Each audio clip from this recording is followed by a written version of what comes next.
ਰਾਮ ਸਰੂਪ ਅਣਖੀ ਦਾ novel 1243 ਦਾ ਅਗਲਾ ਅੰਗ ਹੈ ਦ੍ਰੋਪਦੀ ਪੁਰਾਣ। 26-27 ਸਾਲ ਦੀ ਉਮਰ ਤੋਂ ਲੈ ਕੇ 50-55 ਸਾਲ ਦੀ ਉਮਰ ਤੱਕ 4-4, 5-5 ਸਾਲ ਦੇ ਫਰਕ ਨਾਲ ਉਹ 5 ਭਰਾ ਸਨ। ਬੁੜੀ ਨੇ 12 ਜਵਾਕ ਜੰਮੇ ਸੀ, 7 ਮੁੰਡੇ 5 ਕੁੜੀਆਂ, ਪਰ 5 ਮੁੰਡੇ ਹੀ ਜਿਉਂਦੇ ਰਹਿ ਸਕੇ ਤੇ 2 ਕੁੜੀਆਂ, ਬਾਕੀ ਦੇ ਮਰਦੇ ਰਹੇ। 6 ਮਹੀਨੇ ਦਾ ਤੇ ਕੋਈ 1 ਸਾਲ ਦਾ ਹੋ ਕੇ। ਉਹਨਾਂ ਦੇ ਪਿਓ ਹੋਰੀ 3 ਭਾਈ ਸਨ, ਵਿਆਹਿਆ ਸਿਰਫ ਵੱਡਾ ਸੀ। ਛੋਟੇ ਦੋਵੇਂ ਉਸੇ ਚੁੱਲ੍ਹੇ ਤੋਂ ਰੋਟੀ ਖਾਂਦੇ। ਇਹ ਕੋਈ ਪਤਾ ਨਹੀਂ ਸੀ ਉਹਨਾਂ ਦੀ ਮਾਂ ਨੂੰ ਵੀ ਸ਼ਾਇਦ ਕਿ ਕਿਹੜਾ ਜਵਾਕ ਕਿਹਦਾ ਸੀ। ਗੋਦੀ ਵਾਲਾ ਜਵਾਕ 1-1.5 ਸਾਲ ਦਾ ਵੀ ਨਹੀਂ ਹੁੰਦਾ ਸੀ ਕਿ ਨਵਾਂ ਜਵਾਕ ਢਿੱਡ ਪੈ ਜਾਂਦਾ। ਬੁੜੀ ਫੇਰ ਵੀ ਤਕੜੀ ਸੀ। ਉਹਦਾ ਚਗਾਠਾ ਨਰਵਾ ਸੀ, ਮਧਰੇ ਕਾਦੀ, ਉਹ ਗੱਠੇ ਹੋਏ ਸਰੀਰ ਦੀ ਔਰਤ ਸੀ। ਜਵਾਕ 2 ਮਹੀਨੇ ਦਾ ਵੀ ਨਹੀਂ ਹੁੰਦਾ ਸੀ ਕਿ ਉਹ ਮੰਜੇ ਤੋਂ ਉੱਠ ਕੇ ਕੰਮਾਂ ਨੂੰ ਹੱਥ ਪਾ ਲੈਂਦੀ। ਹੋਰ ਕਰਦਾ ਵੀ ਕੌਣ? ਘਰ 'ਚ ਉਹੀ ਇਕੱਲੀ ਔਰਤ ਸੀ। ਪਹਿਲਾਂ ਉਹਨਾਂ ਦਾ ਪਿਓ ਮਰਿਆ, ਫਿਰ ਦੋਵੇਂ ਚਾਚੇ ਮਰ ਗਏ। ਬੁੜੀ 80-85 ਸਾਲ ਭੋਗ ਕੇ ਮਰੀ। ਮਰਨ ਵੇਲੇ ਵੀ ਤਕੜੀ ਸੀ, ਪਰ ਰੱਬ ਨੂੰ ਇਹੀ ਮਨਜ਼ੂਰ ਸੀ। ਮਸਾਂ 2 ਦਿਨ ਮੰਜੇ ਤੇ ਪਈ ਤੇ ਚਲੀ ਗਈ। ਪਤਾ ਹੀ ਨਹੀਂ ਲੱਗਿਆ ਕਿ ਉਹਨੂੰ ਕੀ ਬਿਮਾਰੀ ਸੀ। ਸਭ ਤੋਂ ਵੱਡਾ ਡੋਗਰ ਸੀ, ਜਿਹਦੀ ਉਮਰ 55 ਤੋਂ ਘੱਟ ਨਹੀਂ ਹੋਏਗੀ। ਉਹ ਤੋਂ ਵੱਡਾ ਵੀ ਇੱਕ ਮੁੰਡਾ ਸੀ, ਜਿਹਦਾ ਨਾਂ ਉਹਨਾਂ ਦੀ ਨਾਨੀ ਨੇ ਬਲਵੰਤ ਰੱਖਿਆ ਸੀ। ਉਹ ਪਹਿਲਾ ਜਵਾਕ ਸੀ। ਬੇਬੇ ਦੇ ਮਗਰੋਂ ਚਾਹੇ ਕਿੰਨੇ ਵੀ ਜਵਾਕ ਜੰਮੇ, ਪਰ ਉਹ ਇਸ ਪਹਿਲੇ ਜਵਾਕ ਨੂੰ ਸਾਰੀ ਉਮਰ ਨਹੀਂ ਭੁੱਲੀ ਸੀ। ਹਾਏ ਮੇਰਾ ਬਲਵੰਤ, ਹਾਏ ਮੇਰਾ ਬਲਵੰਤ ਕਰਦੀ ਰਹਿੰਦੀ। ਆਖਦੀ ਹੁੰਦੀ ਉਹ ਤੁਹਾਡੇ ਸਾਰਿਆਂ ਤੋਂ ਸੋਹਣਾ ਸੀ, ਐਡਾ ਛੈਲ, ਹੱਥ ਲਾਏ ਤੋਂ ਮੈਲਾ ਹੁੰਦਾ। ਬਲਵੰਤ 2 ਸਾਲ ਦਾ ਹੋ ਕੇ ਮਰ ਗਿਆ ਸੀ। ਬੇਬੇ ਆਖਦੀ ਉਹਦਾ ਕਿਸੇ ਉਪਰੀ ਸ਼ੈ ਨੇ ਗਲ ਘੁੱਟਤਾ ਸੀ। ਡੋਗਰ ਤੋਂ ਛੋਟਾ ਦੁੱਗਾ ਸੀ। ਇਹ ਵੀ 50 ਤੋਂ ਉੱਤੇ ਸੀ। ਡੋਗਰ ਤੇ ਦੁੱਗਾ ਖੇਤੀ ਦਾ ਕੰਮ ਕਰਦੇ ਸੀ। ਤੜਕੇ ਦਿਨ ਚੜ੍ਹਨ ਤੋਂ ਪਹਿਲਾਂ ਉੱਠ ਕੇ ਖੇਤ ਨੂੰ ਚਲੇ ਜਾਂਦੇ। ਆਥਣੇ ਹਨੇਰੇ ਹੋਏ ਘਰ ਵੜਦੇ। ਜਿਵੇਂ ਮਿੱਟੀ ਦੇ ਜੀਵ ਹੋਣ, ਸਾਰਾ ਦਿਨ ਖੇਤ ਕੁਝ ਨਾ ਕੁਝ ਕਰਦੇ ਰਹਿੰਦੇ। ਦੋਵੇਂ ਪੂਰੇ ਕਾਮੇ ਸਨ। ਬਲਦਾਂ ਦਾ ਹਲ ਵਾਹੁੰਦੇ, ਬਾਕੀ ਕਹੀ ਖੁਰਪੇ ਦਾ ਸਾਰਾ ਕੰਮ ਕਰਦੇ। ਅੱਕਦੇ ਥੱਕਦੇ ਨਹੀਂ ਸੀ। ਰੋਟੀਆਂ, ਗੰਢੇ, ਅੰਬ ਦਾ ਅਚਾਰ ਜਾਂ ਕੋਈ ਦਾਲ ਸਬਜ਼ੀ ਤੜਕੇ ਹੀ ਨਾਲ ਲੈ ਜਾਂਦੇ। ਦੁਪਹਿਰੇ ਜਦੋਂ ਭੁੱਖ ਲੱਗਦੀ ਖਾ ਲੈਂਦੇ। ਦੁੱਧ, ਚਾਹ, ਗੁੜ ਵੀ ਤੜਕੇ ਹੀ ਨਾਲ ਲੈ ਜਾਂਦੇ। ਕਿਸੇ ਦਿਨ ਦੁੱਧ ਜੇ ਨਾ ਲੈ ਕੇ ਜਾਂਦੇ ਜਾਂ ਖੇਤ ਜਾ ਕੇ ਦੁੱਧ ਪਾੜ ਜਾਂਦਾ ਤਾਂ ਚਾਹ ਵੇਲੇ ਨੇੜੇ ਤੇੜੇ ਕਿਧਰੇ ਬੱਕਰੀਆਂ ਚਾਰਦੇ ਕਿਸੇ ਪਾਲੀ ਕੋਲ ਜਾਂਦੇ, ਫੜ ਕੇ ਬੱਕਰੀ ਚੋ ਲੈਂਦੇ। ਉਹਨਾਂ ਨੂੰ ਤਾਂ ਅੱਧਾ ਪੌਣਾ ਗਲਾਸ ਬਹੁਤ ਸੀ। ਦੁਰਗਾ ਜਿਹੜਾ ਖੇਤੀ ਦਾ ਕੰਮ ਨਹੀਂ ਕਰਦਾ ਸੀ, ਵੱਡੇ ਦੋਵਾਂ ਤੋਂ ਛੋਟਾ ਸੀ। ਉਹਦੀ ਉਮਰ ਮਸਾਂ 44-45 ਸਾਲ ਹੋਏਗੀ। ਉਹ ਛੋਟਾ ਹੁੰਦਾ ਹੀ ਖੇਤ ਨਹੀਂ ਜਾਂਦਾ ਸੀ। ਬਚਪਨ 'ਚ ਥੋੜਾ ਚਿਰ ਹੀ ਪਾਲੀ ਰਿਹਾ, ਮੁੜ ਕੇ ਖੇਤ ਨਹੀਂ ਗਿਆ। ਪਤਾ ਨਹੀਂ ਉਹ ਕਿਵੇਂ ਹੋਇਆ। ਉਹਨੂੰ ਡੰਗਰ ਪਸ਼ੂ ਚੰਗੇ ਨਹੀਂ ਲੱਗਦੇ ਸੀ ਤੇ ਨਾ ਖੇਤੀ ਦਾ ਕੰਮ। ਬੇਬੇ ਕਿੰਨੀਆਂ ਗਾਲਾਂ ਦਿੰਦੀ ਰਹਿੰਦੀ, ਉਹ ਇੱਕ ਨਹੀਂ ਜਾਣਦਾ ਸੀ। ਉਹਨਾਂ ਦੇ ਅਗਵਾੜ 'ਚ ਹੀ ਬਾਣੀਆਂ ਦੀ ਦੁਕਾਨ ਸੀ। ਬਾਣੀਆਂ ਦਾ ਮੁੰਡਾ ਸਤਪਾਲ ਉਹਦਾ ਦੋਸਤ ਸੀ। ਦੁਰਗਾ ਸਾਰਾ ਦਿਨ ਸਤਪਾਲ ਕੋਲ ਹੀ ਬੈਠਾ ਰਹਿੰਦਾ। ਸਤਪਾਲ ਉਰਦੂ ਅੱਖਰਾਂ ਦੀਆਂ 4 ਜਮਾਤਾਂ ਪਾਸ ਸੀ। ਉਹ ਲੰਡੇ ਵੀ ਜਾਣਦਾ ਸੀ। ਦੁਰਗੇ ਨੇ ਚੌੜ 'ਚ ਸਤਪਾਲ ਤੋਂ ਲੰਡੇ ਅੱਖਰ ਸਿੱਖ ਲਏ ਤੇ ਦੂਣੀ, ਤੀਏ, ਚੌਕੇ ਤੇ ਪਾਂਜੇ ਦੇ ਪਹਾੜੇ ਵੀ 10 ਤੱਕ। ਦੁਰਗੇ ਨੂੰ 100 ਤੱਕ ਗਿਣਨਾ ਵੀ ਆਉਂਦਾ ਸੀ। ਉਹ ਸਤਪਾਲ ਨੂੰ ਦਾਣੇ ਜੋਖਦਾ, ਸੌਦਾ ਤੋਲਦਾ ਦੇਖਦਾ ਰਹਿੰਦਾ ਸੀ। ਦੁਕਾਨ ਦੀਆਂ ਥੋੜ੍ਹੀਆਂ ਹੀ ਚੀਜ਼ਾਂ ਸੀ ਜਿਨ੍ਹਾਂ ਦੇ ਭਾਅ ਦੁਰਗੇ ਨੂੰ ਵੀ ਪਤਾ ਸੀ। ਸਤਪਾਲ ਨੂੰ ਦੁਰਗੇ ਉੱਤੇ ਪੂਰੀ ਇਤਬਾਰੀ ਸੀ। ਜੇ ਕਦੇ ਅੱਧੇ ਪੌਣੇ ਘੰਟੇ ਲਈ ਸਤਪਾਲ ਆਪਣੇ ਘਰ ਨੂੰ ਚਲਾ ਜਾਂਦਾ ਜਾਂ ਪਿੰਡ ਦੇ ਬਾਜ਼ਾਰ ਦਾ ਉਹਨੇ ਕਿਸੇ ਕੰਮ ਗੇੜਾ ਮਾਰਨਾ ਹੁੰਦਾ ਤਾਂ ਮਗਰੋਂ ਦੁਰਗਾ ਗਾਹਕ ਦੇ ਦਾਣੇ ਜੋਖ ਦਿੰਦਾ, ਉਹਨੂੰ ਸੌਦਾ ਤੋਲ ਦਿੰਦਾ। ਕੋਈ ਨਗਦ ਪੈਸੇ ਲੈ ਕੇ ਆਉਂਦਾ, ਸੌਦਾ ਦੇ ਕੇ ਪੈਸੇ ਅੱਡ ਗੱਦੀ ਤੇ ਰੱਖ ਦਿੰਦਾ। ਗੱਲੇ 'ਚ ਨਹੀਂ ਸੁੱਟਦਾ ਸੀ, ਨਾ ਕਦੇ ਗੱਲੇ ਨੂੰ ਖੋਲ ਕੇ ਦੇਖਦਾ। ਦੁਰਗੇ ਦੀਆਂ ਸਾਰੀਆਂ ਆਦਤਾਂ ਬਾਣੀਆਂ ਦੇ ਮੁੰਡਿਆਂ ਵਰਗੀਆਂ ਸੀ। ਦੁਰਗਾ ਸਵੇਰੇ ਸਦਿਆਂ ਹੀ ਘਰੋਂ ਉੱਠ ਕੇ ਸਤਪਾਲ ਦੀ ਦੁਕਾਨ ਤੇ ਆ ਜਾਂਦਾ। ਘਰੋਂ ਚਾਹ ਪੀ ਕੇ ਨਹੀਂ ਆਉਂਦਾ ਸੀ। ਸਤਪਾਲ ਉਹਨੂੰ ਆਪਣੇ ਘਰੋਂ ਚਾਹ ਲਿਆ ਦਿੰਦਾ, ਇੱਕ ਰੋਟੀ ਵੀ। ਦੁਪਹਿਰ ਦੀ ਰੋਟੀ ਫੇਰ ਤਾਂ ਉਹ ਦੁਕਾਨ ਤੇ ਹੀ ਖਾਣ ਲੱਗਿਆ। ਆਥਣ ਦੀ ਚਾਹ ਵੀ।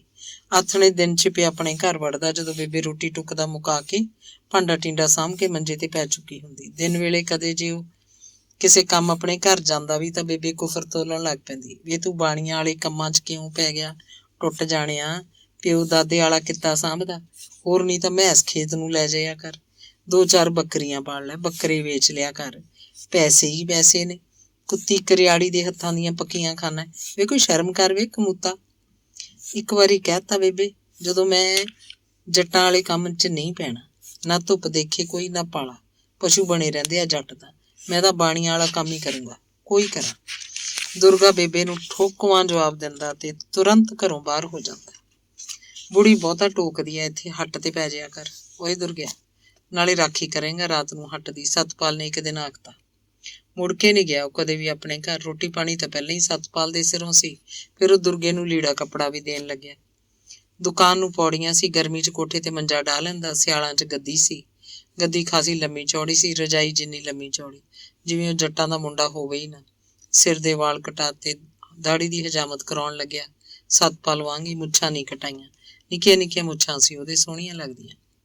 ਦੁਰਗਾ 20-22 ਸਾਲ ਦਾ ਸੀ ਤੇ ਸਤਪਾਲ 25-26 ਸਾਲ ਦਾ। ਸਤਪਾਲ ਵਿਆਹਿਆ ਹੋਇਆ ਸੀ, ਇੱਕ ਜਵਾਕ ਵੀ ਸੀ। ਉਹਨੂੰ ਬਾਹਰ ਅੰਦਰ ਕੰਮ ਰਹਿੰਦੇ, ਹੋਰ ਨਹੀਂ ਤਾਂ ਹਫ਼ਤੇ 'ਚ ਇੱਕ ਵਾਰੀ ਉਹ ਦਾਣੇ ਵੇਚਣ ਤੇ ਦੁਕਾਨ ਲਈ ਨਵਾਂ ਸੌਦਾ ਲੈਣ ਬਰਨਾਲੇ ਜ਼ਰੂਰ ਜਾਂਦਾ ਸੀ। ਕਿਸੇ ਜੱਟ ਦਾ ਗੱਡਾ ਲੈ ਕੇ ਜਾਂਦਾ, ਗੱਡੇ ਤੇ ਹੀ ਸੌਦਾ ਧਰ ਲਿਆਉਂਦਾ। ਦੁਰਗੇ ਦਾ ਉਹਨੂੰ ਬਹੁਤ ਸੁੱਖ ਸੀ। ਇੱਕ ਤਰ੍ਹਾਂ ਨਾਲ ਹੁਣ ਸਾਰੀ ਦੁਕਾਨ ਦੁਰਗਾ ਹੀ ਸੰਭਾਲਦਾ। ਉਹਦੀਆਂ ਅੱਖਾਂ ਛੋਟੀਆਂ ਸੀ ਤੇ ਨਜ਼ਰ ਕਮਜ਼ੋਰ ਸੀ। ਜਿੱਧਰ ਝਾਕਦਾ ਝਾਕਦਾ ਹੀ ਰਹਿੰਦਾ। ਉਹ ਸਾਹਮਣੇ ਵਾਲੇ ਬੰਦੇ ਦੇ ਚਿਹਰੇ ਵੱਲ ਖਾਸਾ ਚਿਰ ਝਾਕਦਾ, ਜਿਵੇਂ ਉਹਨੂੰ ਪੂਰਾ ਸਿਆਣਨ ਦੀ ਕੋਸ਼ਿਸ਼ ਕਰਦਾ ਹੋਵੇ। ਬੂਥਾ ਚੁੱਕ ਕੇ ਝਾਕਦਾ। ਮੁੰਡਿਆਂ ਨੇ ਉਹਦਾ ਨਾਂ ਬੋਕ ਰੱਖਿਆ ਸੀ। ਆਖਦੇ ਦੁਰਗਾ ਅਗਲੇ ਦੇ ਮੂੰਹ ਕੰਨੀ ਇਉਂ ਬੂਥਾ ਚੱਕ ਕੇ ਝਾਕਦਾ ਜਿਵੇਂ ਬੋਕ ਤੁੱਕਿਆਂ ਕੰਨੀ ਝਾਕਦਾ ਹੋਵੇ। ਬਸ ਉੱਥੇ ਹੀ ਉਹ ਬੋਕ ਹੋ ਗਿਆ ਸੀ, ਦੁਰਗਾ ਬੋਕ। ਸਾਲੇ ਦਾ ਨਾਂ ਵੀ ਬਾਣੀਆਂ ਵਾਲਾ ਹੈ, ਦੁਰਗਾ। ਜੇ ਇਹਨੂੰ ਦੁਰਗਾ ਬੋਕ ਦੀ ਥਾਂ ਬੋਕ ਦਾਸ ਆਖ ਦਈਏ ਤਾਂ ਵੀ ਠੀਕ ਹੈ। ਕੋਈ ਹੋਰ ਮੁੰਡਾ ਹੱਸਦਾ। ਦੁਰਗੇ ਦੀ ਸਤਪਾਲ ਨਾਲ ਕਈ ਸਾਲ ਵਧੀਆ ਨਿਭਦੀ ਰਹੀ। ਚਾਹੇ ਉਹ ਪੂਰਾ ਇਮਾਨਦਾਰ ਸੀ, ਪਰ ਅੰਦਰਗਤੀ ਕਿਵੇਂ ਨਾ ਕਿਵੇਂ ਕੁਝ ਪੈਸੇ ਜੋੜ ਰੱਖੇ ਸੀ। ਇਹ ਪੈਸੇ ਨੋਟਾਂ ਦੀ ਥਈ ਬਣਾ ਕੇ ਉਹ ਦੁਕਾਨ 'ਚ ਇੱਧਰ ਉੱਧਰ ਕਿਤੇ ਛੁਪਾ ਕੇ ਰੱਖਦਾ। ਉੱਥੇ ਰੱਖਦਾ ਜਿੱਥੇ ਸਤਪਾਲ ਦਾ ਹੱਥ ਹੀ ਨਾ ਪੈਂਦਾ ਹੋਵੇ ਤੇ ਕਿਸੇ ਚੂਹੇ ਚਿੜੀ ਦਾ ਡਰ ਵੀ ਨਾ ਰਹੇ। ਦੁਰਗੇ ਦੇ ਮੂੰਹ ਤੇ ਹੀ ਲੋਕ ਉਹਨੂੰ ਬੋਕ ਆਖਦੇ ਤਾਂ ਗੁੱਸਾ ਨਹੀਂ ਮੰਨਦਾ ਸੀ। ਉਹ ਸਿਰ ਮੁਸਕਰਾਉਂਦਾ। ਫਿਰ ਤਾਂ ਉਹਨੇ ਖੁਦ ਹੀ ਆਪਣੇ ਆਪ ਨੂੰ ਬੋਕ ਤਸੱਬਰ ਕਰ ਲਿਆ ਸੀ, ਜਿਵੇਂ ਦੁਰਗਾ ਨਹੀਂ ਬੋਕ ਹੈ ਉਹਨੂੰ ਲੱਗਦਾ। ਤੀਵੀਂ ਆਪਣੇ ਛੋਟੇ ਜਵਾਕਾਂ ਨੂੰ ਦਾਣਿਆਂ ਦੀ ਝੋਲੀ ਦੇ ਕੇ ਆਖਦੀਆਂ, ਜਾ ਭੱਜ ਕੇ ਬੋਕ ਦੀ ਹੱਟ ਤੇ ਜਾ, ਚਾਹ ਦੀ ਡੱਬੀ ਲੈ ਕੇ ਆ, ਮੁੱਕੀ ਪਈ ਆ। ਮੈਂ ਚੁੱਲ੍ਹੇ ਤੇ ਪਾਣੀ ਧਰਦੀ ਆਂ, ਤੇਰਾ ਪਿਓ ਹਾਲ ਕਰੂਗਾ ਆ ਕੇ। ਛੋਟੇ ਮੁੰਡੇ ਕੁੜੀਆਂ ਬਹੁਤ ਹੀ ਅਣਭੋਲ ਸਤਪਾਲ ਦੀ ਦੁਕਾਨ ਤੇ ਆਉਂਦੇ। ਕੋਈ ਕੁੜੀ ਬੋਲਦੀ, ਵੇ ਬੋਕਾ, ਕੱਪੜੇ ਧੋਣ ਵਾਲਾ ਮਸਾਲ ਦੇਈਂ, ਲੈ ਦਾਣੇ ਜੋਖ ਮੇਰੇ। ਜਵਾਕ ਤਾਂ ਸਤਪਾਲ ਨੂੰ ਵੀ ਬੋਕ ਆਖ ਦਿੰਦੇ, ਜਿਵੇਂ ਬੋਕ ਦੀ ਦੁਕਾਨ ਹੋਵੇ ਕਿਸੇ ਸਤਪਾਲ ਜਾਂ ਦੁਰਗੇ ਦੀ ਨਹੀਂ। ਦੁਰਗਾ 28-29 ਸਾਲ ਦਾ ਹੋਏਗਾ ਜਦੋਂ ਪਿੰਡ ਛੱਡ ਗਿਆ। ਸਤਪਾਲ ਨਾਲ ਸਲਾਹ ਮਸ਼ਵਰਾ ਕਰਕੇ ਹੀ ਗਿਆ ਸੀ। ਸਗੋਂ ਸਤਪਾਲ ਨੇ ਉਹਨੂੰ 2000 ਰੁਪਇਆ ਹੱਥ ਉਧਾਰ ਵੀ ਦਿੱਤਾ ਸੀ। ਦੁਰਗੇ ਨੇ ਬਰਨਾਲੇ ਜਾ ਕੇ ਧਨੌਲੇ ਵਾਲੇ ਫਾਟਕਾਂ ਕੋਲ ਚਾਹ ਦੁੱਧ ਦੀ ਦੁਕਾਨ ਖੋਲ੍ਹ ਲਈ। ਇੱਕ ਖੋਖਾ ਮੁੱਲ ਲੈ ਲਿਆ ਤੇ ਕਰਤਾ ਕੰਮ ਸ਼ੁਰੂ। ਉਹਨਾਂ ਦਿਨਾਂ 'ਚ ਸੰਗਰੂਰ ਨੂੰ ਜਾਣ ਵਾਲੀਆਂ ਬੱਸਾਂ ਧਨੌਲੇ ਵਾਲੇ ਫਾਟਕਾਂ ਕੋਲ ਹੀ ਖੜ੍ਹਦੀਆਂ ਸੀ। ਅੱਡੇ ਉੱਤੇ ਪੂਰੀ ਭੀੜ ਰਹਿੰਦੀ। ਧਰਮਗੜ੍ਹ ਦੀਆਂ ਸਵਾਰੀਆਂ ਨੂੰ ਦੁਰਗੇ ਬੋਕ ਦੀ ਚਾਹ ਸਵਾਦ ਲੱਗਦੀ। ਉਹਨੇ ਧਨੌਲਾ ਸੜਕ ਉੱਤੇ ਇੱਕ ਛੋਟਾ ਮਕਾਨ ਵੀ ਕਿਰਾਏ ਤੇ ਲੈ ਲਿਆ। ਇਹ ਇੱਕ ਕਮਰੇ ਦਾ ਮਕਾਨ ਸੀ। ਇੱਕ ਛੋਟੀ ਰਸੋਈ ਸੀ, ਪਾਣੀ ਦਾ ਨਲਕਾ ਵੀ। ਜੰਗਲ ਪਾਣੀ ਬਾਹਰ ਕਿਧਰੇ ਜਾਣਾ ਪੈਂਦਾ। ਜੱਸਾ ਤੇ ਹੀਰਾ ਛੋਟੇ ਸਨ। ਹੀਰਾ ਸਭ ਤੋਂ ਛੋਟਾ ਸੀ। ਜੱਸੇ ਨੂੰ ਵੱਡਿਆਂ ਵਾਂਗ ਖੇਤ ਦਾ ਚੌਂਪ ਸੀ, ਪਰ ਬਹੁਤਾ ਕਰਕੇ ਉਹ ਘਰ ਰਹਿੰਦਾ। ਹੀਰਾ 8-9 ਸਾਲ ਦਾ ਸੀ ਜਦੋਂ ਉਹਨਾਂ ਦੀ ਮਾਂ ਮਰੀ ਸੀ। ਫੇਰ ਤਾਂ ਘਰ ਦਾ ਰੋਟੀ ਟੁੱਕ ਦੁੱਧ ਬਾਅਦ ਜੱਸਾ ਹੀ ਸਾਂਭਦਾ। ਉਹਦਾ ਬਹੁਤਾ ਕੰਮ ਰਸੋਈ ਦਾ ਸੀ। ਤੜਕੇ ਖੇਤ ਨੂੰ ਜਾਣ ਵੇਲੇ ਉਹ ਸਭ ਨੂੰ ਚਾਹ ਬਣਾ ਕੇ ਦਿੰਦਾ। ਰੋਟੀਆਂ ਪਕਾਉਣ ਨੂੰ ਭੰਬੀਰੀ ਸੀ। ਡੋਗਰ ਦੇ ਤੇ ਦੁੱਗਾ ਆਪਣੀਆਂ ਰੋਟੀਆਂ ਖੇਤ ਨੂੰ ਲੈ ਜਾਂਦੇ। ਜੱਸਾ ਤੇ ਹੀਰਾ ਘਰੇ ਖਾ ਲੈਂਦੇ। ਮੈਸ ਦੀ ਧਾਰ ਵੀ ਜੱਸਾ ਹੀ ਕੱਢਣ ਲੱਗਿਆ ਸੀ। ਘਰ ਦਾ ਸਾਰਾ ਕੰਮ ਨਿਬੇੜ ਕੇ ਜੱਸਾ ਆਪ ਵੀ ਖੇਤ ਨੂੰ ਚਲਿਆ ਜਾਂਦਾ। ਵੱਡੇ ਉਹਨੂੰ ਤਾੜ ਕੇ ਜਾਂਦੇ ਸੀ। ਕੰਮ ਛੇਤੀ ਮੁਕਾ ਕੇ ਖੇਤ ਆਈ ਓਏ, ਇੱਥੇ ਨਾ ਬੈਠਾ ਰਹੀ, ਜਵਾਕਾਂ ਨਾਲ ਖੇਡਦਾ। ਉਸ ਵੇਲੇ ਉਹ 15-16 ਸਾਲ ਦਾ ਸੀ। ਉਹ ਮੱਝ ਖੋਲ ਕੇ ਵੀ ਖੇਤ ਨੂੰ ਲੈ ਜਾਂਦਾ। ਹੀਰਾ ਘਰ ਦੀ ਰਾਖੀ ਰੱਖਦਾ। ਜਦੋਂ ਸਾਰਿਆਂ 'ਚੋਂ ਕੋਈ ਵੀ ਘਰ ਨਹੀਂ ਹੁੰਦਾ ਸੀ, ਹੀਰਾ ਦਰਵਾਜ਼ੇ ਦੇ ਬਾਹਰ ਨੂੰ ਜਿੰਦਾ ਲਾਉਂਦਾ, ਕੁੰਜੀ ਜੇਬ 'ਚ ਪਾ ਕੇ ਆਟੇ ਦੀ ਮਸ਼ੀਨ ਤੇ ਚਲਿਆ ਜਾਂਦਾ। ਉੱਥੇ ਉਹਦਾ ਜੀਅ ਲੱਗਦਾ ਸੀ। ਪਰੇ ਬੈਠਾ ਕੰਡੇ ਉੱਤੇ ਪੀਹਣਾ ਤੁਲਦਾ ਦੇਖੀ ਜਾਂਦਾ। ਆਟਾ ਚੱਕੀ ਵਾਲੇ ਕਮਰੇ 'ਚ ਇੱਕ ਖੂੰਜੇ ਜਾ ਖੜਦਾ ਸੀ। ਮਸ਼ੀਨਾਂ 'ਚੋਂ ਬੋਰੀ 'ਚ ਆਟਾ ਡਿੱਗਦਾ ਉਹਨੂੰ ਚੰਗਾ ਲੱਗਦਾ। ਕਿਵੇਂ ਦਾਣਿਆਂ ਦਾ ਗੱਟਾ ਥੋੜੇ ਚਿਰ ਵਿੱਚ ਹੀ ਆਟਾ ਹੋ ਜਾਂਦਾ। ਉਹਦੀ ਮਾਂ ਤਾਂ ਖਾਣ ਜੋਗਾ ਆਟਾ ਪੀਹਣ ਨੂੰ ਘਰ ਦੀ ਚੱਕੀ ਤੇ ਕਿੰਨਾ ਚਿਰ ਲਾ ਦਿੰਦੀ ਸੀ। ਤੜਕੇ ਪਹੁ ਪਾਟਣ ਤੋਂ ਪਹਿਲਾਂ ਪੀਹਣ ਲੱਗਦੀ। ਹੀਰੇ ਨੇ ਚੱਕੀ ਫਿੱਟਣ ਨਾਲ ਸਿਆਣ ਗਿਆਨ ਜੀ ਬਣਾ ਲਈ ਸੀ। ਨਹੀਂ ਤਾਂ ਕਮਰੇ 'ਚੋਂ ਕਿਸੇ ਨੂੰ ਖੜਨ ਬੈਠਣ ਨਹੀਂ ਦਿੰਦਾ ਸੀ। ਜਿਹਦਾ ਆਟਾ ਪਿਸ ਰਿਹਾ ਹੁੰਦਾ ਉਹੀ ਖੜ ਸਕਦਾ। ਕਦੇ ਹੀਰਾ ਪੌੜੀਆਂ ਚੜ੍ਹ ਕੇ ਇੰਜਣ ਚੱਲਦਾ ਦੇਖਣਾ ਚਾਹੁੰਦਾ ਤਾਂ ਚੱਕੀ ਫਿੱਟਰ ਉਹਦਾ ਕੰਨ ਫੜ ਕੇ ਪੌੜੀਆਂ ਤੋਂ ਥੱਲੇ ਤਾਰ ਦਿੰਦਾ। ਉਹਨੂੰ ਝਿੜਕਾਂ ਦਿੰਦਾ, ਖਬਰਦਾਰ ਜੇ ਇੱਧਰ ਇੰਜਣ ਕੰਨੀ ਝੱਕ ਆਇਆ ਕਦੇ, ਪਟੇ 'ਚ ਆ ਗਿਆ ਤਾਂ ਮਲੀਦਾ ਹੋ ਜੂ ਤੇਰਾ, ਗੰਡੇ ਵਾਂਗੂ ਪੀਚਰਾ ਨਿਕਲ ਜੂ ਸਾਲਿਆ। ਜੱਸਾ ਦੂਜਿਆਂ ਤੋਂ ਪਹਿਲਾਂ ਖੇਤੋਂ ਆ ਜਾਂਦਾ। ਮੈਸ ਨਾਲ ਹੀ ਲਿਆਉਂਦਾ। ਬਲਦ ਲੈ ਕੇ ਆਉਂਦੇ। ਜੱਸੇ ਨੇ ਮੈਸ ਨੂੰ ਪਿੰਡ ਲਿਆ ਕੇ ਕੱਖ ਪੱਠਾ ਪਾਉਣਾ ਤੇ ਉਹਦੀ ਧਾਰ ਕੱਢਣੀ ਹੁੰਦੀ। ਰੋਟੀ ਟੁੱਕ ਕਰਨਾ ਹੁੰਦਾ। ਜਦੋਂ ਡੋਗਰ ਤੇ ਦੁੱਗਾ ਪਿੰਡ ਵੜਦੇ, ਜੱਸਾ ਪਾਣੀ ਦੀ ਟੋਕਣੀ ਤੱਤੀ ਕਰੀ ਬੈਠਾ ਹੁੰਦਾ ਤੇ ਰੋਟੀਆਂ ਬਣਾ ਕੇ ਪੂਣੇ 'ਚ ਵਲੇਟ ਰੱਖਦਾ। ਕੋਈ ਦਾਲ ਸਬਜ਼ੀ ਵੀ ਬਣਾ ਲੈਂਦਾ ਸੀ। ਉਹ ਪਹਿਲਾਂ ਤੱਤੇ ਪਾਣੀ ਨਾਲ ਹੱਥ ਪੈਰ ਧੋਂਦੇ, ਫਿਰ ਰੋਟੀ ਖਾਂਦੇ। ਚਾਹੇ ਗਰਮੀ ਦਾ ਮੌਸਮ ਹੁੰਦਾ, ਤੱਤੇ ਪਾਣੀ ਨਾਲ ਹੱਥ ਮੂੰਹ ਧੋਂਦੇ ਸੀ। ਤੱਤੇ ਪਾਣੀ ਨਾਲ ਇੱਕ ਤਾਂ ਅੰਗਾਂ ਪੈਰਾਂ ਦੀ ਮੈਲ ਪੂਰੀ ਤਰ੍ਹਾਂ ਉਤਰ ਜਾਂਦੀ, ਦੂਜੇ ਤੱਤੇ ਪਾਣੀ ਨਾਲ ਸਰੀਰ ਦੀਆਂ ਥੱਕੀਆਂ ਨਾੜਾਂ ਨੂੰ ਆਰਾਮ ਮਿਲਦਾ। ਰਾਤ ਨੂੰ ਪੈਣ ਲੱਗੇ ਸਾਰੇ ਦੁੱਧ ਤੱਤਾ ਕਰਕੇ ਪੀਂਦੇ। ਕੁਝ ਦਿਨ ਤਾਂ ਤੌੜੀ ਦਾ ਦੁੱਧ ਤੇ ਕੁਝ ਆਥਣ ਦਾ ਸੱਜਰਾ ਤੇ ਅਣਕਾਲਿਆ ਦੁੱਧ। ਤੜਕੇ ਦੁੱਧ ਵੀ ਜੱਸਾ ਹੀ ਰਿੜਕਦਾ ਸੀ। ਇੱਕ ਤਰ੍ਹਾਂ ਨਾਲ ਉਹ ਹੁਣ ਘਰ ਦਾ ਪੂਰਾ ਕਾਰ ਮੁਖਤਿਆਰ ਸੀ। ਮਾਂ ਵਾਲੇ ਸਾਰੇ ਧੰਦੇ ਕਰਦਾ। ਜਦੋਂ ਜੱਸਾ ਖੇਤੋਂ ਆਉਂਦਾ ਤਾਂ ਹੀਰਾ ਪਹਿਲਾਂ ਦਰਵਾਜ਼ੇ ਦਾ ਜਿੰਦਾ ਖੋਲ ਕੇ ਬੈਠਾ ਉਹਨੂੰ ਉਡੀਕ ਰਿਹਾ ਹੁੰਦਾ। ਕਦੇ ਕਦੇ ਇੰਝ ਹੁੰਦਾ ਜੱਸਾ ਖੇਤੋਂ ਕੁਝ ਚਿਰ ਪਹਿਲਾਂ ਆ ਜਾਂਦਾ। ਇਹ ਉਹਦਾ ਨਿੱਤ ਆਉਣ ਦਾ ਸਮਾਂ ਨਹੀਂ ਹੁੰਦਾ ਸੀ। ਉਹ ਦੇਖਦਾ ਦਰਵਾਜ਼ੇ ਨੂੰ ਜਿੰਦਾ ਲੱਗਿਆ। ਮੈਂ ਇਸ ਨੂੰ ਉੱਥੇ ਖੜੀ ਕਰਕੇ ਉਹ ਸਿਰ ਦਾ ਭਾਰ ਲਾ ਕੇ ਉਹ ਹੀਰੇ ਨੂੰ ਉਡੀਕਣ ਲੱਗਦਾ। ਉਹ ਤਾਂ ਆਉਂਦਾ ਹੀ ਨਹੀਂ ਸੀ। ਪਤਾ ਨਹੀਂ ਕਿੱਥੇ ਸੀ। ਜੱਸੇ ਨੂੰ ਉਹਦੀ ਪੱਕੀ ਠੋਹੀ ਦਾ ਪਤਾ ਸੀ। ਉਹ ਮੈਸ ਦੇ ਸੰਗਲ ਨੂੰ ਮੂਰੀ ਦੀਆਂ ਸੀਖਾਂ ਨਾਲ ਬੰਨ੍ਹ ਕੇ ਸਿਰ ਦੇ ਭਾਰ ਨੂੰ ਮੈਸ ਤੋਂ ਪਰਾਂ ਰੱਖ ਕੇ ਬਾਣੀਆਂ ਦੀ ਮਸ਼ੀਨ ਤੇ ਜਾਂਦਾ। ਹੀਰਾ ਉੱਥੇ ਬੈਠਾ ਇੱਧਰ ਉੱਧਰ ਝਾਕ ਰਿਹਾ ਹੁੰਦਾ। ਜੱਸੇ ਨੂੰ ਦੇਖ ਕੇ ਉੱਠ ਖੜਦਾ ਤੇ ਬਿਨਾਂ ਬੋਲੇ ਤੁਰਨ ਲੱਗਦਾ। ਜੱਸਾ ਦੋ ਮਾਰਦਾ ਉਹਦੇ ਕੰਨ ਤੇ ਗਾਲ ਕੱਢਦਾ, ਭੈਣ ਦੇਣਾ ਕੁੱਤਾ ਨਾ ਹੋਵੇ। ਇੱਥੇ ਦੱਸ ਕੀ ਆਂਡੇ ਦਿੱਤੇ ਨੇ ਤੇਰੇ? ਮੈਂ ਕਦੋਂ ਦਾ ਡੀਕੀ ਜਾਣਾ। ਫੜਾ ਕੁੰਜੀ। ਜੱਸਾ ਕੁੰਜੀ ਲੈ ਕੇ ਕਾਹਲੇ ਕਦਮੀ ਘਰ ਆ ਵੜਦਾ ਤੇ ਦਰਵਾਜ਼ੇ ਦਾ ਜਿੰਦਾ ਖੋਲ ਕੇ ਮੈਸ ਨੂੰ ਅੰਦਰ ਕਰਦਾ। ਹੌਲੀ ਹੌਲੀ ਹੀਰਾ ਹੋਰ ਵਿਗੜਦਾ ਗਿਆ। ਉਹ ਬਹੁਤਾ ਆਟੇ ਦੀ ਮਸ਼ੀਨ ਤੇ ਰਹਿਣ ਲੱਗਿਆ। ਉਹਨਾਂ ਦਾ ਕੰਮ ਕਰਦਾ। ਉਹਦਾ ਉਹਨਾਂ ਨੂੰ ਬੰਦੇ ਜਿੰਨਾ ਆਸਰਾ ਸੀ। ਉਹਨੂੰ ਰੋਟੀ ਦੇ ਦਿੰਦੇ, ਚਾਹ ਦਿੰਦੇ। ਚੱਕੀ ਫਿੱਟਰ ਤੋਂ ਆਟਾ ਚੱਕੀ ਦਾ ਕੰਮ ਸਿੱਖਣ ਲੱਗਿਆ। ਦਿਨ 'ਚ ਕਦੇ ਵੀ ਆਪਣੇ ਘਰ ਨਹੀਂ ਜਾਂਦਾ ਸੀ। ਕਹਿੰਦੇ ਕਿਹਦੇ ਕੋਲ ਜਾਂਦਾ? ਬਾਹਰ ਨੂੰ ਤਾਂ ਜਿੰਦਾ ਲੱਗਿਆ ਹੁੰਦਾ। ਰੋਟੀ ਟੁੱਕ ਦਾ ਸਾਰਾ ਨਿਬੇੜ ਕੇ ਜੱਸਾ ਜਿੰਦਾ ਲਾ ਜਾਂਦਾ ਸੀ। ਕੁੰਜੀ ਆਪਣੇ ਨਾਲ ਲੈ ਜਾਂਦਾ। ਆਥਣੇ ਉਹ ਆਪ ਆ ਕੇ ਬਾਹਰ ਖੋਲ੍ਹਦਾ ਤੇ ਫਿਰ ਨੌਬਤ ਇੱਥੋਂ ਤੱਕ ਪਹੁੰਚ ਗਈ ਕਿ ਹੀਰਾ ਮਸ਼ੀਨ 'ਚ ਹੀ ਰਾਤ ਨੂੰ ਸੌਣ ਲੱਗਿਆ। ਉੱਥੇ ਲਾਲਿਆਂ ਦੇ ਹੋਰ ਵੀ 2-3 ਬੰਦੇ ਪੈਂਦੇ ਸੀ। ਉਹ ਸਾਰੇ ਹੀ ਹੀਰੇ ਨੂੰ ਪਿਆਰ ਕਰਦੇ। ਹੀਰਾ ਕੰਮ ਨੂੰ ਹੁਸ਼ਿਆਰ ਸੀ। ਦਿਨੋਂ ਦਿਨ ਆਟਾ ਚੱਕੀ ਦਾ ਕੰਮ ਤੇਜ਼ੀ ਨਾਲ ਸਿੱਖਦਾ ਜਾ ਰਿਹਾ ਸੀ ਤੇ ਫਿਰ ਉਹ ਤਿੰਨੇ ਰਹਿ ਗਏ ਖੇਤੀ ਦਾ ਕੰਮ ਕਰਨ ਵਾਲੇ। ਵੱਡੇ ਹੱਸਣ ਲੱਗੇ। 2 ਤਾਂ ਗਏ ਸਾਲੇ ਬਾਣੀਆਂ ਦੇ ਖਾਤੇ। ਇਹ ਨਹੀਂ ਜੱਟਾਂ 'ਚ ਰਲਦੇ ਹੁਣ। ਆਪਾਂ ਆਪਦੀ ਬਣੀ ਨਿਬੇੜੋ ਭਾਈ। ਉਹਨਾਂ ਕੋਲ ਸਾਰੀ 8 ਕਿੱਲੇ ਜ਼ਮੀਨ ਸੀ। ਇੱਕੋ ਥਾਂ ਸੀ। ਕੱਸੀ ਦਾ ਪਾਣੀ ਲੱਗਦਾ। ਸਾਰੀਆਂ ਫਸਲਾਂ ਹੁੰਦੀਆਂ। ਕਣਕ ਦੇ, ਕਪਾਹ, ਮੱਕੀ ਦੇ ਢੇਰ ਲੱਗੇ ਰਹਿੰਦੇ। ਵੱਡੇ ਦੋਵੇਂ ਜਾਨ ਤੋੜ ਕੇ ਦਿਨ ਰਾਤ ਕੰਮ ਕਰਦੇ ਰਹੇ। ਇੱਕ ਦਿਨ ਪੂਰਾ ਮੀਂਹ ਵਰ ਰਿਹਾ ਸੀ। ਉਸ ਦਿਨ ਉਹ ਖੇਤ ਨਹੀਂ ਗਏ। ਬਲਦ ਤੇ ਮੈਸ ਘਰ ਹੀ ਖੜੇ ਸੀ। ਉੱਥੇ ਹੀ ਖੁਰਲੀਆਂ 'ਚ ਉਹਨਾਂ ਨੂੰ ਕੱਖ ਪਾਤੇ ਗਏ। ਦੁਪਹਿਰ ਦਾ ਰੋਟੀ ਟੁੱਕ ਖਾ ਕੇ ਤਿੰਨੇ ਭਾਈ ਦਰਵਾਜ਼ੇ 'ਚ ਬੈਠੇ ਗੱਲਾਂ ਕਰਨ ਲੱਗੇ। ਵੱਡਾ ਡੋਗਰ ਆਖ ਰਿਹਾ ਸੀ, ਜੱਟ ਕੋਈ ਅੜਕਦਾ ਹੀ ਨਹੀਂ। ਖਬਰੇ ਕੀ ਆਪਣਾ ਭੁੰਨ ਕੇ ਬੀਜਿਆ ਹੋਇਆ। ਇਹੀ ਤਾਂ ਗੱਲ ਹੈ। ਚੱਲ ਆਪਣੀ ਉਮਰ ਤਾਂ ਗਈ ਦੋਹਾਂ ਦੀ। ਆ ਜੱਸੇ ਨੂੰ ਹੋ ਜੇ ਸਾਕ ਹੋਈ ਤਾਂ ਰੋਟੀ ਪੱਕਦੀ ਹੋ ਜੇ ਘਰ ਦੀ। ਦੁੱਗਾ ਬੋਲਿਆ, ਮੈਨੂੰ ਤਾਂ ਕੀ ਹੈ, ਦੁਰਗਾ ਤਾਂ ਭਲਾ ਪਿੰਡ ਹੀ ਛੱਡ ਗਿਆ। ਮੈਥੋਂ ਛੋਟਾ ਹੀਰਾ ਬੈਠਾ ਹੈ। ਉਹ ਜਵਾਨ ਹੈ, ਚੱਕੀ ਦੇ ਕੰਮ 'ਚ ਲੱਗਿਆ ਹੋਇਆ। ਆਪਾਂ ਜੱਟਾਂ ਨੂੰ ਨਾ ਕਰੇ ਕੋਈ, ਹੀਰੇ ਨੂੰ ਠੀਕ ਹੈ। ਜੱਸੇ ਦੇ ਵਿਚਾਰ ਸਨ। ਉਹ ਭਾਈ ਸਿੱਧੀ ਜੀ ਗੱਲ ਹੈ। ਆਪਾਂ 5, ਜ਼ਮੀਨ ਹੈ ਸਾਰੀ 8 ਕਿੱਲੇ। ਆਪਾਂ ਨੂੰ ਕਿਸੇ ਨੂੰ ਸਾਕ ਨਹੀਂ ਕਰਦਾ ਕੋਈ। ਆਪਾਂ 1 ਜਾਂ 2 ਹੁੰਦੇ ਫਿਰ ਤਾਂ 8 ਕਿੱਲੇ ਨੂੰ ਬੌੜ ਪੈਂਦਾ ਕੋਈ। ਡੋਗਰ ਨੇ ਨਿਰਣਾ ਕੀਤਾ। ਹੋਰ ਯਾਰ ਬੁੜੀ ਆਪਣੀ ਮਾਂ ਅਰਲਾ ਸੇਠ ਹੀ ਜੰਮੀ ਗਈ ਆਪਾਂ ਨੂੰ। ਐਂ ਤਾਂ ਦੇਖਿਆ ਨਹੀਂ ਵੀ ਗਾਹਾਂ ਕੀ ਬਣੂ ਇਹਨਾਂ ਦਾ। ਜੱਸਾ ਬੇਬੇ ਤੇ ਖਿਝ ਉੱਠਿਆ। ਉਹ 3 ਸੀ ਸਾਲੇ ਮੇਰੇ। ਕਿਹਨੂੰ ਵਰਜਦੀ ਬੇਬੇ? ਬੇਬੇ ਦਾ ਕੋਈ ਕਸੂਰ ਨਹੀਂ ਸੀ। ਇਹ ਤਾਂ ਉਹ ਦੇਖਦੇ ਭਾਈ। ਡੋਗਰ ਨੇ ਫੇਰ ਸਿਆਣੀ ਗੱਲ ਕੀਤੀ। ਦੁੱਗਾ ਬੋਲਿਆ, ਸਾਕ ਤਾਂ ਹੋਇਆ ਪਿਆ, ਆਪਾਂ ਕਦੇ ਗੱਲ ਨਹੀਂ ਚਤਾਰੀ। ਡੋਗਰ ਤੇ ਜੱਸਾ ਪੱਬਾ ਬਾਹਰ ਹੋ ਕੇ ਬਹਿ ਗਏ। ਜੱਸਾ ਜਿਵੇਂ ਖਾਸਾ ਉਤਸੁਕ ਹੋਵੇ ਕਹਿੰਦਾ ਉਹ ਕਿਵੇਂ ਬਈ? ਆਪਣੀ ਮਾਂ ਪਹਿਲਾਂ ਪੈਸੇ ਦੇ ਕੇ ਲਿਆਂਦੀ ਸੀ ਬੁੜਿਆਂ ਨੇ, ਫਿਰ ਭੈਣਾਂ ਆਪਣੀਆਂ ਦੇ ਪੈਸੇ ਵੱਟੇ। ਉਹ ਕਿਹੜਾ ਪੁੰਨ ਦੀਆਂ ਵਿਆਹਤੀਆਂ ਸੀ। ਹੁਣ ਆਪਾਂ ਨੂੰ ਪੈਸਾ ਝੋਕਣਾ ਪਊ, ਚਾਹੇ ਆਪਣੇ ਚੋਂ ਕਿਸੇ ਨੂੰ ਵਿਆਹ ਲਈਏ। ਜ਼ਮਾਨੇ ਦੀ ਰਫਤਾਰ ਦੇਖ ਜਰਾ। ਦੁੱਗੇ ਦਾ ਪੈਰ ਗੱਡਵਾਂ ਸੁਝਾਅ ਸੀ। ਐਂ ਹੁੰਦਾ, ਐਂ ਕਰ ਲਓ ਭਾਈ। ਜਿਹਨੇ ਵਿਆਹ ਕਰਾਉਣਾ ਦੇਵੇ ਰਿਪੋਰਟ। ਫਿਰ ਡੋਗਰ ਨੇ ਸਰਖਰੀ ਸੁਣਾਈ। ਕਿਉਂ ਤੂੰ ਨਹੀਂ ਦਿੰਦਾ ਹਿੱਸਾ? ਜੱਸਾ ਬੋਲਿਆ, ਨਾ ਮੈਂ ਦੇਵਾਂ ਨਾ ਦੁੱਗਾ ਦੇਵੇ, ਪੁੱਛ ਲੈ ਇਹਨੂੰ। ਡੋਗਰ ਹੀ ਫੇਰ ਬੋਲਿਆ, ਸਾਡੀ ਦੋਹਾਂ ਦੀ ਹੁਣ ਕੋਈ ਉਮਰ ਨਹੀਂ। ਮੈਂ ਤਾਂ ਜਮਾ ਹਾਰਿਆ ਪਿਆ। ਮੈਨੂੰ ਤੀਵੀਂ ਦੀ ਕੀ ਲੋੜ? ਦੁੱਗਾ ਵੀ ਇਹੀ ਆਖ ਰਿਹਾ ਸੀ। ਤੀਵੀਂ ਦੀ ਲੋੜ ਨਹੀਂ, ਰੋਟੀ ਦੀ ਲੋੜ ਤਾਂ ਹੈ।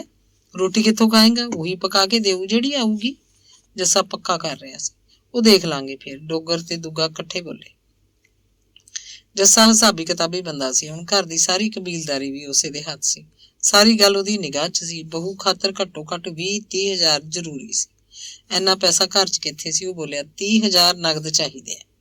ਦੋ ਗੱਲਾਂ ਨੇ, ਆੜਤੀਏ ਨੂੰ ਪੁੱਛੀਏ ਜਾਂ ਫਿਰ 2 ਕਿੱਲੇ ਦੇਣੇ ਪੈਣਗੇ ਗਹਿਣੇ ਕਿਸੇ ਨੂੰ।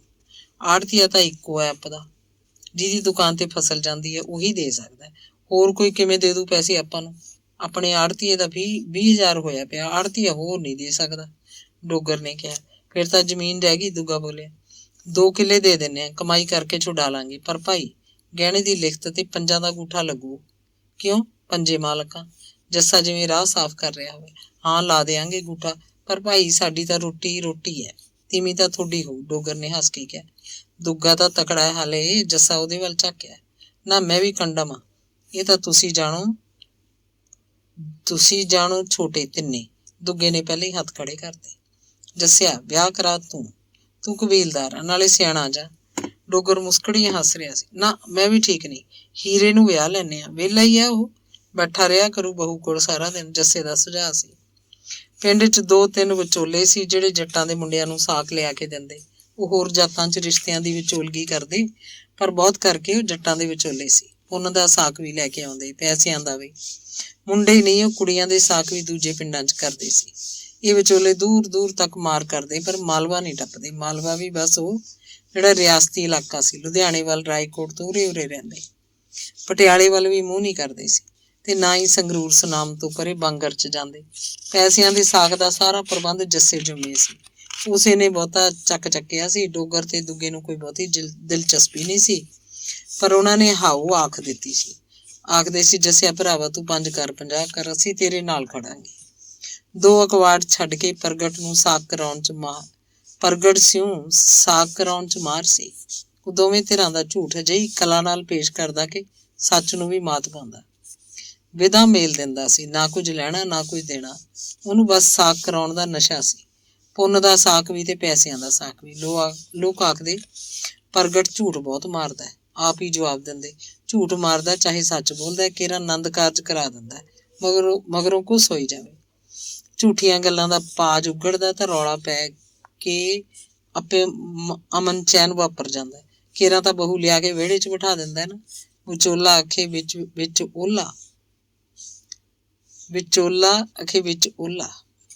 ਓਲਾ ਰੱਖੇ ਬਗੈਰ ਸਾਕ ਨਹੀਂ ਸਿਰੇ ਚੜ੍ਹਦਾ ਭਾਈ। ਖੱਟ ਦੇ ਵਿਹਾਰ ਤੇ ਪ੍ਰਗਟ ਸੋਹਣ ਨੂੰ ਤਾਂ ਮੁੰਡੇ ਵਾਲੇ ਪਾਸਿਓਂ ਬਸ ਸੋਨੇ ਦੀ ਛਾਪ ਪਾਈ ਜਾਂਦੀ ਸੀ, ਹੋਰ ਕੁਛ ਨਹੀਂ। ਉਹਨੂੰ ਬਸ ਛਾਪ ਲੈਣ ਦਾ ਨਸ਼ਾ ਸੀ। ਵਾਹ ਉਹਨੂੰ ਕਦੇ ਵੀ ਨਹੀਂ ਮਿਲਦੀ ਸੀ। ਆਖਰ ਨੂੰ ਜੁੱਤੀਆਂ ਪੈਂਦੀਆਂ ਜਾਂ ਕੁੜੀਆਂ ਗੀਤ ਗਾਉਂਦੀਆਂ, ਕੁੜਮੋ ਕੁੜਮੀ ਲੱਖ ਵਾਰੀ ਵਿਚੋਲੇ ਦੀ ਢੂਈ 'ਚ ਲੱਤ ਮਾਰੀ। ਪ੍ਰਗਟ ਸੂ ਆਪ ਸੀ ਜਾਂ ਉਹਦੀ ਬੁੜੀ ਮਾਂ। ਉਹ 60 ਨੂੰ ਪਹੁੰਚਿਆ ਹੋਇਆ ਸੀ ਤੇ ਛੜਾ ਸੀ। ਉਹਦੇ ਕੋਲ 4 ਕਿੱਲੇ ਜ਼ਮੀਨ ਵੀ ਸੀ, ਪਰ ਪਤਾ ਨਹੀਂ ਕਿਉਂ ਉਹਨੂੰ ਆਪ ਨੂੰ ਰਿਸ਼ਤਾ ਨਹੀਂ ਹੋਇਆ, ਜਦੋਂ ਕਿ ਉਹਨੇ ਲੋਕਾਂ ਦੇ ਕਿੰਨੇ ਸਾਰੇ ਰਿਸ਼ਤੇ ਕਰਾਏ ਸੀ। ਉਹ ਤਾਂ ਪਤੰਦਰ ਉਂਗਲਾਂ ਤੇ ਗਿਣਾ ਦਿੰਦਾ ਕਿ ਉਹਨੇ 150 ਰਿਸ਼ਤਾ ਲਿਆਂਦਾ ਹੈ। 100 ਮੁੰਡੇ ਵਿਆਹੇ, 50 ਕੁੜੀਆਂ। ਪੁੰਨ ਦੇ ਸਾਕ ਥੋੜੇ, ਪੈਸਿਆਂ ਵਾਲੇ ਬਹੁਤੇ। ਜੱਸਾ ਪ੍ਰਗਟ ਸਿੰਘ ਦੇ ਘਰ ਗਿਆ। ਉਹਨੇ ਸੁਣਿਆ ਹੋਇਆ ਸੀ ਕਿ ਉਹ ਪੱਕਾ ਬੰਦਾ ਹੈ, ਗੱਲ ਨੂੰ ਸਿਰੇ ਲਾ ਦਿੰਦਾ। ਪ੍ਰਗਟ ਘਰ ਹੀ ਸੀ, ਆਪਣੀ ਬੈਠਕ 'ਚ ਬੈਠਾ ਲੱਕੜ ਦੇ ਕੰਘੇ ਨਾਲ ਸਿਰ ਦੇ ਵਾਲ ਵਾਹ ਰਿਹਾ ਸੀ। ਜੱਸੇ ਨੇ ਜਾਣਸਾਰ ਚਾਚਾ ਕਹਿ ਕੇ ਸਤਿ ਸ੍ਰੀ ਅਕਾਲ ਬੁਲਾਈ। ਪ੍ਰਗਟ ਸਿੰਘ ਨੇ ਜੱਸੇ ਨੂੰ ਸਿਆਣ ਲਿਆ ਸੀ, ਬੈਠਣ ਲਈ ਆਖਿਆ ਤੇ ਉਹਦਾ ਹਾਲ ਚਾਲ ਪੁੱਛਣ ਲੱਗਿਆ। ਜੱਸੇ ਨੇ ਸਾਰੀ ਕਹਾਣੀ ਦੱਸ ਦਿੱਤੀ। ਬਹੁਤ ਅਧੀਨਗੀ ਨਾਲ ਆਖ ਰਿਹਾ ਸੀ ਕਿ ਉਹਨਾਂ ਦੇ ਘਰ 'ਚ ਰੋਟੀ ਪਕਾਉਣ ਵਾਲਾ ਕੋਈ ਨਹੀਂ, ਉਹ ਆਪ ਹੱਥ ਫੂਕਦਾ ਹੈ। ਉਹ 5 ਹਨ, 8 ਕਿੱਲੇ ਜ਼ਮੀਨ ਹੈ, ਇੱਕ ਨੂੰ ਵਿਆਹੁਣਗੇ, ਘਰ ਅੱਗੇ ਤੁਰਨਾ ਚਾਹੀਦਾ। ਜਿਉਂ-ਜਿਉਂ ਜੱਸਾ ਬੋਲਿਆ ਸੀ, ਪ੍ਰਗਟ ਸਿੰਘ ਦੇ ਦਿਮਾਗ 'ਚ ਇੱਕ ਕੁੜੀ ਦੀ ਸ਼ਕਲ ਘੁੰਮਣ ਲੱਗੀ। ਕਿੰਨਾ ਖਰਚ ਕਰ ਸਕਦੇ ਹੋ? ਪ੍ਰਗਟ ਨੇ ਦੋਵੇਂ ਹੱਥਾਂ ਨਾਲ ਦਾੜੀ ਪਲੋਸਦਿਆਂ ਪੁੱਛਿਆ। ਕਿੰਨਾ ਕਰਾਏਗਾ ਚਾਚਾ? ਜੱਸਾ ਬਾਲਾ ਤਾਹੂ ਸੀ। ਅੱਜ ਕੱਲ੍ਹ 20,000 ਤੋਂ ਘੱਟ ਕੋਈ ਨਹੀਂ ਗੱਲ ਕਰਦਾ। ਤੈਨੂੰ ਖਰੀ ਸੁਣਾ ਦਿਆਂ, ਲੋਕ ਬਹੁਤ ਟੁੱਟੇ ਹੋਏ ਆ। ਕੁੜੀ ਤਾਂ ਕੀ, ਆਪਦੀਆਂ ਤੀਵੀਆਂ ਵੇਚਣ ਨੂੰ ਤਿਆਰ ਨੇ। ਪ੍ਰਗਟ ਦਾ ਇਸ਼ਾਰਾ ਸੀ। ਟੁੱਟੇ ਹੋਏ ਅਸੀਂ ਕੀ ਘੱਟ ਆ ਚਾਚਾ? 20 ਜਿਹੜਾ ਕਹਿਣਾ ਹੈ, ਸਾਡੇ ਕੋਲ ਤਾਂ ਪਿਆ ਨਹੀਂ। 2 ਕਿੱਲੇ ਧਰ ਕੇ ਲਾਵਾਂਗੇ ਕਿਸੇ ਤੇ, 2 ਕਿੱਲੇ ਧਰ ਕੇ ਲਵਾਂਗੇ ਕਿਸੇ ਤੋਂ। ਕੁੜੀ ਮੇਰੀ ਨਿਗਾਹ 'ਚ ਆ ਗਈ। ਕਾਤਰੋਂ ਹੈ ਨਾ ਪਿੰਡ, ਸ਼ੇਰਪੁਰ ਕੋਲੇ, ਉੱਥੇ ਹੈ। ਮੈਂ ਪਰਸੋਂ ਹੀ ਜਾ ਕੇ ਆਇਆ, ਕੱਲ ਨੂੰ ਤੜਕੇ ਫੇਰ ਤੁਰ ਜਾਣਾ। ਤੁਸੀਂ 20,000 5-7 ਦਿਨਾਂ 'ਚ ਤਿਆਰ ਰੱਖੋ। ਕਿਤੋਂ ਕਰੋ? ਇੱਕ ਤੁਹਾਨੂੰ ਪਤਾ ਹੈ, 1 ਦਿਨ ਪਹਿਲਾਂ ਰਕਮ ਦੇਣ ਚੱਲਾਂਗੇ, ਅਗਲੇ ਦਿਨ ਕੁੜੀ ਵਿਆਹ ਕੇ ਲਿਆਵਾਂਗੇ। ਗੱਲ ਨਾ ਕਰੀ ਕਿਸੇ ਕੋਲ ਅਜੇ। ਜਾ ਦੌੜ ਜਾ ਹੁਣ। ਕੁੜੀ ਬਾਈ 23 ਸਾਲ ਦੀ ਹੋ ਚੁੱਕੀ ਸੀ। ਉਹ ਇਕੱਲੀ ਸੀ, ਨਾ ਹੋਰ ਭੈਣ ਨਾ ਭਾਈ। ਮਾਂ ਪਿਓ ਸਨ, ਦੋਵੇਂ 60 ਦੇ ਨੇੜੇ ਪਹੁੰਚੇ। ਪਿਓ ਤੋਂ ਹੁਣ ਵਾਹੀ ਦਾ ਕੰਮ ਹੁੰਦਾ ਨਹੀਂ ਸੀ, ਸਿਰਫ 2 ਕਿੱਲੇ ਜ਼ਮੀਨ ਸੀ, ਉਹ ਵੀ ਗਹਿਣੇ ਟਿਕੀ ਹੋਈ। ਪਤਾ ਨਹੀਂ ਕਿਵੇਂ ਗੁਜ਼ਾਰਾ ਕਰਦੇ ਸੀ। ਉਹਨਾਂ ਦੇ ਪਹਿਲਾਂ ਹੋਰ ਜਵਾਕ ਵੀ ਹੋਏ ਸੀ 4-5, ਪਰ ਪਤਾ ਨਹੀਂ ਘਰ 'ਚ ਕੀ ਕਸਰ ਸੀ ਜਾਂ ਤੀਵੀਂ ਦੇ ਸਰੀਰ 'ਚ ਕੋਈ ਨੁਕਸ, ਹੋ ਮਰਦੇ ਰਹੇ। ਇਹ ਕੁੜੀ ਅਖੀਰ ਦੀ ਸੀ ਬਚ ਰਹੀ। ਜੰਗੀਰੋ ਦਾ ਉਹ ਤਕੜਾ ਪੈਸਾ ਲਾਉਣਾ ਚਾਹੁੰਦੀ ਸੀ ਤਾਂ ਕਿ ਜ਼ਮੀਨ ਵੀ ਛੁਡਾ ਲੈਣ ਤੇ ਕਬੀਲਦਾਰੀ ਵੀ ਛੰਡੀ ਜਾਵੇ। ਪ੍ਰਗਟ ਸਿੰਘ ਉਹਨਾਂ ਦੇ ਗੁਆਂਢ 'ਚ ਇੱਕ ਘਰ ਜਾਂਦਾ ਹੁੰਦਾ, ਉਹਨਾਂ ਦੇ ਮੁੰਡੇ ਨੂੰ ਉਹਨੇ ਪੁੰਨ ਦਾ ਸਾਕ ਕਰਾਇਆ ਸੀ। ਉਹਦਾ ਚੰਗਾ ਖਾਂਦਾ ਪੀਂਦਾ ਘਰ ਸੀ, ਕੁੜੀ ਮੌਜਾਂ ਕਰਦੀ। ਪ੍ਰਗਟ ਸਿੰਘ ਸ਼ੇਰਪੁਰ ਵਿੱਚੋਂ ਦੀ ਕਦੇ ਲੰਘਦਾ ਤਾਂ ਕਾਤਰੋਂ ਜਾ ਕੇ ਰਾਤ ਕੱਟਦਾ। ਕੁੜੀ ਉਹ ਪ੍ਰਗਟ ਦੀ ਰਿਸ਼ਤੇਦਾਰੀ 'ਚੋਂ ਸੀ, ਬਲਾਈ ਸੇਵਾ ਕਰਦੀ। ਜਦੋਂ ਕਦੇ ਵੀ ਉਹ ਜਾਂਦਾ, ਜੰਗੀਰੇ ਦਾ ਪਿਓ ਸੱਜਣ ਸਿੰਘ ਉਹਦੇ ਕੋਲ ਆ ਬੈਠਦਾ। ਉਹਨੂੰ ਪਤਾ ਸੀ ਕਿ ਇਹਨਾਂ ਦੇ ਮੁੰਡੇ ਦਾ ਵਿਚੋਲਾ ਹੈ ਤੇ ਰਿਸ਼ਤੇ ਕਰਾਉਣ ਦਾ ਕੰਮ ਕਰਦਾ। ਸੱਜਣ ਸਿੰਘ ਪ੍ਰਗਟ ਕੋਲ ਘਿਣਾ ਜੀਆਂ ਪਾਉਂਦਾ ਰਹਿੰਦਾ ਸੀ। ਆਪਣਾ ਛੋਟਾ ਚਾਕੂ ਇੱਟ ਦਾ ਰੋੜਾ ਲੈ ਕੇ ਤਿੱਖਾ ਕਰੀ ਜਾਂਦਾ, ਹੌਲੀ ਹੌਲੀ ਬੋਲੀ ਵੀ ਜਾਂਦਾ। ਬੋਲਦਾ ਤਾਂ ਉਹਦੀਆਂ ਰਗਾਂ ਵੀ ਬੋਲਦੀਆਂ। ਸਾਫ਼ ਸੀ ਉਹ ਫੀਮ ਖਾਂਦਾ ਸੀ। ਗੱਲੀ ਗੱਲੀ ਆਪਣੇ ਘਰ ਦੀ ਹਾਲਤ ਦੱਸਦਾ ਰਹਿੰਦਾ। ਜਗੀਰ ਉਹਨਾਂ ਦੇ ਘਰ ਸੁਭਾਅ ਕੀ ਗੇੜਾ ਮਾਰ ਜਾਂਦੀ। ਇੱਕ ਦਿਨ ਕੁੜੀ ਵੱਲ ਹੱਥ ਕਰਕੇ ਉਹ ਕਹਿੰਦਾ, ਹੁਣ ਤਾਂ ਆਹ ਹੈ ਪੈਸਾ, ਜਿਹੜਾ ਮਿਲੂ ਉਹਦੇ ਨਾਲ ਦਿਨ ਕੱਟੀ ਕਰ ਲਾਂਗੇ ਬਸ। ਕਿੰਨੇ ਦਵਾ ਦਿਆਂ? ਪ੍ਰਗਟ ਸਿੰਘ ਨੇ ਸਿੱਧਾ ਹੀ ਪੁੱਛਿਆ ਸੀ। 2 ਕਿੱਲੇ ਆ ਭਾਵੇਂ ਮੇਰੀ, 15 ਤਾਂ ਉਹਦੇ ਤੇ ਹੋਇਆ ਪਿਆ, ਫਿਰ ਆੜਤੀਆ ਕਰੀ ਬੈਠਾ 4-5 ਹਜ਼ਾਰ। ਹੁਣ ਤੂੰ ਆਪ ਦੇਖ ਲੈ, ਆਪਦੀ ਕਬੀਲਦਾਰੀ ਵੀ ਹੈ। ਸੱਜਣ ਸਿੰਘ ਨੰਗਾ ਹੋ ਗਿਆ। ਇੱਕ ਗੱਲ ਦੱਸਾਂ ਤੈਨੂੰ, ਜਿਹੜੀ ਹਾਲਤ ਕੁੜੀ ਵਾਲਿਆਂ ਦੀ ਹੁੰਦੀ ਹੈ ਉਹੀ ਹਾਲਤ ਮੁੰਡੇ ਵਾਲਿਆਂ ਦੀ ਹੁੰਦੀ ਹੈ। ਮੁੰਡੇ ਵਾਲੇ ਵੀ ਜ਼ਮੀਨ ਗਹਿਣੇ ਧਰ ਕੇ ਦਿੰਦੇ ਆ, ਰੁਪਈਆ ਜੱਟਾਂ ਕੋਲ ਕਿੱਥੇ ਹੁੰਦਾ। ਉਹ ਤਾਂ ਠੀਕ ਹੈ, ਪਰ ਜੇ ਕੋਈ ਮੰਨਿਆ ਤਾਂ 20 ਤਾਈਂ ਮਨਾ ਕੇ ਦੇਖੂਗਾ। ਪ੍ਰਗਟ ਸਿੰਘ ਆਖ ਆਇਆ ਸੀ। ਸੱਜਣ ਸਿੰਘ ਚੁੱਪ ਸੀ, ਭੁੱਖੀਆਂ ਅੱਖਾਂ ਨਾਲ ਉਹਦੇ ਵੱਲ ਝਾਕ ਰਿਹਾ ਸੀ। ਸ਼ਾਇਦ ਉਹਦੀ ਰਜਾਮੰਦੀ ਸੀ। ਪ੍ਰਗਟ ਸਿੰਘ ਨੇ ਕੁੜੀ ਕਈ ਵਾਰ ਦੇਖੀ ਸੀ। ਗੋਰਾ ਰੰਗ, ਚਿਲਕਦੇ ਤਾਂਬੇ ਜਿਹਾ, ਅੱਡਾ ਲੰਮਾ ਕੱਦ, ਮੋਟੀਆਂ ਮੋਟੀਆਂ ਅੱਖਾਂ। ਸਰੀਰ ਦੀ ਥੋੜੀ ਪਤਲੀ ਸੀ, ਪਰ ਫੁਰਤੀ ਦੱਸਦੀ ਕਿ ਉਹਦਾ ਸਰੀਰ ਗਠਿਆ ਹੋਇਆ। ਛਾਲ ਮਾਰ ਕੇ ਬਾਰ ਮੁਰਦੀ ਲੰਘਦੀ ਸੀ, ਜਿਵੇਂ ਮਿਰਗ ਉੱਚੀ ਵੱਟ ਟੱਪਦਾ ਹੋਵੇ। ਉਸ ਦਿਨ ਪ੍ਰਗਟ ਸਿੰਘ ਨਾਲ ਗੱਲ ਕਰਕੇ ਜੱਸਾ ਆਪਣੇ ਘਰ ਨਹੀਂ ਗਿਆ, ਸਿੱਧਾ ਆਸਾ ਸਿੰਘ ਵੱਲ ਨੂੰ ਹੋ ਗਿਆ। ਉਹਦੇ ਪੈਰਾਂ ਥੱਲੇ ਅੱਗ ਮੱਚੀ ਪਈ ਸੀ, ਮਨ 'ਚ ਲੱਡੂ ਫੁੱਟ ਰਹੇ ਸੀ। ਆਸਾ ਸਿੰਘ ਘਰ ਹੀ ਸੀ। ਉਹਨੂੰ ਪਤਾ ਸੀ ਉਹਦੇ ਕੋਲ ਐਵੇਂ ਤਾਂ ਕੋਈ ਆਉਂਦਾ ਨਹੀਂ। ਵਕਤ ਦੇ ਮਾਰੀ ਉਹਦੇ ਘਰ ਨੂੰ ਤੁਰੇ ਆਉਂਦੇ ਆ। ਦੂਰੋਂ ਹੀ ਬੋਲਿਆ, ਓਏ ਆ ਵੀ ਜਸਵੰਤ ਸਿੰਘ, ਕਿ ਮੇਰਾ ਭੁੱਲ ਗਿਆ ਅੱਜ। ਮੈਂ ਤਾਂ ਚਾਚਾ ਤੇਰੇ ਕੋਲ ਹੀ ਆਇਆ, ਬੈਠ ਕੇ ਗੱਲ ਕਰਨ ਵਾਲੀ ਆ। ਜੱਸਾ ਬੋਲਿਆ, ਆ ਜਾ ਬੈਠ ਜਾਂਦੇ ਆ। ਬੈਠਕ 'ਚ ਆ ਜਾ, ਪਹਿਲਾਂ ਚਾਹ ਦੱਸ। ਆਸਾ ਸਿੰਘ ਉਹਦੀ ਬੈਠਕ ਵੱਲ ਲਿਜਾ ਰਿਹਾ ਸੀ। ਚਾਹ ਦੀ ਭੋਰਾ ਲੋੜ ਨਹੀਂ, ਬਸ ਇੱਕ ਗੱਲ ਸੁਣ ਲੈ ਮੇਰੀ। ਕੀ ਔਟਾ ਪੈ ਗਿਆ? ਉਹ ਗੱਲ ਔਟੇ ਵਾਲੀ ਹੀ ਆ। ਮੇਰੇ ਕੋਲ ਚਾਚਾ ਕੀ ਲੁੱਕ ਹੈ। ਹੀਰੇ ਨੂੰ ਸਾਖ ਹੁੰਦਾ ਪੈਸਿਆਂ ਦਾ। 25,000 ਦੇ ਮੈਨੂੰ, 2 ਕਿੱਲੇ ਲਖਿਆ ਦਿੰਨੇ ਆ। 5 ਭਾਈ ਗੂਠੇ ਲਾਵਾਂਗੇ। ਸਰਦਾ ਨਹੀਂ, ਕਿਵੇਂ ਕਰ। ਜੇ ਹੁਣ ਗੱਲ ਖੁੰਝ ਗਈ, ਮੁੜ ਕੇ ਵੇਲਾ ਹੱਥ ਨਹੀਂ ਆਉਣਾ। ਜੱਸਾ ਬੈਠਕ 'ਚ ਦੂਜੇ ਮੰਜੇ ਤੇ ਬਹੁਤ ਅਧੀਨ ਹੋਇਆ ਬੈਠਾ ਸੀ। 25,000 ਤਾਂ ਡਿਕਰੀਆਂ ਇਕੱਠੀਆਂ ਨਹੀਂ ਹੁੰਦੀਆਂ, ਤੂੰ ਰੁਪਈਏ ਮੰਗਦਾ। ਨਾ ਚਾਚਾ ਸਿਆ, ਇਹ ਤਾਂ ਕਰਨਾ ਪਊ, ਤੇਰੇ ਕੋਲ ਕਾਹਦਾ ਘੱਟ ਹੈ। ਆਸਾ ਸਿੰਘ ਦਾੜੀ ਖੁਰਚਣ ਲੱਗ ਪਿਆ। ਕਹਿੰਦਾ, ਆੜਤੀਏ ਨੂੰ ਪੁੱਛ ਲੈਨੇ ਆ, ਜੇ ਮੰਨਿਆ ਮੇਰੇ ਕੋਲ ਤਾਂ ਹੁੰਦਾ ਨਹੀਂ ਪੈਸਾ। ਆੜਤੀਏ ਨੂੰ ਪੁੱਛ, ਕਾਲੇ ਝੋਰ ਨੂੰ ਪੁੱਛ, ਖੂਹ ਨੂੰ ਪੁੱਛ, ਚਾਹੇ ਟੋਭੇ ਨੂੰ ਪੁੱਛ, ਪਰਸੋਂ ਨੂੰ ਲਖਿਆ ਦਿਆਂਗੇ 2 ਕਿੱਲੇ। ਆਸਾ ਸਿੰਘ ਨੇ ਬਹੁਤੀਆਂ ਇਚੜਾਂ ਨਹੀਂ ਭੇੜੀਆਂ। ਉਹਨੂੰ ਚੌਥੇ ਆਥਣ ਦੀ ਤਰੀਕ ਦੇ ਦਿੱਤੀ। 2 ਦਿਨਾਂ ਦਾ ਸੰਨ ਸੀ। ਉਸੇ ਰਾਤ ਨੂੰ ਰੋਟੀ ਟੁੱਕ ਦਾ ਨਿਬੇੜ ਕੇ ਜੱਸਾ ਹੀਰੇ ਨੂੰ ਆਟੇ ਦੀ ਮਸ਼ੀਨ ਤੋਂ ਸੱਦ ਲਿਆ। ਚਾਰੇ ਭਾਈ ਬੈਠ ਕੇ ਗੱਲਾਂ ਕਰਨ ਲੱਗੇ। ਤਿੰਨਾਂ ਦੀ ਪਹਿਲੀ ਮਿਥੀ ਹੋਈ ਸੀ। ਡੋਗਰ ਵੱਡਾ ਹੋਣ ਕਰਕੇ ਬੋਲਿਆ, ਲੈ ਵੀ ਹੀਰਿਆ, ਤੈਨੂੰ ਵਿਆਹੁਨੇ ਆ ਅਸੀਂ, ਠੀਕ ਹੈ, ਚੁੱਲ੍ਹਾ ਇੱਕ ਰੱਖਾਂਗੇ। ਨਾ, ਮੈਂ ਨਹੀਂ ਠੀਕ, ਮੈਂ ਗੱਲ ਜੰਜਾਲ ਨਹੀਂ ਪਾਉਂਦਾ। ਜੱਸੇ ਦਾ ਕਰ ਦਿਓ ਜਾਂ ਹੋਰ ਕਿਸੇ ਨੂੰ ਦੇਖ ਲਓ। ਹੀਰਾ ਝਿਜਕ ਦਿਖਾ ਰਿਹਾ ਸੀ। ਅਸੀਂ ਤਾਂ ਬੁੜੇ ਹੋ ਗਏ, ਮੈਂ ਤੇ ਦੁੱਗਾ, ਅਸੀਂ ਵਿਆਹ ਕਰਾਉਂਦੇ ਚੰਗੇ ਨਹੀਂ ਲੱਗਦੇ। ਦੁਰਗਾ ਬਰਨਾਲੇ ਜਾ ਬੈਠਾ, ਉਹਦਾ ਵਿਆਹੇ ਦਾ ਤਾਂ ਆਪਾਂ ਨੂੰ ਰੇਜ ਕੋਈ ਨਹੀਂ। ਕਿਉਂ, ਬਹੂ ਤਾਂ ਫੇਰ ਉੱਥੇ ਰਹੂ ਉਹਦੇ ਕੋਲ। ਇਹ ਜੱਸਾ ਮੰਨਦਾ ਨਹੀਂ, ਇਹ ਤੈਨੂੰ ਕਹਿੰਦਾ ਹੈ। ਸਾਨੂੰ ਤਾਂ ਤੂੰ ਹੀ ਠੀਕ ਲੱਗਦਾ, ਛੋਟਾ ਹੈ ਸਾਰਿਆਂ ਤੋਂ, ਤੇਰਾ ਹੀ ਹੱਕ ਬਣਦਾ ਹੈ। ਡੋਗਰ ਵਕੀਲਾਂ ਵਾਂਗ ਗੱਲ ਕਰ ਰਿਹਾ ਸੀ। ਮੈਂ ਕਾਲਾ ਯਾਰ, ਮੈਂ ਬੁਰਾ ਨਹੀਂ ਲੱਗੂ, ਬਹੂ ਨਾਲ ਤੁਰਿਆ ਜਾਂਦਾ। ਹੀਰਾ ਆਪਣੇ ਆਪ ਤੇ ਹੱਸ ਰਿਹਾ ਸੀ। ਉਹ ਤੂੰ ਇੱਕ ਵਾਰੀ ਲੈ ਆਉਣਾ ਉਹਨੂੰ, ਫੇਰ ਤਾਂ ਉਹ ਘਰੇ ਰਿਹਾ ਕਰੂਗੀ। ਅਸੀਂ ਹੈਗੇ ਆ, ਤੂੰ ਉਹਦੇ ਬਰਾਬਰ ਤੁਰ ਕੇ ਕੀ ਲੈਣਾ ਵਾ? ਜੱਸਾ ਬੋਲਿਆ, ਉਹ ਸਾਲਿਆ, ਤੂੰ ਤਾਂ ਰਾਤ ਨੂੰ ਹਨੇਰੇ ਹੋਏ ਘਰੇ ਆਇਆ ਕਰੇਂਗਾ ਮਸ਼ੀਨ ਤੋਂ। ਰਾਤ ਨੂੰ ਬਹੂ ਤੈਨੂੰ ਬੈਟਰੀ ਲੈ ਕੇ ਤਾਂ ਨਹੀਂ ਦੇਖਿਆ ਕਰੂ। ਦੁੱਗਾ ਭਾਈ ਛੋਟੇ ਭਾਈ ਦਾ ਮਖੌਲ ਉਡਾ ਰਿਹਾ ਸੀ। ਅਖੀਰ ਹੀਰਾ ਮੰਨ ਗਿਆ ਤੇ ਉੱਠ ਕੇ ਕਾਹਲ ਨਾਲ ਘਰੋਂ ਬਾਹਰ ਹੋ ਗਿਆ। ਉਹਨੂੰ ਮਸ਼ੀਨ ਉੱਤੇ ਕੋਈ ਤੱਦੀ ਦਾ ਕੰਮ ਹੋਏਗਾ। ਜੱਸੇ ਨੂੰ ਟੇਕ ਕਿੱਥੇ ਅਗਲੇ ਦਿਨ ਤੜਕੇ ਬਰਨਾਲੇ ਨੂੰ ਤੁਰ ਗਿਆ। ਰੋਟੀ ਟੁੱਕ ਤੇ ਦੁੱਧ ਬਾਅਦ ਦਾ ਸਾਰਾ ਨਿਬੇੜ ਕੇ ਗਿਆ। ਵੱਡਿਆਂ ਨੂੰ ਕਹਿੰਦਾ, ਤੁਸੀਂ ਜਾਓ ਖੇਤ ਨੂੰ, ਮੈਂ ਤਾਂ ਬਰਨਾਲੇ ਨੂੰ ਜਾਊਂਗਾ, ਬਾਹਰ ਨੂੰ ਜਿੰਦਾ ਲਾ ਜਾਊਂਗਾ, ਦੁਪਹਿਰ ਤਾਈਂ ਮੁੜ ਆਊਂ। ਡੰਗਰ ਪਸ਼ੂ ਸਾਰੇ ਤੁਸੀਂ ਲੈ ਜਾਓ। ਹੁਣ ਮੈਂ ਦੁਰਗੇ ਦਾ ਕੇਰਾ ਮੂੰਹ ਸੂੰਘਾ ਵਾਂ। ਗਹਿਣੇ ਧਰਨ ਵੇਲੇ ਜ਼ਮੀਨ ਤੇ ਗੁੱਠਾ ਤਾਂ ਉਹਦਾ ਵੀ ਲੱਗੂਗਾ। ਜੱਸਾ ਬਰਨਾਲੇ ਪਹੁੰਚਿਆ। ਧਨੌਲੇ ਦੇ ਫਾਟਕਾਂ ਤੋਂ ਪਰਾਂ ਉਹਦੀ ਦੁੱਧ ਚਾਹ ਦੀ ਦੁਕਾਨ ਦੱਸੀ ਦੀ ਸੀ। ਉਹ ਦੁਕਾਨਾਂ ਨੂੰ ਦੇਖਦਾ ਜਾ ਰਿਹਾ ਸੀ। ਅਖੀਰ ਦਿਸ ਗਿਆ ਉਹ। ਤੇੜ ਨੂੰ ਚਾਰਖਾਨੇ ਦਾ ਦੁਪੱਟਾ ਬੰਨਿਆ ਸੀ। ਗਲ ਮੈਲੇ ਲੱਠੇ ਦੀ ਝੱਗੀ ਜੀ ਸੀ, ਜਿਹਨੂੰ ਦੋ ਵੱਡੀਆਂ ਵੱਡੀਆਂ ਜੇਬਾਂ ਸੀ। ਸਿਰੋਂ ਜਮਾਂ ਨੰਗਾ, ਦੇਖਣ ਨੂੰ ਉਹ ਜੱਟ ਨਹੀਂ ਲੱਗਦਾ ਸੀ। ਜੱਸੇ ਨੂੰ ਦੇਖ ਕੇ ਪਹਿਲਾਂ ਤਾਂ ਉਹ ਖਿੜ ਉੱਠਿਆ, ਫਿਰ ਹੈਰਾਨ ਹੋਣ ਲੱਗਿਆ। ਸੋਚ ਰਿਹਾ ਸੀ, ਕਿਵੇਂ ਆਇਆ ਜੱਸਾ? ਪਹਿਲਾਂ ਤਾਂ ਕਦੇ ਆਇਆ ਨਹੀਂ ਸੀ। ਦੁਰਗੇ ਨੇ ਉਹਨੂੰ ਬਹੁਤੇ ਦੁੱਧ ਦੀ ਚਾਹ ਦਾ ਗਲਾਸ ਬਣਾ ਕੇ ਦਿੱਤਾ। ਜੱਸਾ ਘੁੱਟੀ ਘੁੱਟੀ ਚਾਹ ਪੀਂਦਾ ਤੇ ਹੌਲੀ ਹੌਲੀ ਉਹਦੇ ਖਾਸਾ ਨੇੜੇ ਹੋ ਕੇ ਗੱਲ ਵੀ ਕਰੀ ਜਾਂਦਾ ਸੀ। ਦੁਰਗਾ ਗਾਹਕਾਂ ਨੂੰ ਭੁਗਤਾ ਰਿਹਾ ਸੀ, ਪਰ ਧਿਆਨ ਨਾਲ ਜੱਸੇ ਵੱਲ ਵੀ ਉਹਦੇ ਕੰਨ ਸਨ। ਵਿੱਚ ਵਿੱਚ ਦੀ ਹੁੰਗਾਰਾ ਭਰਦਾ। ਸਾਰੀ ਗੱਲ ਸੁਣ ਕੇ ਦੁਰਗਾ ਕਹਿੰਦਾ, ਮੈਂ ਜ਼ਮੀਨ ਦਾ ਕਾਹਦਾ ਮਾਲਕ ਹਾਂ ਭਾਈ ਸਾਹਿਬ? ਕਦੇ ਇੱਕ ਦਾਣਾ ਵੀ ਦਿੱਤਾ ਮੈਨੂੰ? ਹੁਣ ਅੰਗੂਠਾ ਲਵਾਉਣ ਨੂੰ ਆ ਗਿਆ ਤੂੰ।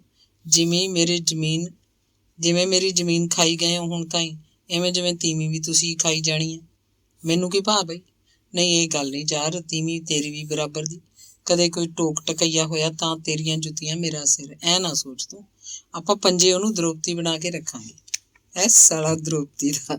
ਦੁਰਗੇ ਨੇ ਹੱਸਣਾ ਚਾਹਿਆ। ਹਾਂ, ਜਦੋਂ ਮਰਜ਼ੀ ਆਇਆ ਕਰੀ। ਅਸੀਂ ਤਿੰਨਾਂ ਨੇ ਹੀਰੇ ਨਾਲ ਪਹਿਲਾਂ ਗੱਲ ਕੀਤੀ ਹੈ। ਜੱਸਾ ਉਹਨੂੰ ਪੱਕਾ ਕਰ ਗਿਆ। ਕਦੋਂ ਆਵਾਂ ਫਿਰ ਦੱਸ? ਪਰਸੋਂ ਨੂੰ ਆਥਣੇ ਆਸਾਸੂ ਨੂੰ ਜ਼ਮੀਨ ਲਿਖਾਵਾਂਗੇ। 2 ਕਿੱਲੇ ਦੇਣੀ ਹੈ, 25,000 ਲਵਾਂਗੇ। 20 ਕੁੜੀ ਵਾਲਿਆਂ ਨੂੰ ਦੇਣਾ, 5 ਦਾ ਬਹੂ ਨੂੰ ਟੂਨ ਟੱਲਾ, ਹੋਰ ਕੱਪੜਾ ਲੀੜਾ, ਵਿਆਹ ਤੇ ਖਰਚ ਹੋਊਗਾ ਹੀ। ਸ਼ਰੀਕ ਦਾਰੂ ਪੀਣਗੇ। ਜੱਸੇ ਨੇ ਸਭ ਸੁਣਾਤਾ। ਕਾਤਰੋਂ ਵਿਆਹ ਢੱਕਣ ਦੀ ਤਰੀਕ ਰੱਖਤੀ ਗਈ। ਪ੍ਰਗਟ ਸੂੰ ਤੇ ਜੱਸਾ ਇੱਕ ਦਿਨ ਪਹਿਲਾਂ 20,000 ਕੁੜੀ ਵਾਲਿਆਂ ਦੀ ਝੋਲੀ ਪਾ ਆਏ। ਪੰਜੇ ਭਾਈ ਨਹੀਂ ਗਏ ਸੀ। ਬਰਾਤ ਦੇ ਸਿਰਫ 10 ਬੰਦੇ ਸੀ। ਹੀਰੇ ਨਾਲ ਕੱਲਾ ਜੱਸਾ ਹੀ ਗਿਆ। ਵੱਡੇ ਦੋਵਾਂ ਨੇ ਘਰ ਸਾਂਭਣਾ ਸੀ। ਬੁੜੇ ਹੋਣ ਕਰਕੇ ਉਂਝ ਵੀ ਸੰਗ ਗਏ। ਉਹ ਊਠਾਂ ਤੇ ਗਏ ਸੀ। ਹੀਰੇ ਲਈ ਰੱਥ ਗੱਡੀ ਸੀ। ਜੱਸਾ ਨਾਲ ਬਹਿ ਗਿਆ ਤੇ ਉਹਨਾਂ ਦਾ ਨਾਈ। ਉਹ ਤੜਕੇ ਮੂੰਹ ਨੇਰੇ ਧਰਮਗੜ੍ਹੋਂ ਤੁਰੇ ਸੀ। ਕਾਤਰੋਂ ਸਦਿਆਂ ਹੀ ਪਹੁੰਚ ਗਏ। ਜਦੋਂ ਬਰਾਤ ਚਾਹ ਪੀ ਰਹੀ ਸੀ, ਕੁੜੀਆਂ ਬੁੜੀਆਂ ਛੋਟੇ ਜਵਾਕ ਹੀਰੇ ਨੂੰ ਦੇਖ ਕੇ ਸਿਹਰੇ ਬੰਨੇ ਹੋਣ ਕਰਕੇ ਪਤਾ ਲੱਗਿਆ ਕਿ ਇਸ ਮੁੰਡੇ ਦਾ ਵਿਆਹ ਹੈ। ਇੱਕ ਕੁੜੀ ਹਵਾ ਦੀ ਤੇਜ਼ੀ ਨਾਲ ਸਿਰ ਗੁੰਦਵਾ ਰਹੀ ਜੰਗੀਰੋ ਕੋਲ ਗਈ। ਉਹਦੇ ਕੰਨ 'ਚ ਕਹਿਣ ਲੱਗੀ, ਧੁੱਪ ਵਾਂਗੂ ਚਮਕਦੀ ਏ ਤੇਰੇ ਹਾਣ ਦਾ ਸੁਨੀਂਦਾ ਰੰਗ ਕਾਲਾ। ਨੈਣ ਨੇ ਵੀ ਸੁਣਿਆ, ਜਿਵੇਂ ਜੰਗੀਰੋ ਦੇ ਸਿਰ ਦੀ ਇੱਕ ਮਿੱਡੀ ਢਿੱਲੀ ਰਹਿ ਗਈ ਹੋਵੇ। ਵਿਆਹ ਤੋਂ ਬਾਅਦ ਹੀਰਾ ਵੇਲੇ ਸਿਰ ਘਰ ਆਉਂਦਾ ਸੀ। ਬਹੂ ਦੀ ਪੱਕੀ ਰੋਟੀ ਖਾਂਦਾ, ਦੁੱਧ ਪੀਂਦਾ।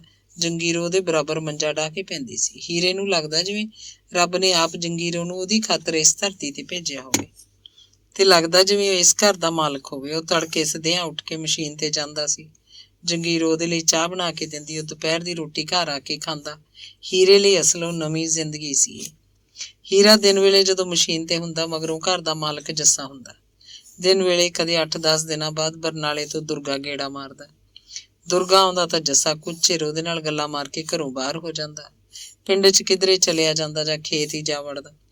ਦੁਰਗਾ ਬਰਨਾਲੇ ਤੋਂ ਘਰ ਲਈ ਨਿੱਕ ਸੁੱਖ ਕਈ ਚੀਜ਼ਾਂ ਲੈ ਕੇ ਆਉਂਦਾ ਸੀ।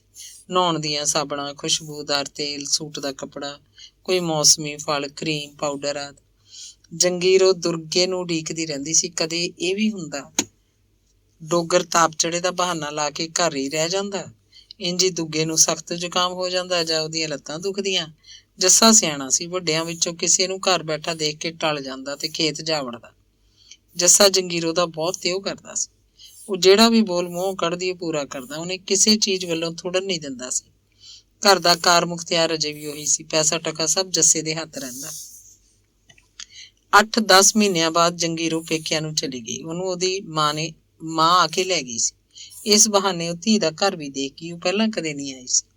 ਜੰਗੀਰੋ ਦੇ ਜਾਣ ਬਾਅਦ ਘਰ ਪਹਿਲਾਂ ਵਾਲੀ ਹਾਲਤ ਸੀ। ਜੱਸੇ ਨੂੰ ਫੇਰ ਤੀਵੀਆਂ ਵਾਲੇ ਕੰਮ ਕਰਨੇ ਪੈ ਗਏ। ਹੀਰਾ ਮਸ਼ੀਨ ਤੇ ਰਾਤ ਨੂੰ ਸੌਂਦਾ, ਬਾਣੀਆਂ ਦੇ ਸਿਰੋਂ ਹੀ ਰੋਟੀ ਟੁੱਕ ਖਾਂਦਾ। ਦੁਰਗਾ ਬਰਨਾਲੇ ਤੋਂ ਕਦੇ ਨਹੀਂ ਆਇਆ ਸੀ। ਲੱਗਦਾ ਜਿਵੇਂ ਇਸ ਘਰ 'ਚ ਔਰਤ ਨਾਂ ਦੀ ਚੀਜ਼ ਕਦੇ ਸੀ ਨਹੀਂ। 2-2.5 ਮਹੀਨਿਆਂ ਬਾਅਦ ਕਾਤਰੋਂ ਤੋਂ ਸੁਨੇਹਾ ਆਇਆ ਕਿ ਜੰਗੀਰੋ ਕੋਲ ਮੁੰਡਾ ਹੈ। ਮੁੰਡੇ ਦਾ ਰੰਗ ਕਾਲਾ ਨਹੀਂ ਸੀ। ਬੁੜੀਆਂ ਆਖਦੀਆਂ ਸੀ ਮਾਂ ਤੇ ਗਿਆ। ਜੰਗੀਰੋ ਨੂੰ ਪੰਜੀਰੀ ਤੇ ਲੀੜਾ ਕੱਪੜਾ ਲੈ ਕੇ ਜੱਸਾ ਹੀ ਗਿਆ। ਮੁੰਡਾ 3 ਮਹੀਨੇ ਦਾ ਹੋਇਆ ਤਾਂ ਜੱਸਾ ਜੰਗੀਰੋ ਨੂੰ ਲੈ ਆਇਆ। ਗੁਆਂਢਣਾਂ ਕਚੀਰਾ ਕਰਦੀਆਂ, ਪ੍ਰਾਹੁਣਾ ਆਪ ਕਿਉਂ ਨਹੀਂ ਆਇਆ ਕੁੜੇ? ਜੇਠ ਆ ਗਿਆ। ਜੇਠ ਦਾ ਤਾਂ ਕੋਈ ਰਾਹ ਨਹੀਂ ਭਾਈ ਲੈ ਕੇ ਜਾਣ ਦਾ। ਜੰਗੀਰੋ ਦੀ ਮਾਂ ਆਖਦੀ, ਉਹਨੂੰ ਬਾਣੀਏ ਜਾਣ ਨਹੀਂ ਦਿੰਦੇ ਕਿਧਰੇ, ਛੁੱਟੀ ਨਹੀਂ ਮਿਲਦੀ। ਚੱਕੀ ਦਾ ਸਾਰਾ ਕੰਮ ਉਹਦੇ ਹੱਥ ਹੈ। ਜੰਗੀਰੋ ਮੁੰਡਾ ਲੈ ਕੇ ਆਈ ਤਾਂ ਘਰ ਦਾ ਕਾਰੋਬਾਰ ਪਹਿਲਾਂ ਵਾਂਗ ਹੀ ਤੁਰ ਪਿਆ। ਫਰਕ ਇੰਨਾ ਸੀ, ਹੁਣ ਦੁਰਗਾ ਬਰਨਾਲੇ ਤੋਂ ਨਹੀਂ ਆਉਂਦਾ ਸੀ। ਮਹੀਨੇ 20 ਦਿਨਾਂ ਬਾਅਦ ਜੰਗੀਰੋ ਆਪ ਮੁੰਡਾ ਲੈ ਕੇ ਬਰਨਾਲੇ ਜਾਂਦੀ। ਉੱਥੇ ਇੱਕ ਰਾਤ ਕੱਟ ਕੇ ਆਉਂਦੀ। ਦੁਰਗੇ ਨੂੰ ਭਤੀਜੇ ਬਹਾਨੇ ਖਾਸਾ ਕੁਝ ਦੇਣ ਦਾ ਮੌਕਾ ਮਿਲ ਜਾਂਦਾ। ਪਹਿਲਾ ਬੱਚਾ ਜੰਮਣ ਵੇਲੇ ਹੀ ਜੰਗੀਰੋ ਦੇ ਸਰੀਰ 'ਚ ਕੋਈ ਅਜਿਹਾ ਨੁਕਸ ਪਿਆ, ਮੁੜ ਕੇ ਉਹਨੇ ਹੋਰ ਜਵਾਕ ਨਹੀਂ ਜੰਮਿਆ। ਨਾਨਕਿਆਂ ਵੱਲੋਂ ਮੁੰਡੇ ਦਾ ਨਾਂ ਜੰਗ ਬਹਾਦਰ ਸਿੰਘ ਰੱਖਿਆ ਗਿਆ ਸੀ। ਜਿਉਂ-ਜਿਉਂ ਜੰਗ ਬਹਾਦਰ ਵੱਡਾ ਹੁੰਦਾ ਜਾਂਦਾ, ਤਿਉਂ-ਤਿਉਂ ਉਹਦੇ ਤਾਏ ਹਾਰਦੇ ਜਾਂਦੇ। ਧੰਨਵਾਦ। ਅਗਲਾ ਅੰਗ ਹੈ ਬੱਲੇ ਦੀ ਹੱਟ। ਬਲਦੇਵ ਕ੍ਰਿਸ਼ਨ ਹੁਣ ਉਹਨੂੰ ਕੋਈ ਨਹੀਂ ਕਹਿੰਦਾ ਸੀ, ਸਭ ਬੱਲਾ ਆਖਦੇ। ਬੱਲਾ ਨਾਮ ਬਚਪਨ 'ਚ ਉਹਦੇ ਮਾਪਿਆਂ ਨੇ ਧਰਿਆ ਸੀ, ਜੋ ਫਿਰ ਸਾਰੇ ਪੱਕ ਗਿਆ। ਪਿੰਡ ਦੇ ਬਾਜ਼ਾਰ 'ਚ ਬੱਲੇ ਬਾਣੀਏ ਦੀ ਦੁਕਾਨ ਸੀ। ਬੱਲੇ ਦੀ ਹੱਟ ਦਾ ਬੜਾ ਆਮ ਧਰਤੀ ਨਾਲੋਂ ਬੰਦੇ ਦੇ ਮੋਢੇ ਜਿੰਨਾ ਉੱਚਾ ਸੀ। ਬੱਲੇ ਦੀ ਹੱਟ ਦਾ ਥੜਾ ਆਮ ਧਰਤੀ ਨਾਲੋਂ ਬੰਦੇ ਦੇ ਮੋਢੇ ਜਿੰਨਾ ਉੱਚਾ ਸੀ।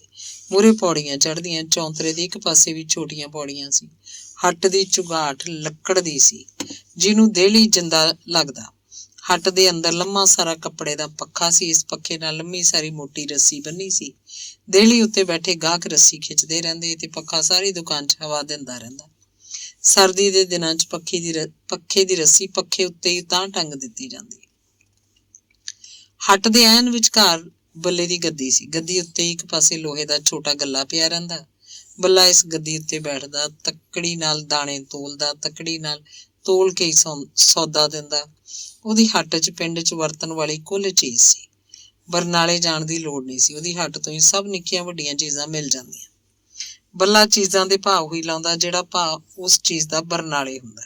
ਫਿਰ ਉਹਦਾ ਤੋਲ ਖਰਾ ਸੀ, ਤੱਕੜੀ ਦੀ ਝੋਲ ਨਹੀਂ ਮਾਰਦਾ ਸੀ। ਦਾਣਿਆਂ ਦਾ ਮੁੱਲ ਵੀ ਪੂਰਾ ਦਿੰਦਾ। ਦਾਣੇ ਐਵੇਂ ਤੋਲ ਨਹੀਂ ਸੁੱਟੀ ਜਾਂਦਾ ਸੀ। ਬੱਚਾ ਹੁੰਦਾ, ਬੁੱਢਾ ਹੁੰਦਾ, ਬੁੱਢੀ ਹੁੰਦੀ, ਜਾਂ ਛੋਟੀ ਕੋਈ ਕੁੜੀ, ਬੱਲਾ ਸਭ ਨੂੰ ਪੂਰਾ ਸੌਦਾ ਦਿੰਦਾ। ਕੋਈ ਓਹਲਾ ਨਹੀਂ, ਕੋਈ ਬੇਈਮਾਨੀ ਨਹੀਂ। ਬੱਲੇ ਦਾ ਕੱਦ 6 ਫੁੱਟ ਉੱਚਾ ਸੀ। ਜਦੋਂ ਖੜਾ ਹੁੰਦਾ ਦੇਖਣ ਨੂੰ ਲਮਟੀਂਗ ਜਿਹਾ ਸੀ। ਕੋਈ ਗਹਿਰੇ ਅੰਗਾਂ ਦਾ ਬੰਦਾ ਸੀ। ਉਹਦਾ ਢਿੱਡ ਵਧਿਆ ਹੋਇਆ ਨਹੀਂ ਸੀ। ਸਿਰ ਨੂੰ ਪਗੜੀ ਬੰਨ੍ਹਦਾ, ਢਿਲਕੀ ਜੀ। ਗਲ 'ਚ ਛੋਟੇ ਕਲਰਾਂ ਦਾ ਕੁੜਤਾ ਹੁੰਦਾ। ਤੇੜ ਮੈਲੀ ਕੁਚੈਲੀ ਧੋਤੀ, ਪੈਰਾਂ 'ਚ ਛਿੱਤਰ ਜੇ ਪਾਉਂਦਾ। ਉਹਦੇ ਪੈਰ ਲੰਮੇ ਲੰਮੇ ਸਨ, ਕਢਵੇ ਜਿਹੇ, ਜਿਵੇਂ ਉਹ ਕੋਈ ਜੰਗਲੀ ਜਾਨਵਰ ਹੋਵੇ। ਬੱਲੇ ਨੂੰ ਕਦੇ ਕਿਸੇ ਨੇ ਨਹੀਂ ਦੇਖਿਆ ਸੀ ਕਿ ਉਹ ਕਿਹੜੇ ਵੇਲੇ ਹੱਟ ਦੀ ਗੱਦੀ ਉੱਤੇ ਸਵੇਰੇ ਸਵੇਰੇ ਆ ਬਹਿੰਦਾ।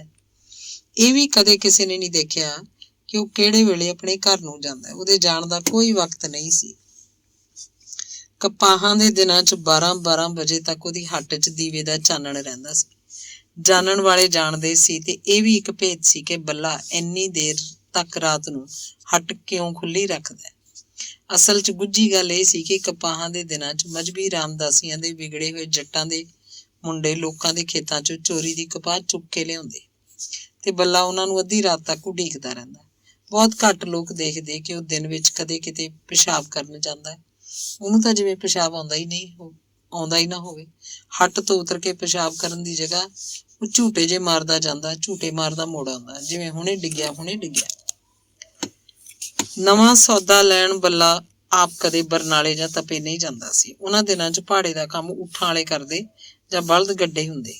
ਉਹ 5ਵੇਂ-7ਵੇਂ ਦਿਨ ਦਾਣਿਆਂ ਦੀਆਂ ਬੋਰੀਆਂ ਭਰਦਾ। ਊਠ ਜਾਂ ਬਲਦ ਗੱਡੇ ਉੱਤੇ ਉਹਨਾਂ ਨੂੰ ਬਰਨਾਲੇ ਪਹੁੰਚਾ ਦਿੱਤਾ ਜਾਂਦਾ। ਭਾੜਾ ਲਾਉਣ ਵਾਲੇ ਇਮਾਨਦਾਰ ਸੀ। ਜਿੰਨੀ ਚੀਜ਼ ਧਰਮਗੜ੍ਹੋਂ ਲੱਦੀ ਜਾਂਦੀ, ਬਰਨਾਲੇ ਜਾ ਕੇ ਉਨੀ ਠੀਕ ਉਤਰਦੀ। ਰਾਹ 'ਚ ਕਿਧਰੇ ਕੋਈ ਗੜਬੜ ਨਹੀਂ ਹੁੰਦੀ ਸੀ। ਭਾੜੇ ਵਾਲੇ ਜੇ ਗੜਬੜ ਕਰਦੇ ਤਾਂ ਉਹ ਕਦੇ ਨਾ ਕਦੇ ਫੜੀ ਜਾਣੀ ਸੀ। ਫਿਰ ਉਹਨਾਂ ਨੂੰ ਕੰਮ ਕੌਣ ਦਿੰਦਾ? ਉਹਨਾਂ ਦਾ ਤਾਂ ਰੁਜ਼ਗਾਰ ਮਾਰਿਆ ਜਾਣਾ ਸੀ। ਬੱਲਾ ਪਰਚੀ ਕਰਕੇ ਦਿੰਦਾ ਸੀ। ਪਰਚੀ ਅਨੁਸਾਰ ਬਰਨਾਲੇ ਮਾਲ ਸਹੀ ਪਹੁੰਚਦਾ। ਬੱਲਾ ਨਵੇਂ ਸੌਦੇ ਦੀ ਵੀ ਪਰਚੀ ਦਿੰਦਾ। ਆਥਣ ਨੂੰ ਇਹ ਸਾਰਾ ਨਵਾਂ ਸੌਦਾ ਧਰਮਗੜ੍ਹ ਪਹੁੰਚ ਜਾਂਦਾ। ਬੱਲਾ ਤਾਂ ਰਕਮ ਵੀ ਭਾੜੇ ਵਾਲਿਆਂ ਨੂੰ ਹੀ ਗਿਣ ਕੇ ਫੜਾ ਦਿੰਦਾ। ਆੜ੍ਹਤੀਏ ਧਰਮਗੜ੍ਹ ਵਾਲੇ ਬੱਲੇ ਦਾ ਪੂਰਾ ਆਦਰ ਸਤਿਕਾਰ ਕਰਦੇ। ਉਹਦੀ ਪਰਚੀ ਦੇ ਇੱਕ ਇੱਕ ਸ਼ਬਦ ਦਾ ਮੁੱਲ ਪਾਉਂਦੇ। ਕਿਧਰੇ ਵੀ ਕਦੇ ਕੋਈ ਗੜਬੜ ਨਹੀਂ ਹੁੰਦੀ ਸੀ। ਅਸਲ ਵਿੱਚ ਉਹ ਸਤਜੁਗੀ ਜ਼ਮਾਨਾ ਸੀ। ਲੋਕਾਂ ਦੇ ਮਨਾਂ 'ਚ ਮੈਲ ਹਾਲੇ ਉਤਰੀ ਨਹੀਂ ਸੀ। ਲੋਕ ਹੱਕ ਦੀ ਕਮਾਈ ਖਾਂਦੇ, ਬੱਲਾ ਹੱਕ ਦੀ ਕਮਾਈ ਖਾਂਦਾ। ਇਸੇ ਕਰਕੇ ਤਾਂ ਸਾਰੇ ਪਿੰਡ 'ਚ ਬੱਲਾ ਬੱਲਾ ਹੁੰਦੀ। ਕਦੇ ਕਦੇ 5-7 ਮਹੀਨਿਆਂ ਬਾਅਦ ਬੱਲੇ ਦੀ ਹੱਟ ਇੱਕ ਦਿਨ ਲਈ ਬੰਦ ਹੋ ਜਾਂਦੀ।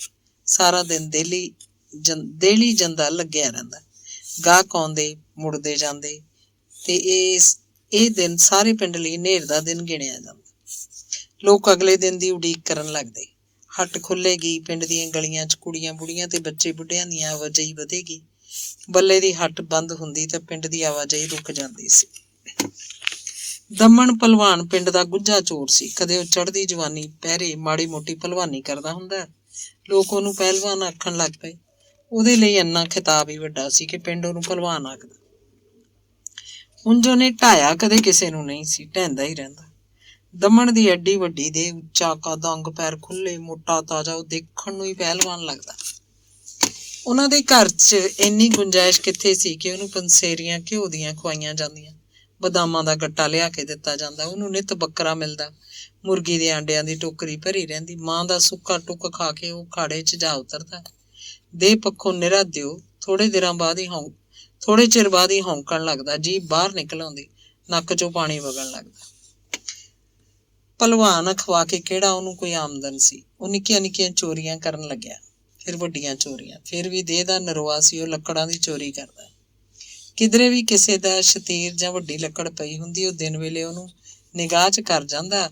ਪੌ ਫਟਦੀ ਤੋਂ ਪਹਿਲਾਂ, ਜਦੋਂ ਲੋਕ ਅਜੇ ਘੂਕ ਸੁੱਤੇ ਪਏ ਹੁੰਦੇ, ਸ਼ਤੀਰ ਜਾਂ ਵੱਡੀ ਲੱਕੜ ਨੂੰ ਮੋਢੇ ਲਾਉਂਦਾ, ਮਿੰਟਾਂ ਦੇ ਹਿਸਾਬ ਪਿੰਡ ਦੇ ਬਾਹਰ ਸੜਕ ਉੱਤੇ ਲੱਕੜ ਦੇ ਆਰੇ ਦੀ ਭੇਟ ਚੜਾ ਦਿੰਦਾ। ਦਮਨ 2.5-3 ਮਣ ਦੀ ਲੱਕੜ ਨੂੰ ਕੱਲਾ ਚੱਕ ਲੈਂਦਾ ਸੀ। ਬੱਸ ਅੱਡੇ ਉੱਤੇ ਜਿੱਥੇ ਬੱਸਾਂ ਖੜਦੀਆਂ, ਉੱਥੋਂ ਥੋੜਾ ਪਰਾਂ ਹਟ ਕੇ ਚੰਨਣ ਤਖਾਣ ਦਾ ਆਰਾ ਸੀ। ਚੰਨਣ ਇਸ ਪਿੰਡ ਦਾ ਵਸਨੀਕ ਨਹੀਂ ਸੀ, ਉਹ ਦੂਰ ਪਿੰਡ ਅਕਲੀਏ ਦਾ ਮਿਸਤਰੀ ਸੀ। ਇਹ ਉਹਦੇ ਸਹੁਰੇ ਦਾ ਆਰਾ ਸੀ। ਸਹੁਰਾ ਮਰਿਆ ਤਾਂ ਆਰੇ ਦਾ ਮਾਲਕ ਚੰਨਣ ਹੋ ਗਿਆ।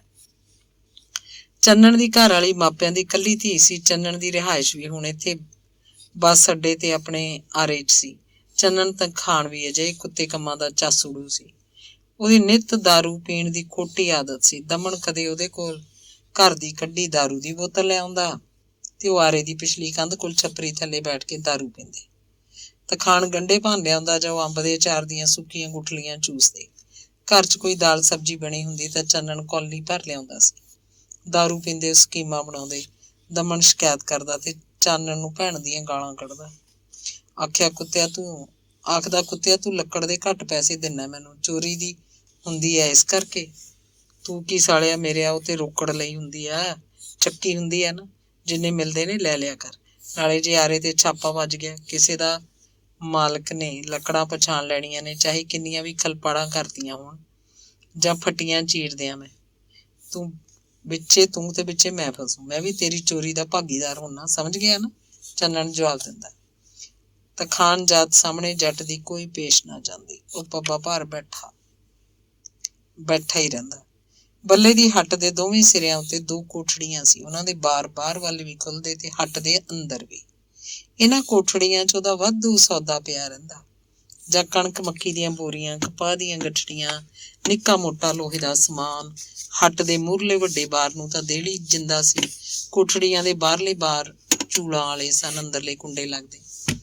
ਬੱਲੇ ਦੀ ਹੱਟ 'ਚ ਜਦੋਂ ਪਹਿਲੀ ਵਾਰ ਚੋਰੀ ਹੋਈ ਤਾਂ ਗੱਲਾ ਭੰਨਿਆ ਤੋੜਿਆ ਗਿਆ ਤਾਂ ਚੋਰ ਕੋਠੜੀ ਦੇ ਬਾਹਰਲੇ ਤਖਤਿਆਂ ਦੀ ਚੂਲ ਲਾ ਕੇ ਅੰਦਰ ਵੜਿਆ ਸੀ।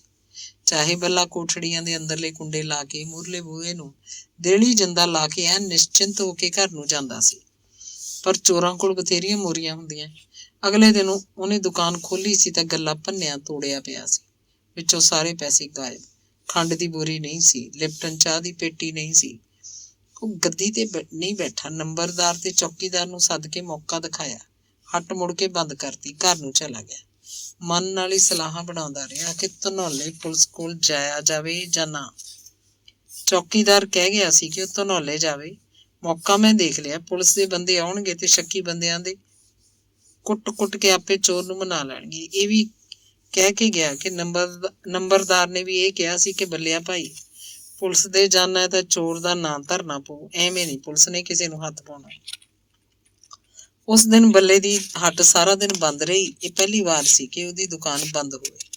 ਸਾਰੇ ਪਿੰਡ 'ਚ ਹਨੇਰ ਪੈ ਗਿਆ। ਹੱਟ ਬੰਦ ਹੋ ਜਾਣ ਦੀ ਸਾਰੇ ਪਿੰਡ 'ਚ ਚਰਚਾ ਸੀ।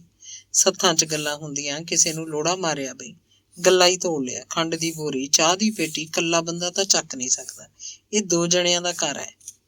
ਉਸ ਦਿਨ ਬੱਲੇ ਨੇ ਦੁਪਹਿਰ ਦੀ ਰੋਟੀ ਨਹੀਂ ਖਾਧੀ। ਘਰ ਵਾਲੀ ਨੂੰ ਕੁਛ ਨਹੀਂ ਦੱਸਦਾ ਸੀ। ਉਹ ਹੌਸਲਾ ਦਿੰਦੀ, ਤੂੰ ਹੱਟ ਖੋਲ ਜਾ ਕੇ, ਗਾਹਕ ਮੁੜਦੇ ਹੋਣਗੇ, ਜਿਹੜਾ ਗਿਆ ਉਹ ਮੁੜ ਕੇ ਨਹੀਂ ਮਿਲਦਾ। ਪੁਲਿਸ ਤੇ ਜਾਏਗਾ, ਪੁਲਿਸ ਤੈਨੂੰ ਲੁੱਟ ਕੇ ਖਾ ਜਾਊ। ਉਹ ਪਿਛਲੇ ਪੈਰ ਤੱਕ ਸਿਰ ਫੜੀ ਬੈਠਾ ਸੋਚਦਾ ਰਿਹਾ। ਕਦੇ ਉਹਦੇ ਬੁੱਲ ਫਰਕਦੇ, ਕਦੇ ਉਹ ਦੰਦ ਪੀਂਦਾ। ਉਹ ਫੈਸਲਾ ਨਹੀਂ ਕਰ ਸਕਿਆ ਕਿ ਚੋਰ ਦਾ ਨਾਂ ਧਰਿਆ ਜਾਏ ਜਾਂ ਨਾ ਧਰਿਆ ਜਾਵੇ। ਉਹਨੂੰ ਦਮਨ ਭਲਵਾਨ ਤੇ ਪੱਕਾ ਸ਼ੱਕ ਸੀ। ਪਿੰਡ 'ਚ ਉਹੀ ਹੈ ਇੱਕ ਜਿਹੜਾ ਅਜਿਹਾ ਕੰਮ ਕਰ ਸਕਦਾ ਹੈ। ਉਹਨੇ ਦਮਨ ਬਾਰੇ ਗੱਲਾਂ ਸੁਣੀਆਂ ਸੀ। ਬੱਲੇ ਨੂੰ ਯਾਦ ਆ ਰਿਹਾ ਸੀ ਦਮਨ ਕਿੰਨੀ ਵਾਰ ਉਧਾਰ ਸੌਦਾ ਲੈ ਕੇ ਗਿਆ ਸੀ। ਆਮ ਤੌਰ ਉੱਤੇ ਉਹ ਖੰਡ ਲਿਜਾਂਦਾ ਜਾਂ ਚਾਹ ਪੱਤੀ ਤੇ ਕਦੇ ਕੱਪੜੇ ਧੋਣ ਵਾਲਾ ਸਨਲਾਈਟ ਸਾਬਣ ਵੀ। ਦਮਨ ਦੇ ਪੈਸੇ ਉਹਨੇ ਕਦੇ ਲਿਖੇ ਹੀ ਨਹੀਂ ਸੀ। ਦਮਨ ਹਮੇਸ਼ਾ ਇਹੀ ਆਖਦਾ, ਲਿਖੀ ਨਾ ਬੱਲਾ ਮੱਲ, ਮੈਂ ਆਪੇ ਦੇ ਜੂ, ਪਰ ਕਦੇ ਵੀ ਦੇ ਕੇ ਨਹੀਂ ਗਿਆ ਸੀ। ਹੁਣ ਉਹਨੂੰ ਇਹ ਵੀ ਯਾਦ ਸੀ ਕਿ ਦਮਨ 2 ਵਾਰੀ ਆ ਚੁੱਕਿਆ।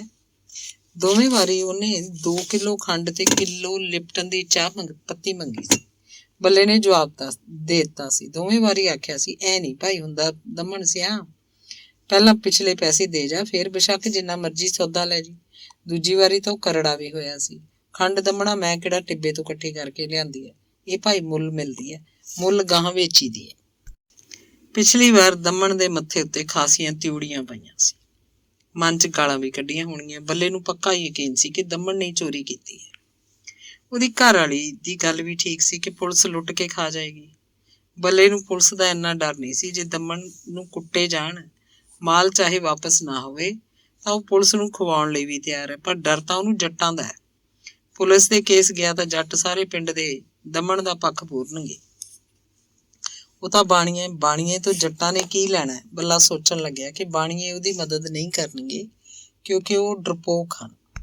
ਬਾਣੀਏ ਉਹਦੀ ਮਦਦ ਨਹੀਂ ਕਰਨਗੇ ਕਿਉਂਕਿ ਉਹਦੇ ਸ਼ਰੀਕ ਹਨ।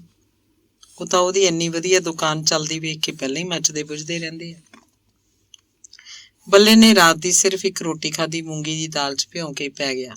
ਤੜਕੇ ਉਹ ਹਮੇਸ਼ਾ ਵਾਂਗ ਮੂੰਹ ਨੇਰੇ ਉੱਠਿਆ, ਜਾ ਕੇ ਹੱਟ ਦਾ ਦੇਲੀ ਜਿੰਦਾ ਖੋਲ ਲਿਆ।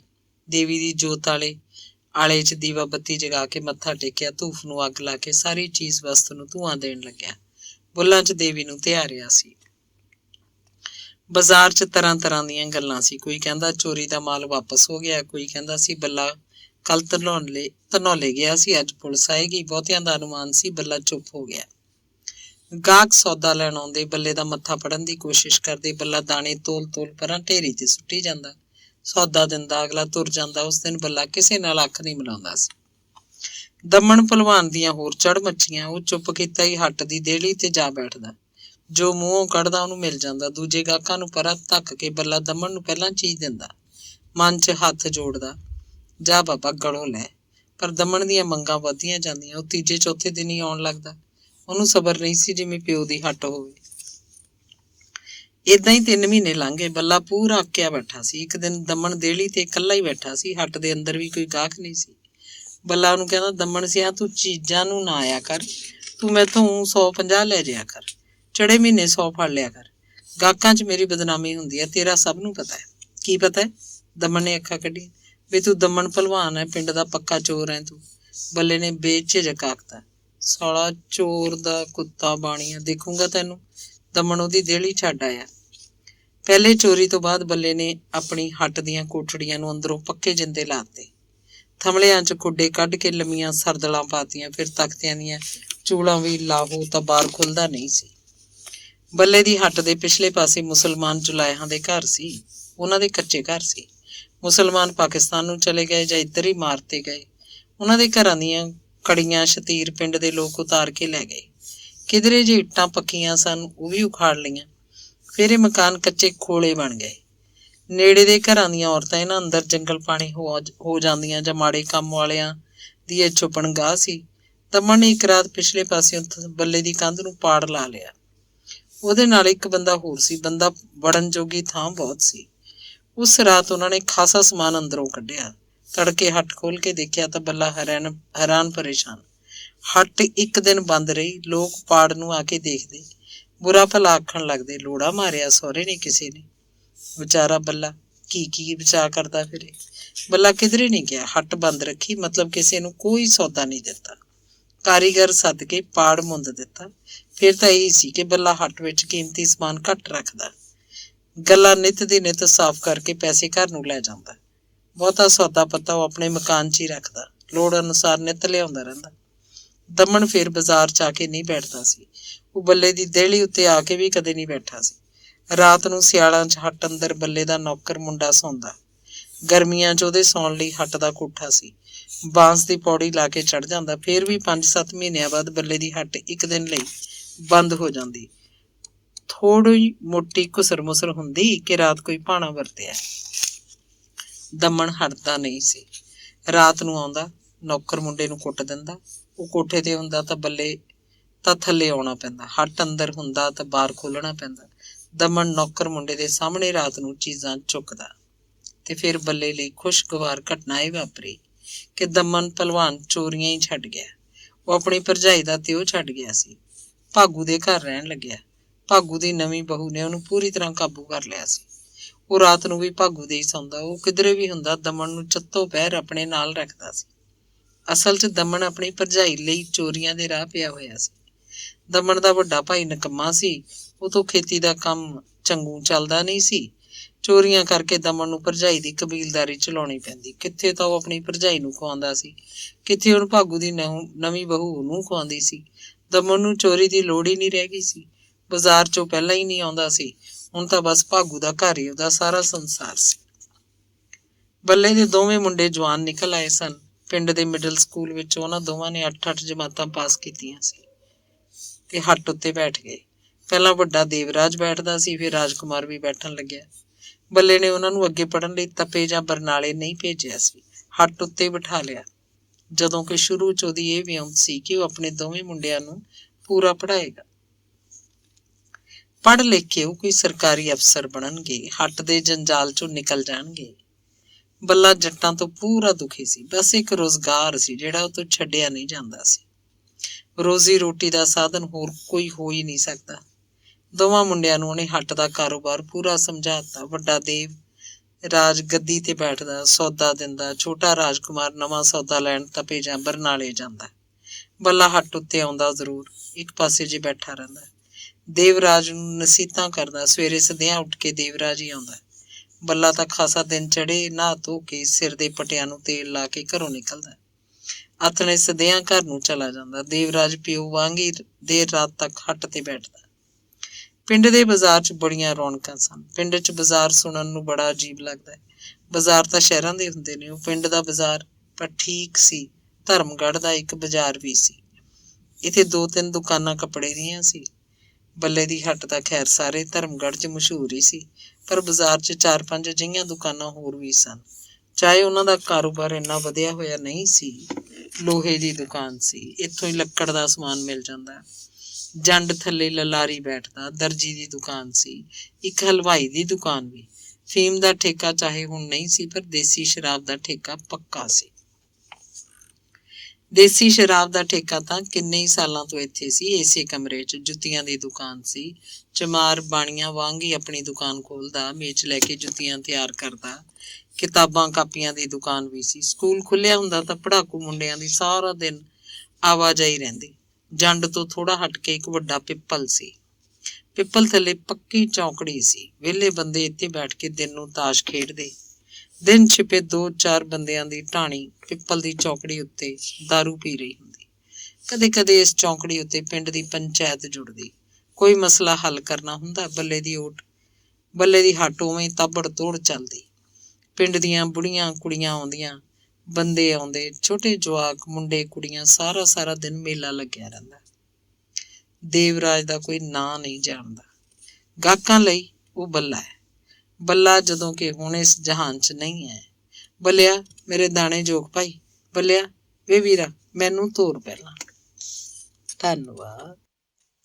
ਜ਼ਮਾਨਾ ਬਦਲਿਆ ਤੇ ਜਦੋਂ ਵਾਟਰ ਪੰਪ ਲੱਗਣ ਲੱਗੇ ਤਾਂ ਖੂਹ ਤੇ ਚੜ੍ਹਨਾ ਉਹਨਾਂ ਨੇ ਬੰਦ ਕਰ ਦਿੱਤਾ। ਲੋਕਾਂ ਨੂੰ ਖੂਹ ਦੀ ਲੋੜ ਹੀ ਨਹੀਂ ਰਹਿ ਗਈ ਸੀ। ਘਰ ਘਰ ਨਲਕਾ ਲੱਗਦਾ ਜਾ ਰਿਹਾ ਸੀ। ਜਿਸ ਘਰ ਨਹੀਂ ਸੀ ਉਹ ਗੁਆਂਢੀਆਂ ਦੇ ਨਲਕੇ ਤੋਂ ਪਾਣੀ ਭਰ ਲੈਂਦਾ। 2-2, 3-3 ਘਰਾਂ ਨੇ ਰਲ ਕੇ ਵੀ ਨਲਕੇ ਸਾਂਝੇ ਥਾਂ ਲਗਵਾ ਲਏ ਸਨ। ਕੀਚਰ ਦੇ ਪਿਓ ਨੇ ਆਪਣਾ ਕੰਮ ਬਦਲ ਲਿਆ ਤੇ ਉਹ ਤੂਤੀਆਂ ਛਟੀਆਂ ਦੇ ਟੋਕਰੇ ਬਣਾਉਣ ਲੱਗਿਆ।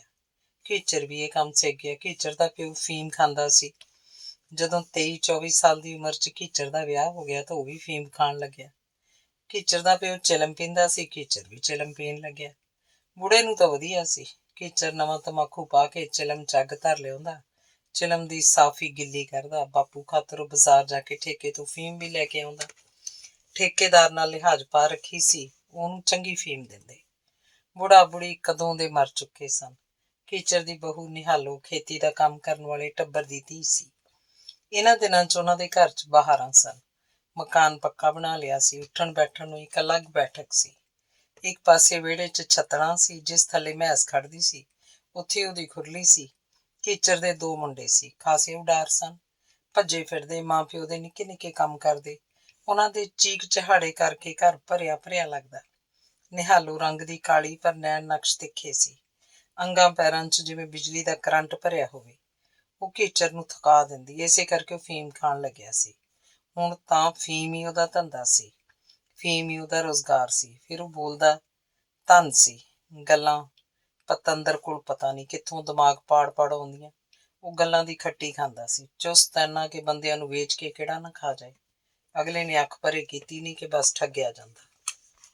ਕੀਚਰ ਨੇ ਸਿਰ ਦੇ ਵਾਲ ਰੱਖੇ ਹੋਏ ਸਨ, ਜੂੜਾ ਕਰਕੇ ਰੱਖਦਾ, 2.5-3 ਗਜ਼ ਦਾ ਚਾਰਖਾਨਾ ਸਿਰ ਨੂੰ ਵਲੇਟ ਲੈਂਦਾ। ਖੁੱਲੇ ਗਲਮੇ ਵਾਲਾ ਮਲਗਰਦਨੀ ਕੁੜਤਾ ਪਹਿਨਦਾ, ਸਾਬਤ ਬਾਹਾਂ ਵਾਲਾ, ਤੇੜ ਕੋਈ ਰੰਗਦਾਰ ਚਾਦਰਾ ਪਿੰਜੜੀਆਂ ਤੱਕ ਬੰਨ੍ਹ ਕੇ ਰੱਖਦਾ।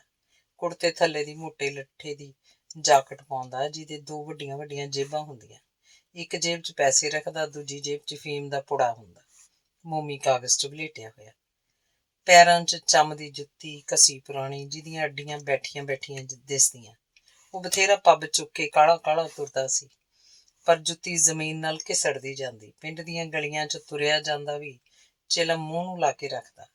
ਉਹਦੇ ਮੂੰਹ 'ਚੋਂ ਕਦੇ ਕਦੇ ਬਹੁਤਾ ਥੋੜ੍ਹਾ ਧੂੰਆਂ ਨਿਕਲਦਾ। ਚਿਲਮ ਨੂੰ ਇੱਕੋ ਹੱਥ ਪਾਉਂਦਾ।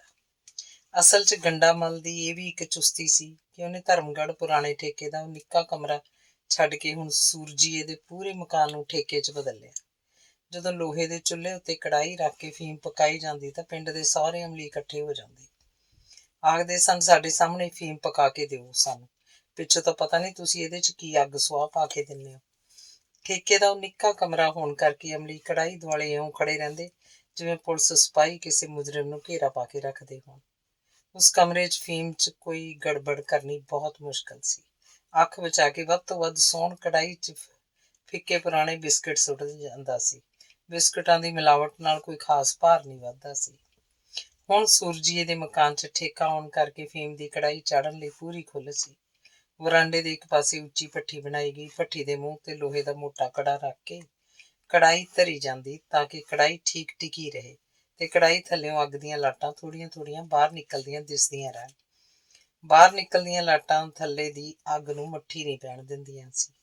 ਭੱਠੀ 'ਚ ਖਲਪਾੜਾਂ ਬਲਦੀਆਂ 2-3 ਇਕੱਠੀਆਂ ਲੱਕੜਾਂ, ਜਿਨ੍ਹਾਂ ਦਾ ਬੱਝਵਾਂ ਸੇਕ ਕੜਾਹੀ ਦੇ ਥੱਲੇ ਤੱਕ ਪਹੁੰਚਦਾ ਸੀ। ਵਰਾਂਡੇ ਦੇ ਦੂਜੇ ਪਾਸੇ ਬੋਰੀਆਂ ਵਿਛੀਆਂ ਰਹਿੰਦੀਆਂ, ਜਿਨ੍ਹਾਂ ਉੱਤੇ ਅਮਲੀ ਆ ਕੇ ਬੈਠਦੇ। ਤਾਸ਼ ਰੱਖੀ ਹੁੰਦੀ, ਅਮਲੀ ਤਾਸ਼ ਖੇਡਣ ਲੱਗ ਪੈਂਦੇ। 4 ਖੇਡਦੇ, 8-10 ਜਣੇ ਉਹਨਾਂ ਨੂੰ ਖੇਡਦੇ ਦੇਖਣ ਲੱਗਦੇ। ਵੱਡਾ ਰੇਡੀਓ ਪਿਆ ਹੁੰਦਾ ਜਿਹੜਾ ਬੈਟਰੀ ਦੇ ਸੈੱਲਾਂ ਨਾਲ ਚੱਲਦਾ। ਏਰੀਅਲ ਕੋਠੇ ਉੱਤੇ ਸੀ। ਠੇਕੇਦਾਰ ਦੇ 2-3 ਅਮਲੀ ਇਕੱਠੇ ਹੋਏ ਸੀ, ਜਿਹੜੇ ਗੱਲਾਂ ਸੁਣਾਉਣ 'ਚ ਮਾਹਰ ਹੁੰਦੇ। ਗੱਲ ਸ਼ੁਰੂ ਕਰਦੇ ਤੇ ਲੜੀ ਟੁੱਟਣ ਹੀ ਨਹੀਂ ਦਿੰਦੇ, 2.5 ਨਾਲ 2.5 ਲਾਈ ਜਾਂਦੇ। ਇੰਨਾ ਨਾਟਕੀ ਅੰਦਾਜ਼ ਗੱਲ ਕਰਨ ਦਾ ਕਿ ਮਜਾਲ ਹੈ, ਸੁਣਨ ਵਾਲਾ ਕੰਨ ਪਰੇ ਕਰ ਲਏ। ਉਹ ਸਾਰਾ ਸਮਾਨ ਅਮਲੀਆਂ ਨੂੰ ਕੜਾਹੀ ਵੱਲ ਜਾਣ ਤੋਂ ਰੋਕਦਾ ਸੀ। ਉਹ ਸਮਝਦੇ ਅੱਗ ਬਲ ਰਹੀ ਹੈ, ਕੜਾਹੀ 'ਚ ਉਹਨਾਂ ਦਾ ਮਾਲ ਪੱਕ ਰਿਹਾ, ਸਭ ਉਹਨਾਂ ਦੇ ਸਾਹਮਣੇ ਹੋ ਰਿਹਾ।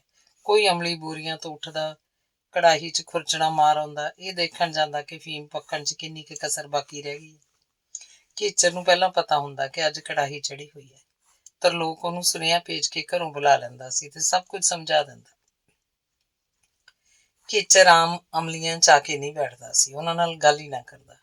ਉਹ ਜਦੋਂ ਠੇਕੇ 'ਚ ਆਉਂਦਾ, ਕੜਾਹੀ ਦਾ ਅੱਧਾ ਦੁੱਧ ਕੱਢ ਚੁੱਕਿਆ ਹੁੰਦਾ ਤੇ ਭਾਫਾਂ ਉੱਠ ਰਹੀਆਂ ਹੁੰਦੀਆਂ। ਭੱਠੀ 'ਚ ਮੱਠੀ ਮੱਠੀ ਅੱਗ ਬਲ ਰਹੀ ਹੁੰਦੀ। ਭੱਠੀ ਮੂਹਰੇ ਨੌਕਰ ਬੈਠਾ ਹੁੰਦਾ ਜਿਹੜਾ ਅੱਗ ਦੀ ਨਿਗਾਹ ਰੱਖਦਾ ਸੀ। ਤਰਲੋਕ ਇੱਧਰ ਉੱਧਰ ਕਿਧਰੇ ਫਿਰ ਤੁਰ ਰਿਹਾ ਹੁੰਦਾ। ਠੇਕੇ ਦਾ ਸਾਰਾ ਮਾਹੌਲ ਉਹਦੀ ਨਜ਼ਰ ਥੱਲੇ ਹੁੰਦਾ। ਤਰਲੋਕ ਕੀਚਰ ਨੂੰ ਆਇਆ ਖੜਾ ਦੇਖ ਕੇ ਅੱਖ ਦਾ ਇਸ਼ਾਰਾ ਕਰਦਾ ਤੇ ਫਿਰ ਉਹ ਕੜਾਹੀ 'ਚ ਖੁਰਚਣਾ ਘੁਮਾਉਣ ਲੱਗਦਾ। ਸੱਜੇ ਹੱਥ ਨਾਲ ਖੁਰਚਣਾ ਘੁਮਾਉਂਦਾ ਤਾਂ ਚਿਲਮ ਖੱਬੇ ਹੱਥ ਨਾਲ ਫੜ ਕੇ ਉਹ ਤਾਂ ਚੁੱਕੀ ਹੁੰਦੀ।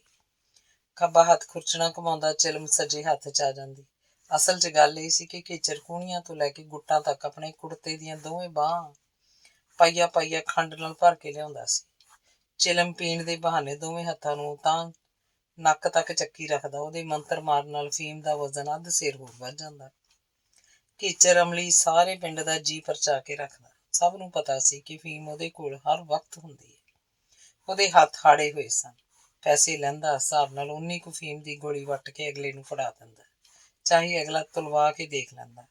ਉਹਦੇ ਹੱਥਾਂ ਦਾ ਤੋਲ ਪੂਰਾ ਉਤਰਦਾ ਸੀ। ਵੱਧ ਬੇਸ਼ੱਕ ਹੁੰਦਾ, ਉਹ ਘੱਟ ਨਹੀਂ ਦਿੰਦਾ ਸੀ। ਕਈਆਂ ਨੇ ਕਈ ਵਾਰ ਪਰਖ ਕੀਤੀ ਸੀ। ਬੁੜੀਆਂ ਉਹਨੂੰ ਤੁਰੇ ਜਾਂਦੇ ਨੂੰ ਬੋਲ ਮਾਰ ਲੈਂਦੀਆਂ, ਵੇ ਕਿਚਰਾ, ਵੇ ਖੜੀ ਵੇ, ਤੇਰੇ ਕੋਲ ਹੈਗਾ ਭੋਰਾ ਤਾਂ ਦੇ ਮੈਨੂੰ। 2 ਦਿਨ ਹੋ ਗਏ ਨੱਕ ਚੋਂ ਪਾਣੀ ਵਗਣੋਂ ਨਹੀਂ ਹਟਦਾ, ਸਿਰ ਵੀ ਘੁੰਮਦਾ ਜੈ ਖਾਣਾ। ਉਹ ਜੇਬ 'ਚ ਹੱਥ ਮਾਰਦਾ, ਪਿੰਨੇ ਨਾਲੋਂ ਇੱਕ ਤਾਰ ਜੀ ਤੋੜ ਕੇ ਬੁੜੀ ਨੂੰ ਫੜਾ ਦਿੰਦਾ। ਗੋਲੀ ਉਹ ਆਪੇ ਵੱਟਦੀ ਫਿਰਦੀ। ਉਹ ਕਿਸੇ ਵੈਦ ਡਾਕਟਰ ਵਾਂਗ ਹਿਦਾਇਤ ਕਰਦਾ, ਪਾਣੀ ਨਾਲ ਅੰਦਰ ਸਿੱਟ ਲੈ ਤਾਈ, ਉੱਤੋਂ ਦੀ ਚਾਹ ਪੀ ਲਈ, ਕੱਪੜਾ ਲੈ ਕੇ ਪੈ ਜਾ, ਘੰਟੇ ਨੂੰ 9 ਬਰ 9। ਗੇਬੂ ਲੰਮਾ ਜੇ ਕਦੇ ਉਹਨੂੰ ਰਾਹ 'ਚ ਟੱਕਰ ਜਾਂਦਾ ਤਾਂ ਉਹਦਾ ਹੱਥ ਜਾਕਟ ਦੀ ਜੇਬ ਨੂੰ ਆਪਣੇ ਆਪ ਚਲਿਆ ਜਾਂਦਾ। ਉਹ ਮੱਕੀ ਦੇ ਦਾਣੇ ਜਿੰਨੀ ਫੀਮ ਤੋੜਦਾ ਤੇ ਗੋਲੀ ਬਣਾ ਕੇ ਉਹਨੂੰ ਫੜਾ ਦਿੰਦਾ। ਹੱਸ ਕੇ ਆਖਦਾ, ਲੈ ਗੁਰਦੇਵ ਸਿਆਂ, ਤੇਰੇ ਨੱਕ ਦਾ ਤਾਂ ਇਹੀ ਇਲਾਜ ਹੈ। 2 ਡੰਗ ਦੀ ਬਹੁਤ ਹੈ, ਨੱਕ ਤੇਰਾ ਇੰਨਾ ਖੁਸ਼ਕ ਹੋ ਜੂ, ਰੇਸ਼ਾ ਕਿਧਰੇ ਹੀ ਚੱਕਿਆ ਜਾਊ। ਗੇਬੂ ਦੇ ਕੰਨਾਂ 'ਚ ਹਰ ਵੇਲੇ ਖੁਰਕ ਰਹਿੰਦੀ ਸੀ। ਉਹ ਅਖਬਾਰ ਦੇ ਕਾਗਜ਼ ਦੀ ਪੀਪਣੀ ਜੀ ਬਣਾ ਕੇ ਕੰਨਾਂ 'ਚ ਫੇਰਦਾ ਰਹਿੰਦਾ। ਖੇਚਰ ਨੂੰ ਆਖਦਾ, ਕਿਤੇ ਫੀਮ ਖਾਣ ਹੀ ਨਾ ਲਾ ਦੀ ਪਤੰਦਰਾ, ਇੱਕੋ ਅਮਲ ਬਹੁਤ ਹੁੰਦਾ, ਉਹ ਦਾਰੂ ਤਾਂ ਪਹਿਲਾਂ ਹੈਗਾ ਆਪਾਂ ਨੂੰ। ਖੇਚਰ ਜਾਂਦਾ ਜਾਂਦਾ ਬੋਲਦਾ, ਉਹ ਗੁਰਦੇਵ ਸਿਆਂ, ਇਹ ਅਮਲ ਨਹੀਂ, ਦਵਾਈ ਹੈ, ਬੂਟੀ ਹੈ ਸ਼ਿਵਾਂ ਦੀ। ਸਾਰੇ ਪਿੰਡ 'ਚ ਗੇਬੂ ਲੰਮੇ ਵਰਗੇ ਜਿਹੜੇ ਸੱਥਾਂ ਦਾ ਸ਼ਿੰਗਾਰ ਸਨ, ਉਹਨਾਂ ਨੂੰ ਖੇਚਰ ਖੁਸ਼ ਕਰਕੇ ਰੱਖਦਾ। ਮਨ 'ਚ ਆਖਦਾ, ਜੇ ਕਦੇ ਕੋਈ ਓਟਾ ਪੈ ਗਿਆ ਤਾਂ ਇਹੀ ਲੋਕ ਕੰਮ ਆਉਣਗੇ।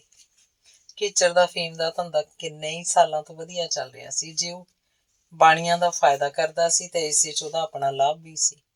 ਉਹਦੀ ਪੂਰੀ ਕਮਾਈ ਸੀ। ਦੋਵੇਂ ਮੁੰਡੇ ਉਹਨੇ ਪੜ੍ਹਨ ਨਹੀਂ ਲਾਏ।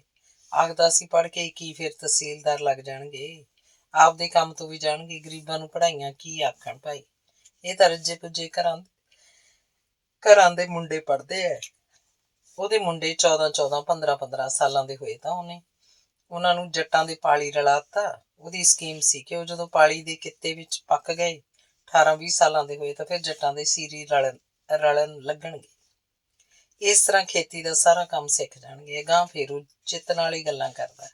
ਅੱਗੇ ਜਾ ਕੇ ਦੇਖਦੇ ਹਾਂ ਰੱਬ ਕਿਹੜੀਆਂ ਗੱਲਾਂ ਤੋਂ ਰਾਜੀ ਹੈ। ਪੰਜਾਬ ਸਰਕਾਰ ਨੇ ਜਿਵੇਂ ਕਦੇ ਪਹਿਲਾਂ ਤੰਬਾਕੂ ਦੇ ਠੇਕੇ ਬੰਦ ਕੀਤੇ ਸੀ, ਹੁਣ ਫੀਮ ਦੇ ਠੇਕੇ ਵੀ ਬੰਦ ਕਰਤੇ। ਪਿੰਡਾਂ ਦੇ ਜਿਹੜੇ ਬੰਦੇ ਪੱਕੇ ਅਮਲੀ ਸੀ, ਉਹਨਾਂ ਦੇ ਕਾਰਡ ਬਣਾਤੇ। ਉਹਨਾਂ ਨੂੰ ਮਹੀਨੇ ਦੇ ਮਹੀਨੇ ਸਰਕਾਰ ਵੱਲੋਂ ਫੀਮ ਦਾ ਕੋਟਾ ਮਿਲਦਾ। ਇਹ ਉਹ ਸਨ ਜਿਨ੍ਹਾਂ ਨੂੰ ਸਰਕਾਰੀ ਡਾਕਟਰ ਲਿਖ ਕੇ ਦਿੰਦੇ ਕਿ ਇਹ ਜੇ ਫੀਮ ਛੱਡ ਗਿਆ ਤਾਂ ਇਹਨੂੰ ਕੋਈ ਭਿਆਨਕ ਰੋਗ ਲੱਗ ਸਕਦਾ ਹੈ ਜਾਂ ਇਹ ਮਰ ਵੀ ਸਕਦਾ ਹੈ। ਉਦੋਂ ਤੱਕ ਤਰਲੋਕ ਦਾ ਵਿਆਹ ਹੋ ਚੁੱਕਿਆ ਸੀ। ਧਰਮਗੜ੍ਹ ਉਹਨਾਂ ਦੇ ਮਕਾਨ 'ਚੋਂ ਫੀਮ ਦੇ ਠੇਕੇ ਦਾ ਸਾਰਾ ਸਮਾਨ ਬਾਹਰ ਕੱਢਤਾ। ਗੰਡਾ ਮਲ ਦਾ ਮੁੰਡਾ ਹੁਣ ਤਿੱਪਰ ਚੰਦ ਲੈ ਗਿਆ। ਬੈਠਕ ਦੀ ਉੱਚੀ ਚੌਕੜੀ ਢਾਹ ਕੇ ਸਾਫ਼ ਕਰਤੀ ਗਈ ਤੇ ਵਰਾਂਡੇ 'ਚ ਭੱਠੀ ਵੀ ਚੱਕਤੀ। ਤਰਲੋਕ ਦੀ ਘਰ ਵਾਲੀ ਉੱਧਰੋਂ ਕਿੱਧਰੋਂ ਸੀ, ਬੀਕਾਨੇਰ ਵੱਲ ਦੀ, ਕੰਮ 'ਚ ਸੁਹੰਡਰੀ ਤੇ ਤਕੜੀ ਸੀ। ਉਹਨੇ ਦਿਨਾਂ 'ਚ ਹੀ ਮਕਾਨ ਸੰਭਰ ਸੂਰ ਕੇ ਐਨ ਚਮਕਾਤਾ। ਤਪੇ ਵਾਲਾ ਮੁੰਡਾ ਬਿਸ਼ੰਬਰ ਵੀ ਵਿਆਹਿਆ ਗਿਆ ਸੀ। ਉਹਨਾਂ ਕੋਲ ਉਹੀ ਪੁਰਾਣਾ ਮਕਾਨ ਸੀ, ਤਪਾ ਪਿੰਡ ਵਾਲਾ, ਜਿਹੜਾ ਉਹਨਾਂ ਨੇ ਹੁਣ ਮੁੱਲ ਲੈ ਲਿਆ ਸੀ। ਇਹ ਕਿਸੇ ਜੱਟ ਦਾ ਮਕਾਨ ਸੀ ਜਿਹੜਾ ਫੇਰ ਰਾਮਪੁਰ ਫੂਲ ਜਾ ਵਸਿਆ ਸੀ। ਮੁੰਡਾ ਕਿਸੇ ਮਹਿਕਮੇ 'ਚ ਸਰਕਾਰੀ ਨੌਕਰ ਸੀ। ਸੂਰਜੀਆ ਤੇ ਉਹਦੀ ਘਰ ਵਾਲੀ ਕਾਫੀ ਬੁੱਢੇ ਹੋ ਚੁੱਕੇ ਸੀ, ਘਰੇ ਰਹਿੰਦੇ ਸੀ। ਸੂਰਜੀਏ ਨੇ ਲਾਲਿਆਂ ਦੀ ਦੁਕਾਨ ਤੇ ਜਾਣਾ ਛੱਡਤਾ ਸੀ। ਆੜਤ ਦੀ ਦੁਕਾਨ ਸਵਾਰ ਕੇ ਚੱਲ ਨਹੀਂ ਰਹੀ ਸੀ। ਹੁਣ ਉਹ ਪੁਰਾਣੇ ਜ਼ਮਾਨੇ ਨਹੀਂ ਰਹੇ। ਪਿੰਡਾਂ ਦੇ ਜੱਟ ਬੈਂਕਾਂ ਤੋਂ ਕਰਜ਼ਾ ਲੈਣ ਲੱਗ ਪਏ ਸੀ। ਦਿਨੋਂ ਦਿਨ ਟੁੱਟਦੇ ਜਾ ਰਹੇ ਸਨ। ਬਾਣੀਆਂ ਦਾ ਕਰਜ਼ਾ ਮੋੜਨ ਦੀ ਉਹਨਾਂ 'ਚ ਪਹੁੰਚ ਨਹੀਂ ਰਹੀ ਸੀ। ਪੁਰਾਣੀ ਅਕਸ਼ਰਮ ਵੀ ਨਹੀਂ ਸੀ। ਆੜਤੀਏ ਪਿੰਡਾਂ ਤੋਂ ਬੇਇੱਜ਼ਤੀ ਕਰਵਾ ਕੇ ਮੁੜਦੇ। ਮਰੇ ਮੁੱਕਰੇ ਦਾ ਕੋਈ ਇਲਾਜ ਨਹੀਂ ਸੀ। ਅਦਾਲਤਾਂ 'ਚ ਭੌਂਕਣਾ, ਆਪਣੇ ਆਪ ਨੂੰ ਤਬਾਹ ਕਰਨਾ। ਗੰਡਾ ਮਲ ਉਰਫ ਗੈਂਡੇ ਬਾਣੀਏ ਨੇ ਧੰਦਾ ਹੀ ਬਦਲਤਾ। ਫੀਮ ਦਾ ਠੇਕੇਦਾਰ ਤਾਂ ਪਹਿਲਾਂ ਉਹ ਸੀ, ਹੁਣ ਠੇਕੇ ਟੁੱਟਿਆਂ ਤੋਂ ਫੀਮ ਦਾ ਕਾਰੋਬਾਰ ਹੀ ਕਰਨ ਲੱਗਿਆ। ਗੰਡਾ ਮਲ ਦੀ ਦੁਕਾਨ ਤੇ ਨਾ ਹੁਣ ਕੋਈ ਜੱਟ ਪੈਸੇ ਲੈਣ ਆਉਂਦਾ ਤੇ ਨਾ ਕੋਈ ਆਪਣੀ ਫਸਲ ਲਿਆਉਂਦਾ। ਪਰ ਗੰਡਾ ਮਲ ਨੇ ਦੁਕਾਨ ਤੋਂ ਆੜਤ ਦਾ ਫੱਟਾ ਨਹੀਂ ਉਤਾਰਿਆ। ਉਹ ਉਵੇਂ ਜਿਵੇਂ ਲੱਗਿਆ ਹੋਇਆ ਸੀ। ਗੰਡਾ ਮਲ ਤਿੱਪਰ ਚੰਦ ਕਮਿਸ਼ਨ ਏਜੰਟਸ ਤਪਾ ਮੰਡੀ। ਗੰਡਾ ਮਲ ਆਪ ਗੱਦੀ ਤੇ ਬਹਿੰਦਾ ਸੀ। ਉਹ ਕਿਧਰੇ ਨਹੀਂ ਜਾਂਦਾ ਸੀ। ਤਿੱਪਰ ਚੰਦ ਵੀ ਦੁਕਾਨ ਤੇ ਹੁੰਦਾ। ਗੰਡਾ ਮਲ ਉਹਨੂੰ ਜਾਣ ਕੇ ਕਿਧਰੇ ਨਹੀਂ ਤੁਰਦਾ ਸੀ। ਉਹਨੂੰ ਸੂਹ ਥੋੜੀ ਸੀ। ਫੀਮ ਦਾ ਧੰਦਾ ਸੋਹਣੀ ਤੇ ਬਿਸ਼ੰਬਰ ਕਰਦੇ। ਸੋਹਣੀ ਜੀਪ ਚਲਾਉਣ ਵੀ ਜਾਣਦਾ ਸੀ। 15-20 ਦਿਨਾਂ ਬਾਅਦ ਹੀ ਰਾਤ ਬਰਾਤੇ ਇੱਕ ਜੀਪ ਕਿੱਧਰੋਂ ਆਉਂਦੀ ਸੀ। ਤਿੱਪਰ ਦੁਕਾਨ ਅੰਦਰ ਹੀ ਸੁੱਤਾ ਪਿਆ ਹੁੰਦਾ। ਤਿੱਪਰ ਘਰ ਨੂੰ ਚਲਿਆ ਜਾਂਦਾ ਤਾਂ ਗੰਡਾ ਮਲ ਆਪ ਉੱਥੇ ਹੀ ਪੈਂਦਾ। ਜੀਪ ਵਾਲਿਆਂ ਦਾ ਪਤਾ ਨਹੀਂ ਸੀ ਕਦੋਂ ਕਿੱਧਰੋਂ ਆ ਜਾਣ। ਉਹ ਆਉਣ ਸਾਰ ਦੁਕਾਨ ਦਾ ਸ਼ਟਰ ਖੜਕਾਉਂਦੇ। ਸ਼ਟਰ ਉਤਾਂਹ ਚੁੱਕਿਆ ਜਾਂਦਾ ਤਾਂ ਜੀਪ ਵਾਲੇ ਬੋਰੀ ਅੰਦਰ ਧਰ ਜਾਂਦੇ। ਬਸ ਇੰਨਾ ਦੱਸਦੇ ਕਿ ਇਹ ਇੰਨੇ ਕਿਲੋ ਹੈ। ਕਿਸੇ ਨੇ ਕਿਹੜਾ ਉਹਨੂੰ ਕੰਡੇ ਤੇ ਜੋਕ ਕੇ ਦੇਖਣਾ ਹੁੰਦਾ ਸੀ। ਮਾਤਬਰੀ ਦੇ ਸੌਦੇ ਸਨ। ਗੰਡਾ ਮਲ ਜਾਂ ਤਿੱਪਰ ਚੰਦ ਨੇ ਉਸੇ ਵੇਲੇ ਲੋਹੇ ਦੀ ਵੱਡੀ ਸੇਫ ਖੋਲ ਕੇ ਨੋਟ ਦੇਣੇ ਹੁੰਦੇ। ਇਹ ਸਾਰਾ ਕੰਮ 10 ਮਿੰਟਾਂ ਦੇ ਵਿੱਚ ਨਿਬੜ ਜਾਂਦਾ। ਜੀਪ ਵਾਲੇ ਹੋ ਜਾਂਦੇ। ਬੋਰੀ ਅੰਦਰ ਕਿਧਰੇ ਪਈ ਹੁੰਦੀ। ਸੋਹਣੀ ਵੀ ਤਪਈ ਰਹਿਣ ਲੱਗ ਪਿਆ ਸੀ। ਦੋਵਾਂ ਦੇ ਘਰ ਟੈਲੀਫੋਨ ਸਨ। ਦਿਨ ਚੜ੍ਹਨ ਤੋਂ ਪਹਿਲਾਂ ਉਹਨਾਂ ਦੇ ਘਰੇ ਫੋਨ ਆ ਜਾਂਦਾ ਕਿ ਆ ਜਾਓ। ਉਹ ਸਮਝ ਆਉਂਦੇ ਰਾਤ ਜੀਪ ਆਈ ਹੋਏਗੀ। ਸੋਹਣੀ ਬਿਸ਼ੰਬਰ ਹਵਾ ਵਾਂਗ ਆਪਣੇ ਸਕੂਟਰ ਲਿਆ ਖੜਾਉਂਦੇ। ਪਿਛਲੇ ਦਰਵਾਜ਼ੇ ਵਿੱਚ ਦੀ ਜਾ ਕੇ ਮਾਲ ਦੇਖਦੇ ਤੇ ਤੁਰੰਤ ਹੀ ਅਲੱਗ-ਅਲੱਗ ਮੋਮੀ ਕਾਗਜ਼ਾਂ ਦੇ ਲਿਫਾਫੇ ਬਣਾਉਣ ਲੱਗਦੇ। ਉਹਨਾਂ ਨੂੰ ਪਤਾ ਹੁੰਦਾ ਕਿ ਕਿਹੜੇ ਪਿੰਡ ਕਿੰਨੀ ਦੇਣੀ ਹੈ। 12 ਪਿੰਡਾਂ 'ਚ ਉਹਨਾਂ ਦਾ ਕਾਰੋਬਾਰ ਸੀ। 12 ਲਿਫਾਫੇ ਲੈ ਕੇ ਉਹ ਜੀਪ ਅੰਦਰ ਰੱਖਦੇ, ਤੁਰ ਪੈਂਦੇ। ਉਹ ਮੇਨ ਸੜਕਾਂ ਉੱਤੇ ਘੱਟ ਚੱਲਦੇ। ਪਿੰਡ ਦੀਆਂ ਲਿੰਕ ਸੜਕਾਂ ਉੱਤੇ ਉਹਨਾਂ ਦੀ ਜੀਪ ਦੌੜਦੀ ਫਿਰਦੀ।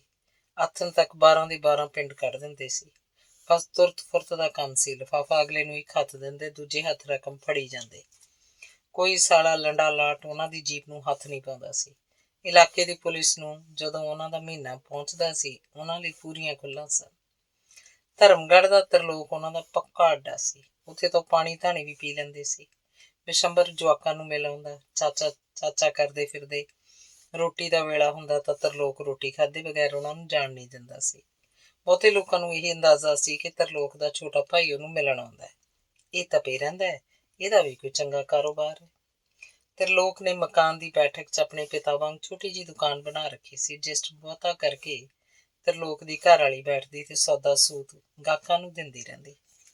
ਦੁਕਾਨ 'ਚ ਛੋਟੀਆਂ ਚੀਜ਼ਾਂ ਸਨ। ਮੋਟੇ ਦਾਣੇ ਦੀ ਖੁੱਲ੍ਹੀ ਖੰਡ, ਚਾਹ ਪੱਤੀ ਦੀਆਂ ਪੁੜੀਆਂ, ਸਸਤੀ ਕਿਸਮ ਦੇ ਬਿਸਕੁਟਾਂ ਦੇ ਪੈਕਟ, ਬੀਕਾਨੇਰੀ ਭੁਜੀਆ, ਸਿਗਰਟਾਂ ਦੀਆਂ ਡੱਬੀਆਂ, ਬੀੜੀਆਂ ਦੇ ਬੰਡਲ, ਜ਼ਰਦੇ ਦੀਆਂ ਪੁੜੀਆਂ, ਸਕੂਲੀ ਕਾਪੀਆਂ, ਟੀਨ ਦੀਆਂ ਸਲੇਟਾਂ, ਕਲਮਾਂ, ਪੈਨਸਲਾਂ, ਕਾਲੀ ਸਿਆਹੀ, ਔਰਤਾਂ ਲਈ ਸੁਰਖੀ, ਨਹੁ ਪਾਲਿਸ਼ ਤੇ ਵਾਲ ਸਫਾ ਸਾਬਣਾਂ ਸਨ।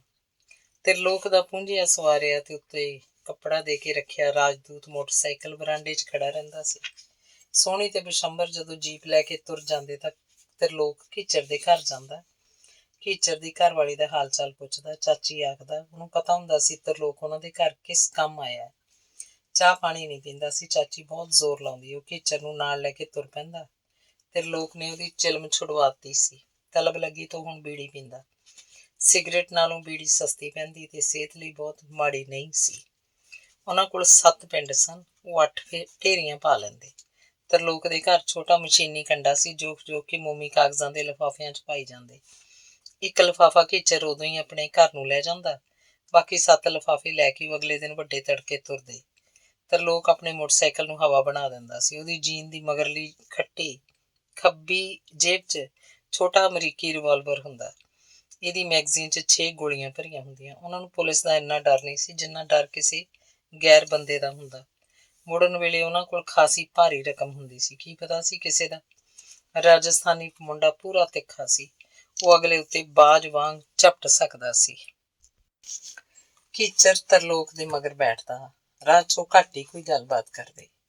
7 ਪਿੰਡਾਂ ਵਿੱਚ ਉਹਨਾਂ ਦੇ ਪੱਕੇ ਅੱਡੇ ਸਨ। 7 ਲਿਫਾਫੇ ਮੋਟਰਸਾਈਕਲ ਦੇ ਥੈਲੇ 'ਚ ਕੀਚਰ ਦੇ ਪੱਟ ਥੱਲੇ ਦੱਬੇ ਹੁੰਦੇ। ਅਗਲੇ ਦੇ ਬਾਰ ਮੂਹਰੇ ਜਾ ਕੇ ਹੌਰਨ ਨਹੀਂ ਵਜਾਉਂਦੇ ਸੀ। ਹੌਲੀ ਹੌਲੀ ਬਾਰ ਦਾ ਬਾਹਰਲਾ ਕੁੰਡਾ ਖੜਕਾਉਂਦੇ। ਤਰਲੋਕ ਮੋਟਰਸਾਈਕਲ ਉੱਤੇ ਹੀ ਬੈਠਾ ਰਹਿੰਦਾ। ਕੀਚਰ ਇੱਕ ਲਿਫਾਫਾ ਕੱਢਦਾ, ਅਗਲੇ ਨੂੰ ਅੰਦਰ ਜਾ ਕੇ ਫੜਾ ਦਿੰਦਾ। ਉਹ ਪਹਿਲਾਂ ਹੀ ਰਕਮ ਤਿਆਰ ਕਰੀ ਬੈਠਾ ਹੁੰਦਾ ਸੀ। ਉਹ ਤਾਂ ਸਗੋਂ ਉਹਨਾਂ ਨੂੰ ਉਡੀਕ ਰਿਹਾ ਹੁੰਦਾ। ਉਹਨੂੰ ਪਹਿਲਾਂ ਪਤਾ ਹੁੰਦਾ ਕਿ ਉਹ ਅੱਜ ਭਲਕੇ ਆਉਣ ਵਾਲੇ ਹਨ। ਸਾਰਾ ਕੰਮ ਉਹ 5-7 ਮਿੰਟਾਂ 'ਚ ਹੀ ਨਿਬੇੜ ਕੇ ਪਿੰਡੋਂ ਨਿਕਲ ਜਾਂਦੇ।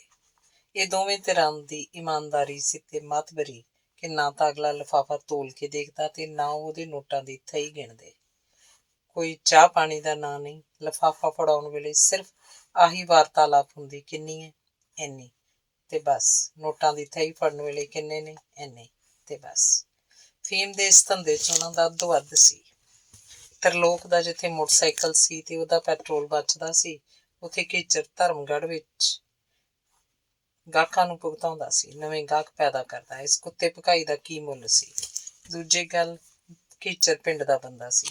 ਤਰਲੋਕ ਫੇਰ ਵੀ ਪਰਦੇਸੀ ਸੀ। ਧਰਮਗੜ੍ਹ ਤੇ ਹੋਰ ਪਿੰਡਾਂ 'ਚ ਤਰਲੋਕ ਦੀ ਹਾਲੇ ਇੰਨੀ ਪਰਚੋਂ ਨਹੀਂ ਬਣੀ ਸੀ। ਇਸ ਕਾਰੋਬਾਰ 'ਚ ਨਗਦ ਪੈਸੇ ਤੁਰੰਤ ਦੇਣੇ ਪੈਂਦੇ ਤੇ ਪਿੰਡਾਂ 'ਚੋਂ ਨਗਦ ਪੈਸੇ ਹੀ ਉਹ ਲਿਆਉਂਦੇ। ਉਧਾਰ ਪੈਂਦਾ ਸੀ ਤਾਂ ਸਿਰਫ ਧਰਮਗੜ੍ਹ ਪਿੰਡ 'ਚ ਗਾਹਕਾਂ ਦਾ, ਜਿਹਦਾ ਕੀਚਰ ਆਪ ਜ਼ਿੰਮੇਵਾਰ ਸੀ। ਇੱਕ ਵਾਰੀ ਆਈ ਫੀਮ ਦਾ ਉਹ 5-7 ਦਿਨਾਂ 'ਚ ਹੀ ਹਿਸਾਬ ਕਿਤਾਬ ਕਰਦੇ ਤੇ ਪੈਸੇ ਵੰਡ ਲੈਂਦੇ ਸਨ। ਉਹਨਾਂ ਦੋਵਾਂ ਕੋਲ ਖਾਸੇ ਪੈਸੇ ਹੋ ਗਏ ਸਨ। ਉਹ ਕਈ ਸਾਲਾਂ ਤੋਂ ਇਹ ਧੰਦਾ ਕਰ ਰਹੇ ਸਨ। ਹਰ ਮਹੀਨੇ ਰਿਪੋਰਟ ਜੁੜਦੀ ਤੁਰੀ ਜਾਂਦੀ। ਉਹ ਪੁਲਿਸ ਨੂੰ ਮਹੀਨਾ ਵੀ ਦਿੰਦੇ, ਤਪੇ ਵਾਲੇ ਅਲੱਗ ਆਪਣਾ ਮਹੀਨਾ ਦਿੰਦੇ। ਤਰਲੋਕ ਅੱਡ ਦੇ ਕੇ ਆਉਂਦਾ। ਤਰਲੋਕ ਨੇ ਇੱਕ ਦਿਨ ਵੀ ਕਦੇ ਢਿੱਲ ਨਹੀਂ ਕੀਤੀ ਸੀ। ਪੁਲਿਸ ਛਾਪਾ ਉਦੋਂ ਹੀ ਮਾਰਦੀ ਸੀ ਤੇ ਫੀਮ ਫੜ ਕੇ ਮੁਕੱਦਮਾ ਪੇਸ਼ ਕਰ ਦਿੰਦੀ ਜਦੋਂ ਉਹਨਾਂ ਦਾ ਮਹੀਨਾ ਬੰਦ ਹੋ ਜਾਂਦਾ ਸੀ। ਪੁਲਿਸ ਨੇ ਆਪਣੀ ਪੀਰੀ ਵੀ ਦਿਖਾਉਣੀ ਹੁੰਦੀ, ਪਰ ਤਰਲੋਕ ਦੀ ਦੁਕਾਨ ਤੇ ਕਦੇ ਇੱਕ ਵਾਰ ਵੀ ਛਾਪਾ ਨਹੀਂ ਪਿਆ ਸੀ। ਦੋਵਾਂ ਨੇ ਇੱਕ ਦਿਨ ਬੈਠ ਕੇ ਸਲਾਹ ਕੀਤੀ ਕਿ ਰੁਪਇਆ ਪਿਆ ਕੀ ਕਰਦਾ, ਕਿਉਂ ਨਾ ਇਹਨੂੰ ਕਿਸੇ ਲੇਖੇ ਲਾਇਆ ਜਾਵੇ, ਚੰਗੇ ਕੰਮ 'ਚ ਵਰਤ ਲਿਆ ਜਾਏ। ਪਿੰਡ 'ਚ ਜ਼ਮੀਨਾਂ ਦਾ ਲੈਣ ਦੇਣ ਚੱਲਦਾ ਰਹਿੰਦਾ ਸੀ। ਜ਼ਮੀਨ ਗਹਿਣੇ ਤਾਮ ਰੱਖੀ ਜਾਂਦੀ, ਬੈਅ ਵੀ ਕੀਤੀ ਜਾਂਦੀ ਸੀ। ਜਿੱਥੇ ਪਿੰਡ 'ਚ ਥੋੜ੍ਹੇ ਟੁੱਟੇ ਕਿਸਾਨ ਸਨ, ਉੱਥੇ ਧਨੀ ਕਿਸਾਨ ਵੀ ਸਨ। ਉਹਨਾਂ ਧਨੀ ਕਿਸਾਨਾਂ ਕੋਲ ਮਾੜੇ ਜੱਟਾਂ ਦੀ ਜ਼ਮੀਨ ਇਕੱਠੀ ਹੁੰਦੀ ਜਾ ਰਹੀ ਸੀ।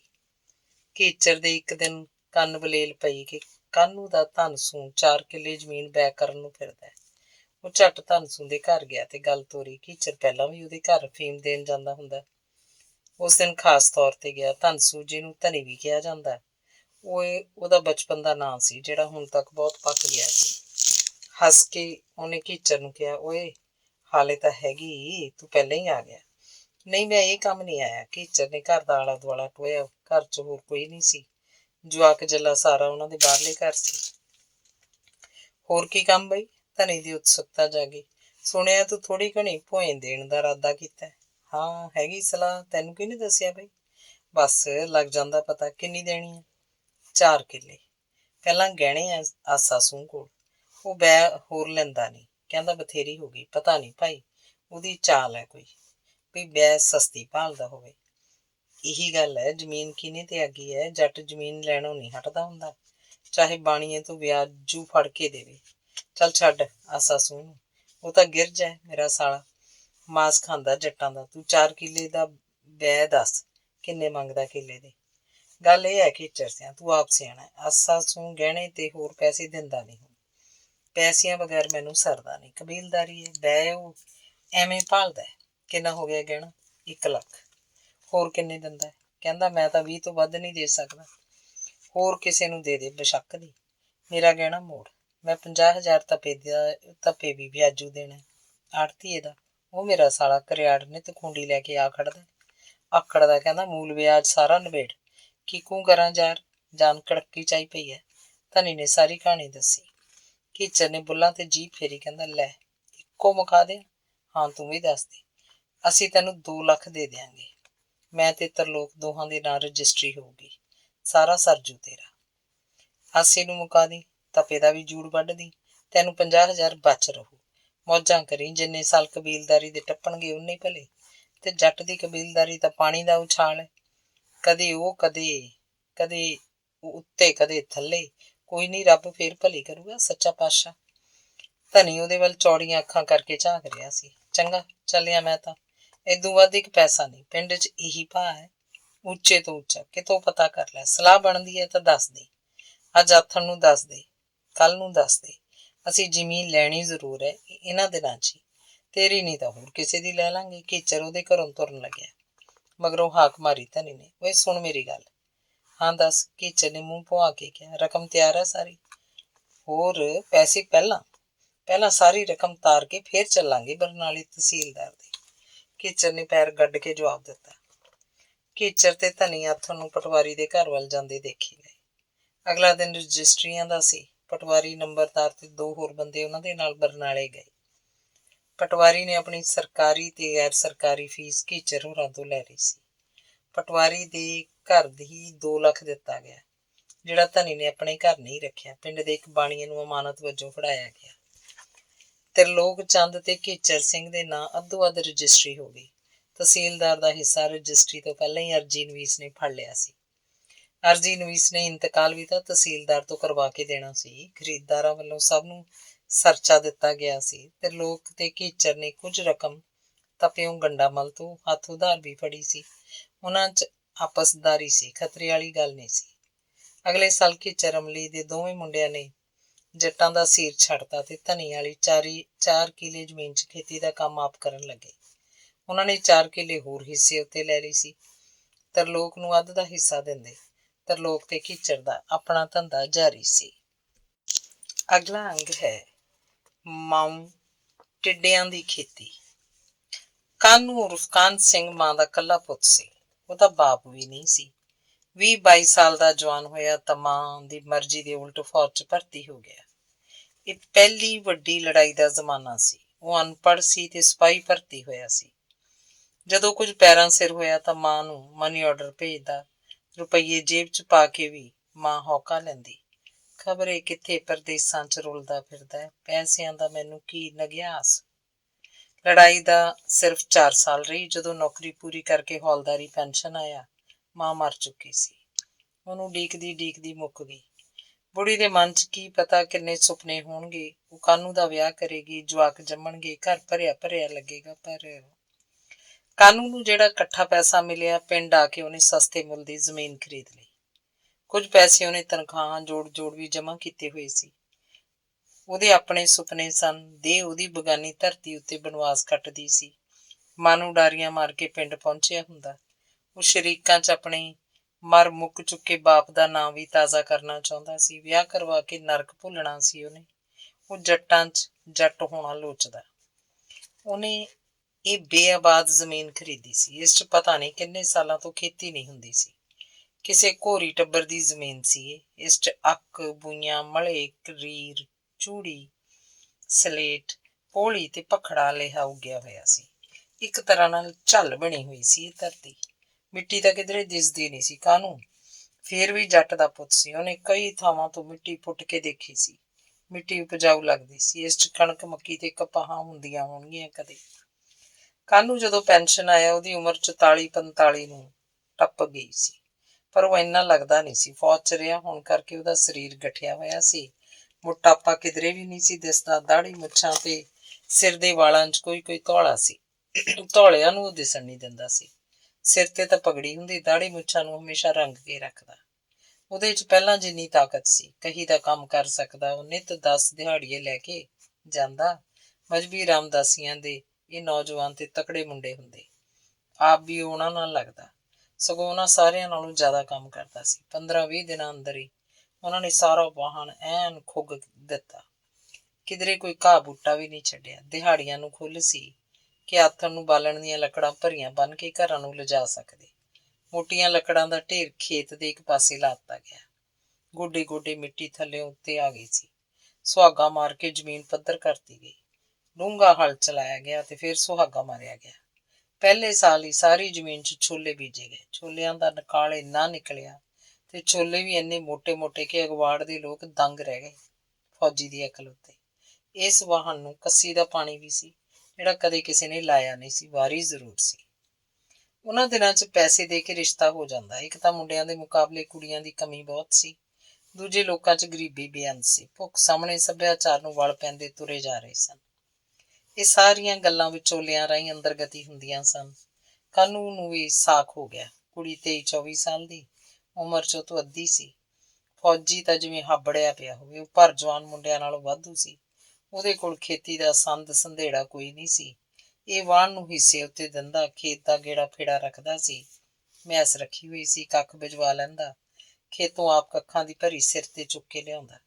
ਉਹਦੇ ਘਰ ਵਾਲੀ ਤੇ ਜੋ ਰੁੱਗ ਲਾਉਂਦੀ, ਉਹ ਆਪ ਕੁਤਰੇ ਵਾਲੀ ਮਸ਼ੀਨ ਫੇਰਦਾ।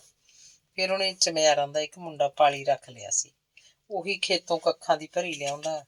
ਉਹੀ ਉਹਦੇ ਨਾਲ ਕੁਤਰਾ ਕਰਾਉਂਦਾ। ਉਹ ਮੈਸ ਨੂੰ ਖੇਤਾਂ 'ਚ ਵੀ ਲੈ ਕੇ ਜਾਂਦਾ ਸੀ।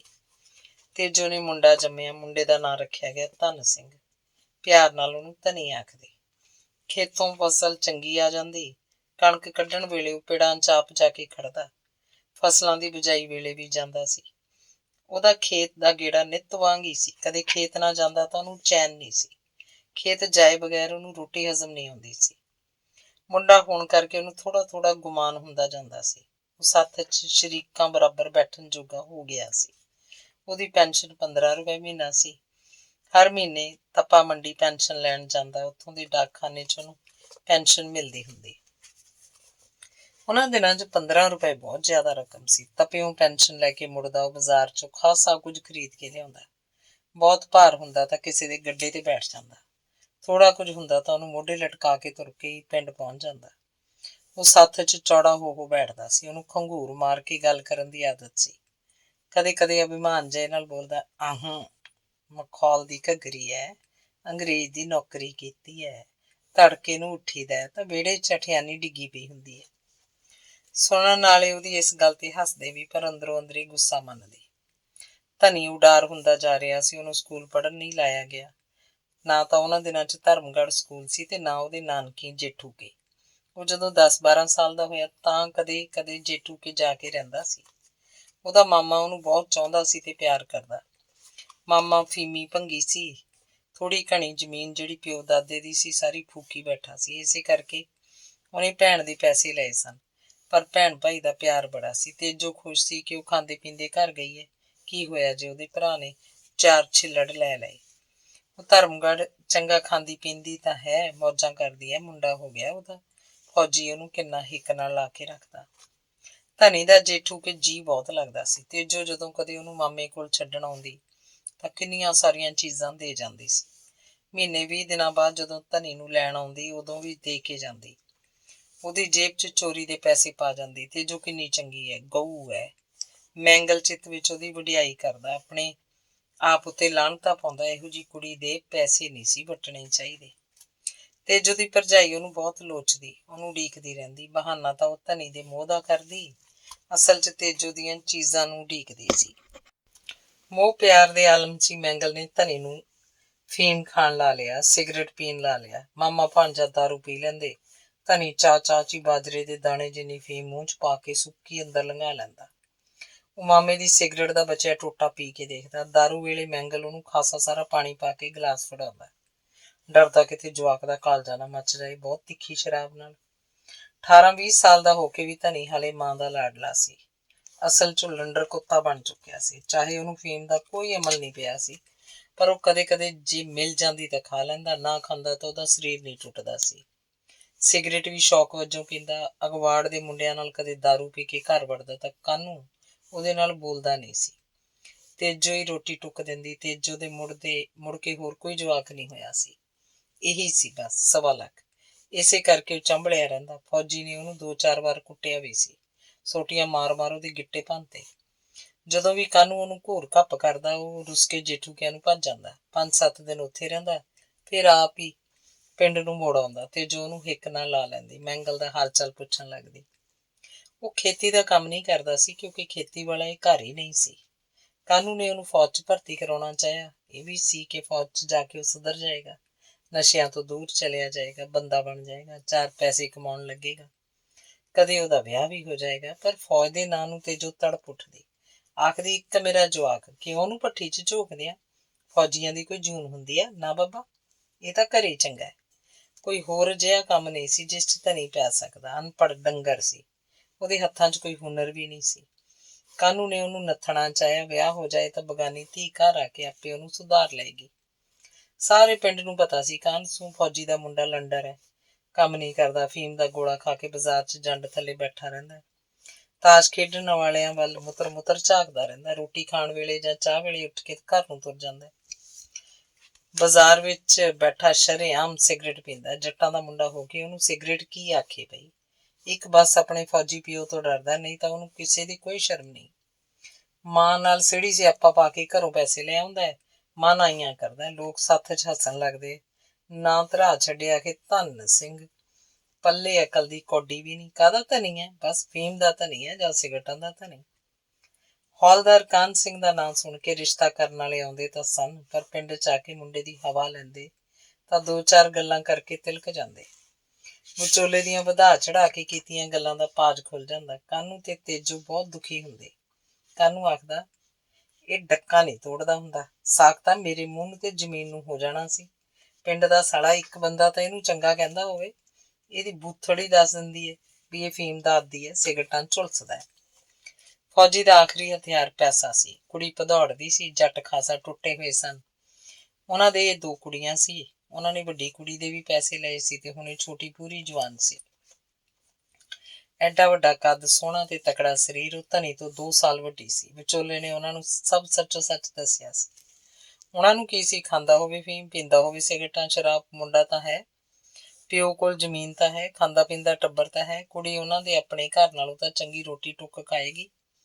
ਫਿਰ ਕੱਲਾ ਮੁੰਡਾ, ਬੁੜਾ ਬੁੜੀ ਮਰ ਗਏ ਤਾਂ ਸਭ ਫਿਰ ਉਹਨਾਂ ਦੀ ਧੀ ਦਾ ਹੀ ਹੈ। ਉਹ ਫਿਰ ਵੀ ਕੁੜੀ ਨੂੰ ਆਨੀ ਬਿਆਨੀ ਆਨੀ ਬਹਾਨੀ ਲੁੱਟ ਖਾਣਗੇ। ਵਿਚੋਲੇ ਨੇ ਟਿੱਬਿਆਂ ਨੂੰ ਪਾਣੀ ਚੜਾਤਾ। ਪਾਣੀ ਦਾ ਅਸਲ ਵਿੱਚ ਪੈਸੇ ਨੂੰ ਚੜਾਇਆ ਸੀ। ਕਾਨਸੂ ਨੇ ਭਦੌੜ ਵਾਲਿਆਂ ਦਾ ਢਿੱਡ ਭਰਨ ਲਈ ਆਪਣੇ ਘਰ ਦੀ ਸਾਰੀ ਰਿਣੀ ਚਿਣੀ ਇਕੱਠੀ ਕੀਤੀ। ਸੋਚਦਾ ਸੀ ਇੱਕ ਵਾਰ ਨੂੰਹ ਘਰ ਆ ਜਾਏ, ਉਹਦੀ ਤੇ ਤੇਜੋ ਦੀ ਆਤਮਾ ਠਰ ਜਾਏ, ਬਹੂ ਦੇ 2 ਜਵਾਕ ਹੋ ਜਾਣ। ਪੈਸੇ ਦਾ ਕੀ ਹੈ, ਇਹ ਤਾਂ ਹੱਥਾਂ ਦੀ ਮੈਲ ਹੈ। ਉਹ ਦਿਨਾਂ 'ਚ ਹੀ ਇੰਨਾ ਪੈਸਾ ਹੋਰ ਇਕੱਠਾ ਕਰ ਦਿਖਾ ਦੇਗਾ। ਜ਼ਿੰਦਗੀ ਚਾਹੀਦੀ ਹੈ ਬੰਦੇ ਨੂੰ। ਭੈਣ ਦੇ ਨੇ ਸੈਂਸੀ ਜੇ ਦੀ ਇੰਨੀ ਸੋਹਣੀ ਤੀਵੀਂ ਹੋਏ, ਹਾਣ ਦੇ ਮੁੰਡੇ ਦੰਦ ਵੱਢਦੇ। ਉਹ ਭਾਈ ਪੈਸੇ ਦੀ ਖੇਡ ਆ ਸਾਰੀ। ਇਹ ਕਿਹੜਾ ਪੁੰਨ ਦਾ ਸੀ? ਪੈਸੇ ਵੱਟ ਕੇ ਅਗਲਿਆਂ ਨੇ ਕੁੜੀ ਰੂੜੀ ਤੇ ਸਿੱਟਦੀ। ਕੰਜਰਾਂ ਨੇ ਕੋਈ ਸਿਆਣਾ ਜਵਾਬ ਦਿੰਦਾ, ਇਹਦੇ ਟਿਕਦੀ ਤਾਂ ਨਹੀਂ ਭੰਗੀ ਪੋਸਤੀ ਦੀ। ਇਹਨੂੰ ਤਾਂ ਕੋਈ ਡੰਡੇ ਵਰਗਾ ਨਰੋਆ ਜਵਾਨ ਚਾਹੀਦਾ ਸੀ। ਕਿੰਨੀ ਸੋਹਣੀ ਆ ਜ਼ਾਰ। ਇਹ ਗੱਲ ਨਹੀਂ ਭਾਈ, ਤੇ ਜੋ ਬੁੜੀ ਸਮਝਦਾਰ ਹੈ, ਬਹੂ ਨੂੰ ਐਨ ਰੱਖੂ ਬੰਨ ਕੇ। ਉਹਨੇ ਆਪ ਵੀ ਤਾਂ ਇਹ ਦਿਨ ਦੇਖੇ ਸੀ। ਕਦੇ ਫੌਜੀ ਉਹ ਤੋਂ ਦੁੱਗਣਾ ਵੱਡਾ ਸੀ, ਫਿਰ ਵੀ ਕੱਟਿਆ ਵਿਚਾਰੀ ਨੇ। ਤੇ ਜੋ ਮਗਰ ਤੁਰੀ ਜਾਂਦੀ ਭਾਨੋ ਦੀ ਮੁੰਡੇ ਪਿੱਠ ਦੇਖਦੇ ਤਾਂ ਉਹਨਾਂ ਦਾ ਕਾਲਜਾ ਢੇਰੀ ਹੋਈ ਜਾਂਦਾ। ਉਹ ਸੱਸ ਉੱਤੇ ਜਿਵੇਂ ਚੜੀ ਜਾਂਦੀ ਹੋਵੇ। ਦੋਵੇਂ ਹੱਥਾਂ ਨਾਲ ਲੰਮਾ ਘੁੰਡ ਕੱਢਿਆ ਹੁੰਦਾ। ਹੱਥਾਂ ਦੀਆਂ ਲੰਮੀਆਂ ਲੰਮੀਆਂ ਉਂਗਲਾਂ ਬਾਹਰ ਦਿਸਦੀਆਂ। ਇਹ ਹੱਥਾਂ ਦੀਆਂ ਉਂਗਲਾਂ ਹੀ ਜਿਵੇਂ ਉਹਦਾ ਸਾਰਾ ਸਰੀਰ ਹੋਵੇ। ਧਨੀ ਫੀਮ ਤਾਂ ਖਾਂਦਾ ਸੀ, ਸਿਗਰਟ ਤਾਂ ਪੀਂਦਾ ਸੀ, ਹੱਥ ਨੇ ਕਿੱਧਰੋਂ ਸ਼ਰਾਬ ਵੀ ਪੀ ਕੇ ਆਉਂਦਾ। ਪਰ ਹੁਣ ਉਹਨੂੰ ਤੀਵੀਂ ਦਾ ਨਸ਼ਾ ਬਹੁਤਾ ਸੀ। ਐਬਾਂ ਨੂੰ ਮਾਂ ਉਹਨੂੰ ਪੈਸੇ ਦਿੰਦੀ। ਤੇਜੋਂ ਦਾ ਮਨ ਇਸ ਗੱਲ ਦਾ ਟਿਕਾਣੇ ਰਹਿੰਦਾ ਕਿ ਮੁੰਡਾ ਬਹੂ ਨੂੰ ਖੁਸ਼ ਰੱਖੇ ਤਾਂ ਕਿ ਉਹ ਟਿਕੀ ਰਹੇ। ਧਨੀ ਜਿਵੇਂ ਇਸ ਘਰ ਦਾ ਪੁੱਤਰ ਨਹੀਂ, ਜਮਾਈ ਹੋਵੇ। ਉਹਨੂੰ ਖਾਸਾ ਦਿਨ ਚੜੇ ਜਗਾਇਆ ਜਾਂਦਾ। ਉੱਠਣ ਸਾਰ ਉਹ ਪਾਣੀ ਮੰਗਦਾ। ਨਿਰਨੇ ਕਾਲਜੇ ਪਾਣੀ ਨਾਲ ਫੀਮ ਦਾ ਕੰਡਾ ਅੰਦਰ ਸੁੱਟ ਲੈਂਦਾ। ਇੰਨਾ ਕਰੇ ਬਗੈਰ ਉਹਦੇ ਹੱਡ ਨਹੀਂ ਜੁੜਦੇ ਸੀ। ਰਾਤ ਨੂੰ ਰੋਟੀ ਖਾਣ ਤੋਂ ਪਹਿਲਾਂ ਦਾਰੂ ਵਿੱਚ ਫੀਮ ਘੋਲ ਕੇ ਪੀਂਦਾ। ਇਹ ਨੁਸਖਾ ਉਹਦੇ ਕਿਸੇ ਮਿੱਤਰ ਬੇਲੀ ਨੇ ਉਹਨੂੰ ਦੱਸਤਾ ਸੀ। ਕਾਹਨੂੰ ਪੂਰਾ ਖੁਸ਼ ਸੀ ਕਿ ਘਰ 'ਚ ਨੂੰਹ ਹੈ। ਉਹ ਸੋਚਦਾ ਕਿਸੇ ਨੂੰ ਕੀ ਪਤਾ ਹੈ ਵੀ ਇਹ ਪੈਸਿਆਂ ਦਾ ਸਾਕ ਹੈ। ਉਹਨੂੰ ਇਹ ਵੀ ਤਸੱਲੀ ਸੀ ਕਿ ਧਨੀ ਹੁਣ ਘਰੋਂ ਬਾਹਰ ਕਿਧਰੇ ਘੱਟ ਹੀ ਜਾਂਦਾ। ਬਹੂ ਨੇ ਜਿਵੇਂ ਉਹਨੂੰ ਸੁਧਾਰ ਲਿਆ ਹੋਵੇ। ਹੌਲਦਾਰ ਕਾਹਨ ਸਿੰਘ 17 ਨੂੰ ਹੱਥ ਲਾਉਣ ਵਾਲਾ ਸੀ। ਬਹੂ ਦੇ ਨਿਆਣਾ ਨਿੱਕਾ ਹੋਣ ਵਾਲਾ ਸੀ। ਜਵਾਕ ਹੋਏ ਤੋਂ ਕਾਹਨ ਮੁੜ ਕੇ ਨਵਾਂ ਨਰੋਆ ਬਣ ਜਾਣਾ ਸੀ। ਪਰ ਇਹ ਗੱਲ ਕੁਦਰਤ ਨੂੰ ਮਨਜ਼ੂਰ ਨਹੀਂ ਸੀ। ਉਹਨੇ ਪੋਤੇ ਪੋਤੀ ਦਾ ਮੂੰਹ ਨਹੀਂ ਦੇਖਣਾ ਸੀ। ਪਹਿਲਾਂ ਹੀ ਤੁਰਦਾ ਹੋਇਆ। ਮਰਨ ਤੋਂ ਪਹਿਲਾਂ ਉਹਨੂੰ ਕੋਈ ਝੋਰਾ ਨਹੀਂ ਲੱਗਦਾ ਸੀ। ਉਹ ਸਭ ਰੰਗ ਰਾਗ ਦੇਖ ਕੇ ਮਰਿਆ ਸੀ। ਉਹਨੇ ਘਰ ਦਾ ਬਣਾਇਆ ਹੀ ਬਣਾਇਆ ਸੀ, ਗਵਾਇਆ ਕੁਛ ਨਹੀਂ ਸੀ। ਭਾਨੋ ਨੇ ਕੁੜੀ ਜੰਮੀ, ਆਪਣੇ ਜਿਹੀ ਤੰਦਰੁਸਤ, ਜੰਮਦੀ ਹੱਥ ਪੈਰ ਪਟਕਾਉਂਦੀ, ਚੀਕਾਂ ਮਾਰਦੀ। ਤੇਜੋ ਫੇਰ ਵੀ ਖੁਸ਼ ਸੀ। ਕੰਨਿਆ ਦਾ ਆਪਣਾ ਭਾਗ ਨਾਲ ਲੈ ਕੇ ਆਈ। ਆਖਦੀ ਫਿਰਦੀ, ਕੀ ਹੈ ਫਿਰ, ਅਗਲੀ ਵਾਰ ਨੂੰ ਮੁੰਡਾ ਹੋ ਜਾਊਗਾ। ਭੈਣ ਵੀਰ ਨੂੰ ਲੈ ਕੇ ਆਊਗੀ। ਸਾਡਾ ਰੱਬ ਤਾਂ ਨਹੀਂ ਵੇਚਿਆ ਹੋਇਆ। ਮੁੰਡਾ ਸੀ ਜਾਂ ਕੁੜੀ ਸੀ, ਧਨੀ ਨੂੰ ਕੋਈ ਫਰਕ ਨਹੀਂ ਸੀ। ਤੇਜੋ ਅਜੇ 50 ਤੋਂ ਥੱਲੇ ਸੀ। ਉਹ ਉਮਰ ਔਰਤਾਂ ਦੀ ਜਵਾਨੀ ਢਲਣ ਦੀ ਉਮਰ ਹੁੰਦੀ ਹੈ, ਪਰ ਉਹ ਮਾਨਸਿਕ ਤੌਰ ਤੇ ਖਾਸਾ ਗਾਂਹ ਲੰਘ ਗਈ। ਕਾਹਨੂੰ ਸੂੰਹਦੇ ਗੁਜ਼ਰ ਜਾਣ ਕਰਕੇ ਤੇ ਘਰ 'ਚ ਨੂੰਹ ਆਉਣ ਬਾਅਦ ਉਹ ਬੁੜੀਆਂ 'ਚ ਸ਼ੁਮਾਰ ਹੋ ਗਈ। ਸਿਆਣੀ ਬੁੜੀ ਉਹਨੂੰ ਇਸ ਕਰਕੇ ਵੀ ਬਣਨਾ ਪੈ ਰਿਹਾ ਸੀ ਕਿਉਂਕਿ ਉਹਦਾ ਮੁੰਡਾ ਧਨੀ ਕੋਈ ਜ਼ਿੰਮੇਵਾਰੀ ਨਹੀਂ ਉੱਠਦਾ ਸੀ। ਜਿੰਨੇ ਵੀ ਫੌਜੀ ਵਾਲੇ ਕੰਮ ਸੀ ਉਹ ਸਾਰੇ ਹੁਣ ਤੇਜੋ ਨੂੰ ਨਿਭਾਉਣੇ ਪੈਂਦੇ। ਜਿਨ੍ਹਾਂ ਜੱਟਾਂ ਨੂੰ ਹਿੱਸੇ ਤੇ ਜ਼ਮੀਨ ਦਿੱਤੀ ਹੁੰਦੀ, ਉਹਨਾਂ ਨਾਲ ਉਹ ਕਰੜੀ ਬਣ ਕੇ ਰਹਿੰਦੀ। ਉਹਨੂੰ ਡਰ ਸੀ ਕਿਤੇ ਤੀਵੀਂ ਮਾਂ ਸਮਝ ਕੇ ਉਹ ਫਸਲ 'ਚ ਓਹਲਾ ਨਾ ਕਰਨ ਲੱਗ ਪੈਣ। ਉਹ ਬੰਦਿਆਂ ਵਾਂਗ ਖੇਤ ਦਾ ਗੇੜਾ ਮਾਰਦੀ। ਬੰਦਿਆਂ ਵਾਂਗ ਉਹਨੂੰ ਸਵਾਲ ਕਰਨੇ ਪੈਂਦੇ। ਬੰਦਿਆਂ ਵਾਂਗ ਹੀ ਹਦਾਇਤਾਂ ਦਿੰਦੀ। ਉਹ ਰੋਹਬ ਚਾੜ ਦਿੰਦੀ, ਮੇਰੇ ਨਾਲ ਬੰਦੇ ਬਣ ਕੇ ਚੱਲੋ, ਨਹੀਂ ਤਾਂ ਅਗਲੇ ਸਾਲ ਜ਼ਮੀਨ ਬਦਲ ਦੂੰਗੀ ਮੈਂ। ਜੱਟ ਉਹਦੇ ਨਾਲ ਮਿੱਠਾ ਪਿਆਰਾ ਬਣ ਕੇ ਰਹਿੰਦਾ। ਮਿੱਠਾ ਪਿਆਰਾ ਹੋ ਕੇ ਉਹ ਤੇਜੋ ਨੂੰ ਖਾ ਸਕਦਾ ਸੀ। ਖੇਤ ਤਾਂ ਖੇਤ, ਦੂਜੀ ਜ਼ਿੰਮੇਵਾਰੀ ਸੀ ਨੂੰਹ ਦੀ। ਧਨੀ ਦਾ ਕੋਈ ਸੁਰਤ ਨਹੀਂ ਕਰਦਾ ਸੀ। ਉਹ ਨੂੰਹ ਦੀ ਰਾਖੀ ਰੱਖਦੀ। ਨਵੀਂ ਨਵੀਂ ਆਈ ਹੈ, ਇਹਨੂੰ ਨਿਆਣੀ ਨੂੰ ਕੀ ਪਤਾ ਹੈ ਦੁਨੀਆ ਦੇ ਕਾਂ ਅੱਖਾਂ ਲੱਗੀਆਂ। ਉਹ ਕਦੇ ਵੀ ਠੁੰਗ ਮਾਰ ਸਕਦੀ ਹੈ। ਮੈਂ ਤੀਵੀਂ ਮਾਂ ਨਹੀਂ, ਕੀ ਵਿਗਾੜ ਲਾਂਗੇ ਕਿਸੇ ਦਾ। ਇੱਜ਼ਤ ਮੁੜ ਕੇ ਹੱਥ ਨਹੀਂ ਆਉਂਦੀ। ਉਹ ਭਾਨੋ ਨੂੰ ਪਿਆਰ ਵੀ ਬਥੇਰਾ ਕਰਦੀ, ਤਾੜ ਕੇ ਵੀ ਰੱਖਦੀ। ਆਖਦੀ, ਜਿਵੇਂ ਮੈਂ ਕੱਟਿਆ ਮੈਂ ਹੀ ਐਂ ਤੂੰ ਕੱਟ ਕੇ ਦਿਖਾ ਬੀਬੀ ਰਾਣੀ। ਤੁਹਾਡਾ ਪਿਓ ਤਾਂ ਵੱਡੀ ਉਮਰ ਦਾ ਸੀ, ਮੈਂ ਤਾਂ ਅੱਧੀ ਸੀ ਇਹ ਤੋਂ। ਐਂ ਤਾਂ ਮੂੰਹ 'ਚ ਪਾ ਜਾਂਦੇ ਮੈਨੂੰ ਗੁੜ ਦੀ ਰੂੜੀ ਸਮਝ ਕੇ, ਪਰ ਮੈਂ ਬੰਦਾ ਬਣ ਕੇ ਰਹੀ। ਮਜਾਲ ਹੈ ਤੁਹਾਡੇ ਬਾਪੂ ਨੂੰ ਕੋਈ ਮਿਹਣਾ ਦਵਾਇਆ ਹੋਵੇ ਕਦੇ। ਤੇਜੋ ਨੇ ਪੋਤੀ ਦਾ ਨਾਂ ਰੱਖਿਆ ਗੁਲਾਬ ਕੌਰ। ਉਹਦਾ ਲਾਲ ਗੁਲਾਬ ਜਿਹਾ ਹੀ ਚਿਹਰੇ ਦਾ ਰੰਗ ਸੀ। ਗੁਲਾਬ ਵਾਂਗ ਹੀ ਖਿੜੀ ਰਹਿੰਦੀ। ਹੱਸਦੀ ਤਾਂ ਬਹੁਤ ਹੱਸਦੀ, ਰੋਂਦੀ ਤਾਂ ਬਹੁਤ ਰੋਂਦੀ, ਉੱਚੀਆਂ ਚੀਕਾਂ ਮਾਰਦੀ। ਗੁਲਾਬੋ 2 ਵਰ੍ਹਿਆਂ ਦੀ ਹੋ ਚੁੱਕੀ ਸੀ। ਭਾਨੋ ਦੇ ਢਿੱਡ ਫੇਰ ਜਵਾਕ ਪੈ ਗਿਆ। ਤੇਜੋ ਨੇ ਸ਼ੁਕਰ ਮਨਾਇਆ। ਉਹਨੂੰ ਉਮੀਦ ਬੱਝਣ ਲੱਗੀ, ਇਸ ਵਾਰ ਜ਼ਰੂਰ ਹੀ ਉਹਦੀ ਨੂੰਹ ਮੁੰਡਾ ਜੰਮੇਗੀ। ਉਹਨਾਂ ਦਿਨਾਂ 'ਚ ਅਲਟਰਾਸਾਊਂਡ ਮਸ਼ੀਨਾਂ ਨਹੀਂ ਸੀ ਕਿ ਪਤਾ ਕੀਤਾ ਜਾ ਸਕਦਾ। ਕੁੜੀ ਦੇਖ ਕੇ ਗਰਭ ਕਰਾਉਣ ਦਾ ਕੋਈ ਸਾਧਨ ਨਹੀਂ ਸੀ ਤੇ ਨਾ ਹੀ ਰਿਵਾਜ। ਰੱਬ ਉੱਤੇ ਡੋਰੀਆਂ ਸਨ। ਬੁੜੀਆਂ ਦੇ ਆਪਣੇ ਅੰਦਾਜ਼ੇ ਸਨ। 7ਵੇਂ 8ਵੇਂ ਮਹੀਨੇ ਦੇ ਜਵਾਕ ਨੂੰ ਬੁੜੀਆਂ ਪਰਖਣ ਲੱਗਦੀਆਂ।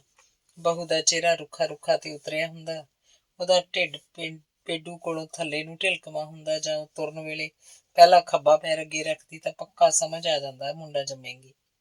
ਚਿਹਰੇ ਤੇ ਰੌਣਕ ਰਹਿੰਦੀ, ਢਿੱਡ ਕਾਲਜੇ ਕੋਲੋਂ ਬਹੁਤਾ ਉੱਭਰਵਾਂ ਹੁੰਦਾ, ਤੁਰਨ ਵੇਲੇ ਉਹ ਸੱਜਾ ਪੈਰ ਅੱਗੇ ਕੱਢਦੀ ਤਾਂ ਪੱਕਾ ਲੱਛਣ ਸੀ ਉਹਦੇ ਪੇਟ 'ਚ ਕੁੜੀ ਹੈ। ਭਾਨੋ ਦੇ ਸਾਰੇ ਲੱਛਣ ਇਸ ਵਾਰ ਮੁੰਡੇ ਵਾਲੇ ਸਨ। ਗੁਲਾਬੋ ਉਹਨੇ ਭਦੌੜ ਜਾ ਕੇ ਜੰਮੀ ਸੀ। ਇਹ ਜਾਪਾ ਤੇਜੋ ਨੇ ਧਰਮਗੜ੍ਹ ਕਰਾਇਆ। 9 ਮਹੀਨਿਆਂ ਤੋਂ 5-4 ਦਿਨ ਉੱਤੇ ਚਲੇ ਗਏ ਸੀ। ਤੇਜੋ ਅਨੁਸਾਰੇ ਇੱਕ ਇਹੀ ਲੱਛਣ ਮਾੜਾ ਸੀ। ਉਹੀ ਗੱਲ ਹੋਈ, ਘਰ 'ਚ ਇੱਕ ਕੰਨਿਆ ਹੋਰ ਆ ਗਈ। ਤੇਜੋ ਦਾ ਇੱਕ ਵਾਰ ਚਿਹਰਾ ਤਾਂ ਉਤਰ ਗਿਆ, ਪਰ ਉਹਨੇ ਭਾਨੋ ਅੱਗੇ ਬੁਰਾ ਨਹੀਂ ਮਨਾਇਆ। ਆਖਰੀ ਸੀ, ਕੋਈ ਨਹੀਂ ਤੀ, ਰੱਬ ਕਦੇ ਤਾਂ ਝਾਕੂਗਾ। ਦੂਜੀ ਕੁੜੀ ਦਾ ਨਾਂ ਰੱਖਿਆ ਮਤਾਬੋ, ਮਹਿਤਾਬ ਕੌਰ। ਨਿਰਾ ਪੂਰਨਮਾਸ਼ੀ ਦਾ ਚੰਦ, ਮਤਾਬੀ ਡੱਬੀ ਦੀ ਸੀਖ ਦਾ ਚਾਨਣ। 3 ਸਾਲਾਂ ਬਾਅਦ ਭਾਨੋ ਨੇ ਇੱਕ ਕੰਨਿਆ ਹੋਰ ਜੰਮਤੀ। ਤੇਜੋ ਨੇ ਹੌਸਲਾ ਨਹੀਂ ਹਾਰਿਆ। ਉਹਨੂੰ ਕਿਸੇ ਨੇ ਦੱਸਿਆ ਸੀ, ਉਹਦਾ ਦਿਲ ਟਿਕਾਇਆ ਸੀ ਕਿ 3 ਕੁੜੀਆਂ ਬਾਅਦ ਤਾਂ ਮੁੰਡਾ ਜ਼ਰੂਰ ਹੁੰਦਾ। ਇਸ ਤੀਜੀ ਕੁੜੀ ਦਾ ਨਾਮ ਵੀ ਤੇਜੋ ਨੇ ਹੁੱਬ ਕੇ ਰੱਖਿਆ ਪੰਜਾਬੋ, ਪੰਜਾਬ ਕੌਰ। ਜਿਵੇਂ ਸਾਰੇ ਪੰਜਾਬ ਦਾ ਰੰਗ ਰੂਪ, ਸਾਰੇ ਪੰਜਾਬ ਦੀ ਸ਼ਕਤੀ, ਸਾਰੇ ਪੰਜਾਬ ਦੀ ਬਲਵਾਨ ਕਿਸਮਤ ਉਸ ਕੁੜੀ 'ਚ ਇਕੱਤਰ ਹੋ ਗਈ ਹੋਵੇ। ਤੀਜੀ ਕੁੜੀ ਪੰਜਾਬੋ 2 ਸਾਲ ਦੀ ਮਸਾਂ ਸੀ ਕਿ ਭਾਨੋ ਨੇ ਫੇਰ ਉਮੀਦਵਾਰੀ ਹੋ ਗਈ। ਇਸ ਵਾਰ ਤੇਜੋ ਡੇਰੇ ਜਾ ਕੇ ਬਾਬਿਆਂ ਤੋਂ ਮਹਿੰਗੇ ਮੁੱਲ ਦਾ ਤਵੀਤ ਕਰਾ ਕੇ ਲਿਆਈ ਤੇ ਉਹਨੂੰ ਚਾਂਦੀ 'ਚ ਮੜਾ ਕੇ ਭਾਨੋ ਦੇ ਖੱਬੇ ਡੋਲੇ ਨਾਲ ਬੰਨ੍ਹਤਾ। ਤੇਜੋ ਨੇ ਅਖੰਡ ਪਾਠ ਵੀ ਖਲਵਾਇਆ, ਪੁੰਨ ਦਾਨ ਕੀਤਾ, ਮਿੱਠੇ ਚੌਲਾਂ ਦਾ ਕੜਾਹਾ ਕੱਢਿਆ। ਪਿੰਡ ਦੀ ਕੁੱਲ ਮਾੜ ਮੰਗਤ ਤੇ ਅਗਵਾੜ ਦੇ ਛੋਟੇ ਜਵਾਕ ਚੌਲ ਖਾ ਕੇ ਗਏ। ਇੱਕ ਦਿਨ ਖਾਸਾ ਦਿਨ ਚੜੇ, ਧਨੀ ਖੇਸ ਦੀ ਬੁੱਕਲ ਮਾਰ ਕੇ ਸੱਥ 'ਚ ਚੌਕੜੀਆਂ ਤੇ ਆ ਬੈਠਾ।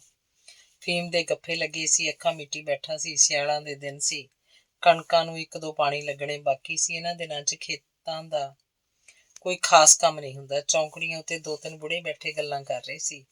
2 ਮੁੰਡੇ ਜੋ ਧਨੀ ਦੇ ਹਾਣੀ ਸੀ, ਉਹਨਾਂ ਦੇ ਅਗਵਾੜ ਦੇ ਸੀ, ਆਏ ਤੇ ਹੱਸਦੇ ਖੇਡਦੇ ਜੇ ਧਨੀ ਦੇ ਕੋਲ ਆ ਕੇ ਬਹਿ ਗਏ। ਕੁਦਰਤੀ ਭਾਨੋ ਸੱਥ ਵਿੱਚ ਦੀ ਲੰਘੀ ਜਾ ਰਹੀ ਸੀ। ਘੁੰਡ ਕੱਢਿਆ ਹੋਇਆ ਸੀ। ਉਹਦਾ ਵਧਿਆ ਢਿੱਡ ਵੇਖ ਕੇ ਇੱਕ ਮੁੰਡਾ ਧਨੀ ਨੂੰ ਕਹਿੰਦਾ, ਭੈਣ ਦੇਣਿਆ ਕੋਈ ਕੰਮ ਵੀ ਕਰਿਆ ਕਰ, ਜਵਾਕ ਜੰਮ ਢੇਰ ਲਾਈ ਜਾਂਦਾ। ਕੰਮ ਕਰਦਾ ਤਾਂ ਹੈ ਵਿਚਾਰਾ, ਹੋਰ ਕੀ ਕਰੇ। ਦੂਜਾ ਮੁੰਡਾ ਬੋਲਿਆ, ਕੀ ਕੰਮ ਕਰਦਾ? ਇੱਕੋ ਦਾ ਕੰਮ ਹੈ ਇਹਦਾ। ਫੇਰ ਵੀ ਮੁੰਡੇ ਦੀ ਸਮਝ 'ਚ ਨਹੀਂ ਆਇਆ। ਆਹੀ ਜਵਾਕ ਜੰਮਣ ਦਾ ਕੰਮ। ਦੂਜੇ ਨੇ ਜਵਾਬ ਦਿੱਤਾ ਤੇ ਫਿਰ ਦੋਵੇਂ ਤਾੜੀਆਂ ਮਾਰ ਕੇ ਹੱਸ ਪਏ। ਧਨੀ ਨੂੰ ਫੀਮ ਦੀ ਘੁੱਕੀ ਸੀ। ਉਹ ਨਾ ਹੱਸਿਆ ਨਾ ਅੱਖਾਂ ਖੋਲ੍ਹੀਆਂ। ਮੁੰਡਿਆਂ ਦੀ ਗੱਲ ਤੇ ਬੁੜੇ ਵੀ ਨਿੱਕਾ ਹੱਸ ਰਹੇ ਸੀ। ਭਾਨੋ ਦੇ ਚੌਥਾ ਜਵਾਕ ਵੀ ਕੁੜੀ ਸੀ। ਤੇਜੋ ਨੂੰ ਸਾਹ ਨਹੀਂ, ਹੌਕੇ ਆਉਂਦੇ। ਉਹਦੇ ਸਾਹਸ ਟੁੱਟ ਚੁੱਕੇ ਸੀ। ਅੱਖਾਂ ਸਾਹਮਣੇ ਨੇਰ ਹੀ ਨੇਰ ਸੀ। ਵੱਡੀ ਕੁੜੀ ਗੁਲਾਬੋ ਹੀ ਭਾਨੋ ਨੂੰ ਪਾਣੀ ਧਾਣੀ ਦਿੰਦੀ। ਉਹ ਜੰਮਦੀ ਖਾਸੀ ਹੁੰਦੜ ਹੇਲ ਸੀ। ਭਾਨੋ ਨਾ ਮਰਿਆਂ 'ਚ ਨਾ ਜਿਉਂਦਿਆਂ 'ਚ, ਜਿਵੇਂ ਉਹ ਇਸ ਘਰ 'ਚ ਕੋਈ ਵਾਧੂ ਚੀਜ਼ ਹੋਵੇ। ਇੱਕ ਜ਼ਾਲਮ ਔਰਤ ਜਿਹੜੀ ਕੁੜੀਆਂ ਦੇ ਪੱਥਰ ਜੰਮ ਉਹਨਾਂ ਨੂੰ ਦੇ ਰਹੀ ਸੀ। ਧਨੀ ਨੂੰ ਫੇਰ ਵੀ ਕੋਈ ਫਰਕ ਨਹੀਂ ਸੀ। ਉਹਨੂੰ ਨਾ ਚੜ੍ਹੀ ਦਾ ਨਾ ਲੱਥੀ ਦਾ। ਉਹ ਭਾਨੋ ਕੋਲ ਅੰਦਰ ਸਵਾਦ ਚਾਹੁੰਦਾ। ਕੁੜੀ ਦੀਆਂ ਗੱਲਾਂ ਉੱਤੇ ਪੋਲਾ ਹੱਥ ਫੇਰ ਕੇ ਪੁੱਛ ਕਰਨ ਲੱਗਦਾ। ਭਾਨੋ ਨੂੰ ਉਹ ਬੁਰਾ ਲੱਗਦਾ ਸੀ। ਕਿੱਡਾ ਪਾਪੀ ਸੀ ਉਹ, ਜਿਹੜਾ ਹਰ ਦੂਜੇ-ਤੀਜੇ ਸਾਲ ਉਹਦੇ ਢਿੱਡ ਅੰਦਰ ਪੱਥਰ ਧਰ ਦਿੰਦਾ। ਕੁੜੀ 1.25 ਮਹੀਨੇ ਦੀ ਹੋ ਚੁੱਕੀ ਸੀ। ਭਾਨੋ ਘਰ ਦਾ ਚੁੱਕਣ ਧਰਨ ਕਰਨ ਲੱਗ ਪਈ। ਉਸੇ ਨੇ ਕਰਨਾ ਸੀ, ਟੱਬਰ ਦੇ ਢਿੱਡ ਲੱਗੇ ਹੋਏ ਸੀ। ਇੱਕ ਦਿਨ ਭਾਨੋ ਨੇ ਤੇਜੋ ਨੂੰ ਪੁੱਛਿਆ, ਬੇਬੇ ਇਹ ਟਿੱਡੇ ਜੇ ਦਾ ਕੀ ਨਾਂ ਧਰੀਏ? ਤੇਜੋ ਨੇ ਮੱਥੇ ਨੂੰ ਉਂਗਲ ਲਾ ਕੇ ਥੋੜਾ ਸੋਚਿਆ, ਫਿਰ ਬੋਲੀ, ਟਿੱਡਾ ਹੀ ਠੀਕ ਹੈ। ਭਾਨੋ ਮਿੰਨਾ ਹੱਸੀ। ਮਜ਼ਾਕ 'ਚ ਉਹਨੇ ਕੁੜੀ ਦਾ ਢਿੱਡ ਮੱਥੇ ਨੂੰ ਨਾਲ ਲਿਆ ਤੇ ਬੋਲੀ, ਟਿੱਡਾ। ਉਦੋਂ ਤੋਂ ਕੁੜੀ ਦਾ ਨਾਂ ਟਿੱਡਾ ਪੱਕ ਗਿਆ। ਵੱਡੀਆਂ ਤਿੰਨੇ ਟਿੱਡਾ ਕਹਿ ਕੇ ਹੱਸਿਆ ਕਰਨ। ਤੇਜੋ ਹਾਲੇ 60 ਨੂੰ ਨਹੀਂ ਪਹੁੰਚੀ ਸੀ। ਉਹਦੀ ਉਮਰ ਮਰਨ ਦੀ ਕਿੱਥੇ ਸੀ, ਪਰ ਉਹ ਪੋਤੇ ਨੂੰ ਉਡੀਕਦੀ ਪਾਰ ਗਈ। 5ਵੀਂ ਕੁੜੀ ਹੋਈ ਤਾਂ ਉਹਦਾ ਕੋਈ ਨਾਂ ਨਹੀਂ ਸੀ। ਕੁਝ ਦੇਰ ਨਾਲ ਜਦੋਂ ਉਹਦੀ ਹੋਂਦ ਮਹਿਸੂਸ ਹੋਣ ਲੱਗੀ ਤਾਂ ਉਹਨੂੰ ਛੋਟੀ ਟਿੱਡਾ ਆਖਣ ਲੱਗ ਪਏ। ਛੋਟੀ ਟਿੱਡਾ ਇਹੀ ਉਹਨਾਂ ਦੇ ਅਸਲੀ ਨਾਂ ਸੀ। ਪਹਿਲਾਂ ਸੱਸ ਮੁੰਡੇ ਨੂੰ ਉਡੀਕਦੀ ਮੁੱਕ ਗਈ, ਹੁਣ ਭਾਨੋ ਮੁੰਡਾ ਉਡੀਕਣ ਲੱਗੀ। ਇਸ ਆਸ 'ਚ 2 ਕੁੜੀਆਂ ਹੋਰ ਜੰਮ ਧਰੀਆਂ। ਵੱਡੀ ਦਾ ਨਾਂ ਮਾਊ ਤੇ ਸਭ ਤੋਂ ਛੋਟੀ ਕੁੜੀ ਛੋਟੀ ਮਾਊ ਬਣ ਕੇ ਰਹਿ ਗਈ। ਭਾਨੋ ਦੀ ਵੱਡੀ ਭੈਣ ਗਿਆਨੋ ਮੌੜ ਮੰਡੀ ਕੋਲ ਮੌੜ ਕਲਾਂ ਪਿੰਡ 'ਚ ਵਿਆਹੀ ਹੋਈ ਸੀ। ਗਿਆਨੋ ਦੀ ਵੱਡੀ ਕੁੜੀ ਜੱਸੀ ਮਾਨਸਾ ਕੋਲ ਰਲੇ ਸੀ। ਜੱਸੀ ਭਾਨੋ ਤੋਂ ਥੋੜ੍ਹੀ ਛੋਟੀ ਸੀ। ਮਾਸੀ ਭਾਣਜੀ ਖੁੱਲੀਆਂ ਗੱਲਾਂ ਕਰ ਲੈਂਦੀਆਂ। ਬਾਕੀ ਕੁੜੀਆਂ ਨੂੰ ਧਰਮਗੜ੍ਹ ਉਹਨਾਂ ਦੇ ਪਿਓ ਕੋਲ ਘਰ ਛੱਡ ਕੇ ਇੱਕ ਦਿਨ ਛੋਟੀ ਮਾਊ ਨੂੰ ਲੈ ਕੇ ਉਹ ਰਲੇ ਜੱਸੀ ਕੋਲ ਗਈ। ਉਹਨੇ ਉੱਥੇ ਇੱਕ ਰਾਤ ਠਹਿਰਨਾ ਪੈ ਗਿਆ। ਸਾਧ ਦੇ ਡੇਰਿਓਂ ਜੱਸੀ ਨੇ ਭਾਨੋ ਨੂੰ ਇੱਕ ਦਵਾਈ ਲੈ ਕੇ ਦਿੱਤੀ। ਇਹ ਦੇਸੀ ਦਵਾਈ ਸੀ। 3 ਡੰਗ ਖਾਣੇ ਸੀ। ਮੁੜ ਕੇ ਭਾਨੋ ਦੇ ਜਵਾਕ ਢਿੱਡ ਨਹੀਂ ਪਿਆ। ਖੂਹ 'ਚ ਪਵੇ ਮੁੰਡੇ ਦੀ ਆਸ 'ਚ ਉਹ ਤਾਂ ਆਪ ਇੱਕ ਦਿਨ ਮੁੱਕ ਜੂਗੀ। ਉਹਨੇ ਜੱਸੀ ਕੋਲ ਆਪਣਾ ਦੁੱਖ ਦੱਸਿਆ। ਕੁੜੀਆਂ ਲਗਰਾਂ ਵਾਂਗ ਵੱਧਦੀਆਂ ਜਾ ਰਹੀਆਂ ਸੀਗੀਆਂ। ਗੁਲਾਬੋ ਤਾਂ ਪੂਰੀ ਜਵਾਨ ਸੀ। ਮਤਾਬੋ ਨੂੰ ਜਿਵੇਂ ਕਹਿ ਦਈਏ ਨਿੱਤ ਗਿੱਠ ਵਾਰ ਆਉਂਦਾ। ਤੜਕੇ ਉੱਠਦੀ ਭਾਨੋ ਨੂੰ ਲੱਗਦਾ ਜਿਵੇਂ ਹੋਰ ਲੰਮੀ ਹੋ ਗਈ। ਸੱਤੇ ਕੁੜੀਆਂ ਦੀ ਡੀਲ ਡੋਲ ਭਾਨੋ ਉੱਤੇ ਸੀ। ਧਨ ਸਿੰਘ ਉਰਫ ਧਨੀ ਐਸ਼ ਨਾਲ ਜ਼ਿੰਦਗੀ ਜਿਉ ਰਿਹਾ ਸੀ। ਉਹਦੀ ਡੱਬੀ ਵਿੱਚੋਂ ਫੀਮ ਨਹੀਂ ਮੁੱਕਦੀ ਸੀ। ਸਿਗਰਟਾਂ ਦਾ ਇਕੱਠਾ ਪੈਕਟ ਲੈ ਕੇ ਆਉਂਦਾ। ਆਥਣ ਨੂੰ ਨਿੱਤ ਇੱਕ ਪੂਆ ਸ਼ਰਾਬ ਪੀਂਦਾ ਠੇਕੇ ਦੀ। ਫਿਰ ਉਹਦਾ ਖਾਣ ਪੀਣ ਚੰਗਾ ਸੀ। ਦੋਵੇਂ ਡੰਗ ਦਾਲ ਸਬਜ਼ੀ ਜ਼ਰੂਰੀ ਸੀ। ਕੁੜੀਆਂ ਚਾਹੇ ਲੂਣ ਧਰ ਕੇ ਖਾ ਲੈਣ, ਭਾਨੋ ਧਨੀ ਨੂੰ ਖੁਸ਼ ਰੱਖਦੀ। ਉਹਦੀ ਦਾਲ ਸਬਜ਼ੀ 'ਚ ਘਿਓ ਜ਼ਰੂਰੀ ਸੀ। ਹਰ ਰੋਜ਼ ਸਵੇਰੇ ਪਰੌਂਠਿਆਂ ਨਾਲ ਦਹੀਂ ਜ਼ਰੂਰੀ ਸੀ। ਘਰ 'ਚ ਮੈਸ ਉਹਦੇ ਕਰਕੇ ਉਹ ਰੱਖਦੀ, ਕੁੜੀਆਂ ਕਰਕੇ ਜਾਂ ਆਪਣੇ ਵਾਸਤੇ ਇੰਨਾ ਨਹੀਂ। ਆਥਣ ਨੂੰ ਜਦੋਂ ਉਹਦੀ ਪੀਤੀ ਹੁੰਦੀ, ਜੇ ਰੋਟੀ ਨਾਲ ਕਦੇ ਦਾਲ ਸਬਜ਼ੀ ਨਾ ਬਣੀ ਹੁੰਦੀ, ਚਟਨੀ ਅਚਾਰ ਹੁੰਦਾ ਤਾਂ ਉਹ ਥਾਲੀ ਵਗਾ ਕੇ ਕੰਧ ਨਾਲ ਮਾਰਦਾ ਸੀ। ਧਨੀ ਦਾ ਇੱਕ ਸ਼ੌਕ ਪੱਕਾ ਸੀ। ਉਹ ਗਲੀ 'ਚ ਨਾ ਤਾਂ ਕਿਸੇ ਕੁੱਤੇ ਨੂੰ ਵੜਨ ਦਿੰਦਾ, ਨਾ ਬਿੱਲੀ ਨੂੰ। ਕਿੱਡਾ ਵੀ ਜ਼ਹਿਰੀਲਾ ਸੱਪ ਹੁੰਦਾ, ਧਨੀ ਮਾਰਨ ਨੂੰ ਗੇੜਾ ਨਹੀਂ ਖਾਣ ਦਿੰਦਾ ਸੀ। ਕੁੱਤੇ ਬਿੱਲੀ ਨੂੰ ਡੰਡੇ ਨਾਲ ਨਾਸਾਂ ਕੁੱਟ ਕੇ ਥਾਂ ਪਾਰ ਬੁਲਾ ਦਿੰਦਾ। ਅਗਵਾੜ 'ਚ ਕਿਸੇ ਵੀ ਘਰ ਸੱਪ ਦਿਖਾਈ ਦੇ ਜਾਂਦਾ, ਧਨੀ ਨੂੰ ਬੜੀ ਸ਼ਾਨ ਨਾਲ ਬੁਲਾਇਆ ਜਾਂਦਾ। ਉਹ ਪੱਕਾ ਵੈਰੀ ਸੀ ਇਹ ਤਿੰਨਾਂ ਜਾਨਵਰਾਂ ਦਾ। ਹੋਰ ਨਹੀਂ ਤਾਂ ਬੈਠਾ ਮੱਖੀਆਂ ਮਾਰੀ ਜਾਂਦਾ, ਆਪਣੀ ਫੀਮ ਖਰੀ ਕਰਦਾ। ਗਿਆਨੋ ਦੀ ਵੱਡੀ ਕੁੜੀ ਜੱਸੀ ਨਾਲ ਧਨੀ ਦੀ ਖਾਸੀ ਬਣਦੀ ਸੀ। ਜੱਸੀ ਮਾਸੀ ਨੂੰ ਮਿਲਣ ਅਕਸਰ ਧਰਮਗੜ੍ਹ ਆਉਂਦੀ ਰਹਿੰਦੀ। ਧਰਮਗੜ੍ਹ ਰਲੇ ਤੋਂ ਕੋਈ ਦੂਰ ਨਹੀਂ ਸੀ। ਦੋਵੇਂ ਪਿੰਡ ਇੱਕੋ ਸੜਕ 'ਤੇ ਸੀ। ਬੱਸਾਂ ਚੱਲਣ ਲੱਗ ਪਈਆਂ ਸੀ। ਬਰਨਾਲਾ ਮਾਨਸਾ ਸੜਕ ਪੂਰੀ ਵਗਦੀ ਸੀ। ਜੱਸੀ ਉਰਫ ਜਸਵੀਰ ਕੌਰ ਦਾ ਨਾਂ ਬਹੁਤ ਸੋਹਣਾ ਸੀ, ਪਰ ਉਹਦੇ ਕੰਮ ਮਾੜੇ ਸੀ। ਉਹਨੂੰ ਗੁਆਂਢੀਆਂ ਦੇ ਭਾਂਡੇ ਚੋਰੀ ਕਰਨ ਦੀ ਆਦਤ ਸੀ। ਇੱਧਰ ਧਨੀ ਉਰਫ ਧਨ ਸਿੰਘ ਦਾ ਵੀ ਇਹ ਸ਼ੌਕ ਸੀ। ਇਹ ਭਲੇ ਦਿਨਾਂ ਦਾ ਜ਼ਮਾਨਾ ਸੀ। ਪਿੰਡਾਂ 'ਚ ਲੋਕ ਆਪਣੇ ਦਰਵਾਜ਼ੇ ਰਾਤ ਨੂੰ ਬੰਦ ਨਹੀਂ ਰੱਖਦੇ ਸੀ। ਚਾਹੇ ਰਾਤ ਨੂੰ ਕੋਠੇ 'ਤੇ ਸੌਂਦੇ, ਪਰ ਦਰਵਾਜ਼ੇ ਦੇ ਬਾਹਰ ਹਮੇਸ਼ਾ ਖੁੱਲ੍ਹੇ ਰੱਖਦੇ। ਅੰਦਰਲੀਆਂ ਸਬਾਤਾਂ ਦੇ ਬਾਹਰ ਜ਼ਰੂਰ ਝੰਬ ਦਿੰਦੇ, ਤਾਂ ਕਿ ਕੋਈ ਕੁੱਤਾ ਬਿੱਲਾ ਅੰਦਰ ਸਬਾਤ 'ਚ ਨਾ ਜਾ ਸਕੇ। ਭਾਂਡੇ ਤਾਂ ਝਲਾਨੀਆਂ 'ਚ ਹੀ ਮਾਂਜੇ ਸਵਾਰੇ ਪਏ ਹੁੰਦੇ। ਕਿਸੇ ਦੇ ਭਾਂਡੇ ਬਾਹਰ ਵਿਹੜੇ 'ਚ ਹੀ ਇੱਧਰ ਉੱਧਰ ਖਿੰਡੇ ਹੁੰਦੇ। ਜਿਹੜੇ ਭਾਂਡੇ ਧਨੀ ਨੇ ਚੋਰੀ ਕੀਤੇ ਹੁੰਦੇ, ਉਹ ਜੱਸੀ ਰਲੇ ਨੂੰ ਲੈ ਜਾਂਦੀ, ਤੇ ਜਿਹੜੇ ਭਾਂਡੇ ਜੱਸੀ ਨੇ ਰਲੇ ਚੋਰੀ ਕੀਤੇ ਹੁੰਦੇ, ਉਹ ਧਨੀ ਨੂੰ ਦੇ ਜਾਂਦੀ। ਰਲੇ ਦੇ ਭਾਂਡੇ ਧਰਮਗੜ੍ਹ ਵਿਕ ਜਾਂਦੇ, ਧਰਮਗੜ੍ਹ ਦੇ ਭਾਂਡੇ ਰਲੇ ਵਿਕ ਜਾਂਦੇ। ਦਰਾਮਦ ਬਰਾਮਦ ਦਾ ਉਹਨਾਂ ਦਾ ਇਹ ਸਿਲਸਿਲਾ ਬਣਿਆ ਰਹਿੰਦਾ ਸੀ। ਇਸ ਬਹਾਨੇ ਜੱਸੀ ਮਾਸੀ ਨੂੰ ਮਿਲ ਵੀ ਜਾਂਦੀ ਤੇ ਕੁੜੀਆਂ ਨਾਲ ਗੱਲਾਂ ਮਾਰ ਜਾਂਦੀ, ਹੱਸ ਖੇਡ ਲੈਂਦੀ। ਪਿੰਡ 'ਚ ਮੁਰੱਬਾਬੰਦੀ ਹੋ ਚੁੱਕੀ ਸੀ। ਧਨਸੂ ਦੀ ਜ਼ਮੀਨ ਚਾਹੇ 4 ਕਿੱਲੇ ਹੋ ਗਈ, ਪਰ ਉਸੇ ਥਾਂ ਸੀ। ਕੱਸੀ ਦਾ ਪਾਣੀ ਲੱਗਦਾ, ਫਸਲ ਬਹੁਤ ਹੁੰਦੀ ਸੀ। ਇਹ ਚੰਗੀ ਉਪਜਾਊ ਜ਼ਮੀਨ ਸੀ। ਕਾਨੂੰ ਸੂ ਦੇ ਮਰਨ ਬਾਅਦ ਤੇਜੋ ਤਾਂ ਫਿਰ ਵੀ ਖੇਤ ਦਾ ਗੇੜਾ ਮਾਰ ਆਉਂਦੀ ਸੀ, ਫਸਲ ਦੀ ਨਿਗਾਹ ਰੱਖਦੀ। ਹੁਣ ਖੇਤ ਕੋਈ ਨਹੀਂ ਜਾਂਦਾ ਸੀ। ਭਾਨੋ ਨੇ ਤਾਂ ਕੀ ਜਾਣਾ ਸੀ, ਧਨੀ ਕਦੇ ਵੀ ਖੇਤ ਨਹੀਂ ਗਿਆ ਸੀ। ਉਹਨੂੰ ਜ਼ਮੀਨ ਦਾ ਮੋਹ ਹੀ ਨਹੀਂ ਸੀ। ਹਿੱਸੇ ਵਾਲੇ ਜਿੰਨਾ ਘਰ ਆ ਕੇ ਸੁੱਟ ਜਾਂਦੇ ਠੀਕ ਸੀ। ਧਨੀ ਨੇ ਕਦੇ ਕੋਈ ਸ਼ਿਕਾਇਤ ਨਹੀਂ ਕੀਤੀ ਸੀ। ਉਹਨੂੰ ਕੋਈ ਉਜਰ ਨਹੀਂ ਸੀ। ਘਰ 'ਚ 7 ਜੀਅ ਹੋਰ ਆ ਜਾਣ ਕਰਕੇ ਤੇ ਧਨੀ ਦੇ ਆਪਣੇ ਨਿੱਤ ਵੱਧਦੇ ਜਾਂਦੇ ਖਰਚ ਕਰਕੇ ਖੇਤ ਦੀ ਫਸਲ ਇੰਨਾ ਭਾਰ ਝੱਲਦੀ ਨਹੀਂ ਸੀ। ਭਾਨੋ ਕਿੱਥੋਂ ਲਿਆਉਂਦੀ ਇੰਨਾ ਪੈਸਾ? ਉਹਦੇ ਪੇਕੇ ਤਾਂ ਆਪ ਟੁੱਟੇ ਹੋਏ ਜੱਟ ਸਨ। ਉਹਨਾਂ ਜਿੰਮੇ ਤਾਂ ਬਾਣੀਆਂ ਦਾ ਕਰਜ਼ ਸੀ, ਉਹਨਾਂ ਦੀ ਤਾਂ ਜ਼ਮੀਨ ਗਹਿਣੇ ਸੀ। ਧਨੀ ਨੇ ਤਪਿਓਂ ਆੜ੍ਹਤੀਆਂ ਤੋਂ ਲਿਆ ਬਥੇਰਾ ਸਿਰ ਚੜ੍ਹਾ ਰੱਖਿਆ ਸੀ। ਉਹ ਪਿੰਡ ਦੇ ਆਸਾਸੂ ਤੋਂ ਵੀ ਪੈਸੇ ਫੜਦਾ ਰਹਿੰਦਾ। ਆਸਾਸੂ ਧਰਮਗੜ੍ਹ ਪਿੰਡ ਦਾ ਇੱਕ ਮਹਾਜਨੀ ਜੱਟ ਸੀ। ਮਿੱਠਾ ਬੋਲਦਾ, ਪਰ ਅੰਦਰੋਂ ਬੰਦਿਆਂ ਦਾ ਲਹੂ ਪੀਣੀ ਜ਼ੋਰ। ਉਹਦੇ 4 ਮੁੰਡੇ ਸੀ, ਚਾਰੇ ਵਾਹੀ ਕਰਦੇ। ਆਸਾਸੂ ਕੋਲ ਬਹੁਤ ਸਾਰੇ ਥੋੜੇ ਟੁੱਟੇ ਜੱਟਾਂ ਦੀ ਜ਼ਮੀਨ ਗਹਿਣੇ ਸੀ। ਉਹ ਅਗਲੇ ਸਿਰ ਗਹਿਣਾ ਵਧਾਈ ਜਾਂਦਾ ਤੇ ਆਖਰ ਨੂੰ ਬੈ ਲੈ ਲੈਂਦਾ। ਬਾਪ ਕੋਲੋਂ ਉਹਨੂੰ ਸਿਰਫ 20 ਕੁਮਾਂ ਜ਼ਮੀਨ ਮਿਲੀ ਸੀ। ਇਸ ਵਕਤ ਉਹਦੇ ਕੋਲ ਛੋਟੇ ਕਿਸਾਨਾਂ ਦੀ 80 ਕਿੱਲੇ ਜ਼ਮੀਨ ਸੀ। ਉਹਦੇ ਚਾਰੇ ਮੁੰਡੇ ਸ਼ਰਾਬ ਨਹੀਂ ਪੀਂਦੇ ਸੀ, ਨਾ ਫੀਮ ਖਾਂਦੇ, ਬਸ ਖੇਤਾਂ ਵੱਲ ਧਿਆਨ ਰੱਖਦੇ। ਧਨੀ ਨੇ ਪਹਿਲਾਂ 1 ਕਿੱਲਾ ਗਹਿਣੇ ਦਿੱਤਾ ਆਸਾ ਨੂੰ। ਵਿਆਜ ਪੈਸੇ ਕੱਟੇ ਗਏ, ਹੋਰ ਪੈਸੇ ਧਨੀ ਦੇ ਪੱਲੇ ਪੈ ਗਏ, ਜਿਨ੍ਹਾਂ ਨਾਲ ਉਹਦਾ 1 ਸਾਲ ਵੀ ਨਹੀਂ ਨਿਕਲਿਆ। ਉਹ ਆਸਾਸੂ ਤੋਂ ਫੇਰ ਵਿਆਜੂ ਲੈਣ ਲੱਗਿਆ। 2 ਕੁ ਸਾਲਾਂ ਬਾਅਦ 1 ਕਿੱਲਾ ਹੋਰ ਆਸਾਸੂ ਕੋਲ ਚਲਾ ਗਿਆ। ਪੈਸਾ ਤਾਂ ਤਪਿਓਂ ਵੀ ਆਉਂਦਾ ਸੀ। ਇੰਜ ਵਰ੍ਹੇ ਲੰਘਦੇ ਜਾ ਰਹੇ ਸਨ। ਧਨੀ ਦੀ ਉਮਰ ਵੱਧਦੀ ਜਾਂਦੀ, ਪੈਸਾ ਆਉਂਦਾ, ਖੱਡੀ ਵੜ ਜਾਂਦਾ। ਉਧਰ ਕੁੜੀਆਂ ਦੀਆਂ ਲਗਰਾਂ ਦਾ ਅੰਤ ਹਿਸਾਬ ਕੋਈ ਨਹੀਂ ਸੀ। ਭਾਨੋ ਤੜਕੇ ਉੱਠ ਕੇ ਨਿਗਾਹ ਮਾਰਦੀ। ਵੱਡੀਆਂ ਕੁੜੀਆਂ ਮੰਜਿਆਂ ਤੋਂ ਵੱਧ ਲੰਮੀਆਂ ਪਈਆਂ ਦਿਸਦੀਆਂ, ਜਿਵੇਂ ਸਰਾਲਾਂ ਪਈਆਂ ਹੋਣ। ਉਹਨਾਂ ਦੀਆਂ ਭਰਵੀਆਂ ਭਰਵੀਆਂ ਲੱਤਾਂ ਬਾਹਾਂ ਭਾਨੋ ਨੂੰ ਕੰਬਾ ਛੇੜਦੀਆਂ। ਤੇ ਫਿਰ ਨੌਬਤ ਇੱਥੋਂ ਤੱਕ ਆ ਗਈ ਕਿ ਆਸਾ ਸਿੰਘ ਕੋਲ ਉਹਦੀ 4 ਦੀ 4 ਕਿੱਲੇ 1 ਲੱਖ ਰੁਪਏ 'ਚ ਗਹਿਣੇ ਸੀ, ਤੇ ਤਪੇ ਦੇ ਆੜ੍ਹਤੀਏ ਨੂੰ ਉਹਨੇ 50,000 ਦੇਣਾ ਸੀ, ਸਣੇ ਵਿਆਜ। ਉਹਨਾਂ ਦਿਨਾਂ ਵਿੱਚ ਕੀਚਰ ਅਮਲੀ ਦੀ ਗੱਲ ਹੋਈ ਸੀ 4 ਕਿੱਲੇ ਬੈਅ ਕਰਨ ਦੀ। ਆਸਾਸੂ ਦਾ 1 ਲੱਖ ਖਰਾ ਹੋ ਗਿਆ ਤੇ ਆੜ੍ਹਤੀਏ ਨੇ 50,000 ਦੀ ਲਿਖਤ ਉੱਤੇ ਕਾਟਾ ਮਾਰਤਾ। ਘਰ 'ਚ ਜਿਹੜਾ 50,000 ਨਕਦ ਆਇਆ, ਉਹਨਾਂ ਪੈਸਿਆਂ ਨਾਲ ਇੱਕ ਵਾਰ ਤਾਂ ਸਭ ਦੇ ਚਿਹਰਿਆਂ ਉੱਤੇ ਆਬੀ ਆ ਗਈ, ਜਿਵੇਂ ਤੰਗੀਆਂ ਤੁਰਸ਼ੀਆਂ ਦੇ ਦਿਨ ਕਦੋਂ ਦੇ ਲੱਦ ਗਏ ਹੋਣ। ਧਨੀ ਦਾ ਹੱਥ ਖੁੱਲ੍ਹਾ ਸੀ। ਇਹਨਾਂ ਦਿਨਾਂ 'ਚ ਉਹ ਨਾ ਤਾਂ ਭਾਨੂ ਵੱਲ ਅੱਖਾਂ ਕੱਢਦਾ, ਨਾ ਕੁੜੀਆਂ ਵੱਲ ਕੌੜਾ ਕੌੜਾ ਝਾਕਦਾ। ਕੁੜੀਆਂ ਦੀਆਂ ਨਿੱਕੀਆਂ ਨਿੱਕੀਆਂ ਮੰਗਾਂ ਸੀ, ਉਹਨੇ ਉਹ ਵੀ ਸਭ ਪੂਰੀਆਂ ਕਰਤੀਆਂ। ਪਰ ਜੱਟਾਂ ਦੇ ਘਰ ਤਾਂ ਖੂਹ ਹੁੰਦੇ ਆ, ਜੱਟਾਂ ਦੇ ਘਰ ਤਾਂ ਖਾਤੇ ਹੁੰਦੇ, ਕਿੰਨੀ ਮਿੱਟੀ ਸੁੱਟੋ ਭਰਦੇ ਨਹੀਂ। 50,000 ਕੀ ਚੀਜ਼ ਸੀ। ਸਰਦਾਰ ਧਨ ਸਿੰਘ ਉਰਫ ਧਨੀ ਪਾਤਸ਼ਾਹ ਸਾਹਮਣੇ 2 ਸਾਲਾਂ 'ਚ ਹੀ ਉੱਡ ਗਿਆ, ਜਿਵੇਂ ਹਥੇਲੀ ਉੱਤੇ ਪਾਣੀ ਦੀ ਸਿੱਲ। ਧਨੀ ਫੇਰ ਉਹੀ ਨੰਗ ਬਨੰਗ। ਉਹਦਾ ਆਪਣਾ ਕਿੰਨਾ ਖਰਚ ਸੀ। 8 ਜਣੀਆਂ ਉਹ ਸੀ, ਉਹ 2 ਵੇਲੇ ਖਾਣ ਨੂੰ ਮੰਗਦੀਆਂ। ਨਾ ਤਾਂ ਹੁਣ ਆਸਾਸੂ ਉਹਨੂੰ ਪੈਸਾ ਦਿੰਦਾ, ਨਾ ਆੜਤੀਏ ਵਿਆਜੂ ਪੈਸੇ 4 ਕਿੱਲਿਆਂ ਨੂੰ ਮਿਲਦੇ ਸੀ, ਜਿਹੜੇ ਹੁਣ ਉਹਦੇ ਕੋਲ ਨਹੀਂ ਸੀ। ਪਿੰਡ ਦੀਆਂ ਹੱਟਾਂ ਦਾ ਉਧਾਰ ਸਾਲ ਤੋਂ ਵੱਧ ਨਾ ਚੱਲ ਸਕਿਆ, ਉਹ ਵੀ ਜਵਾਬ ਦੇਣ ਲੱਗੇ।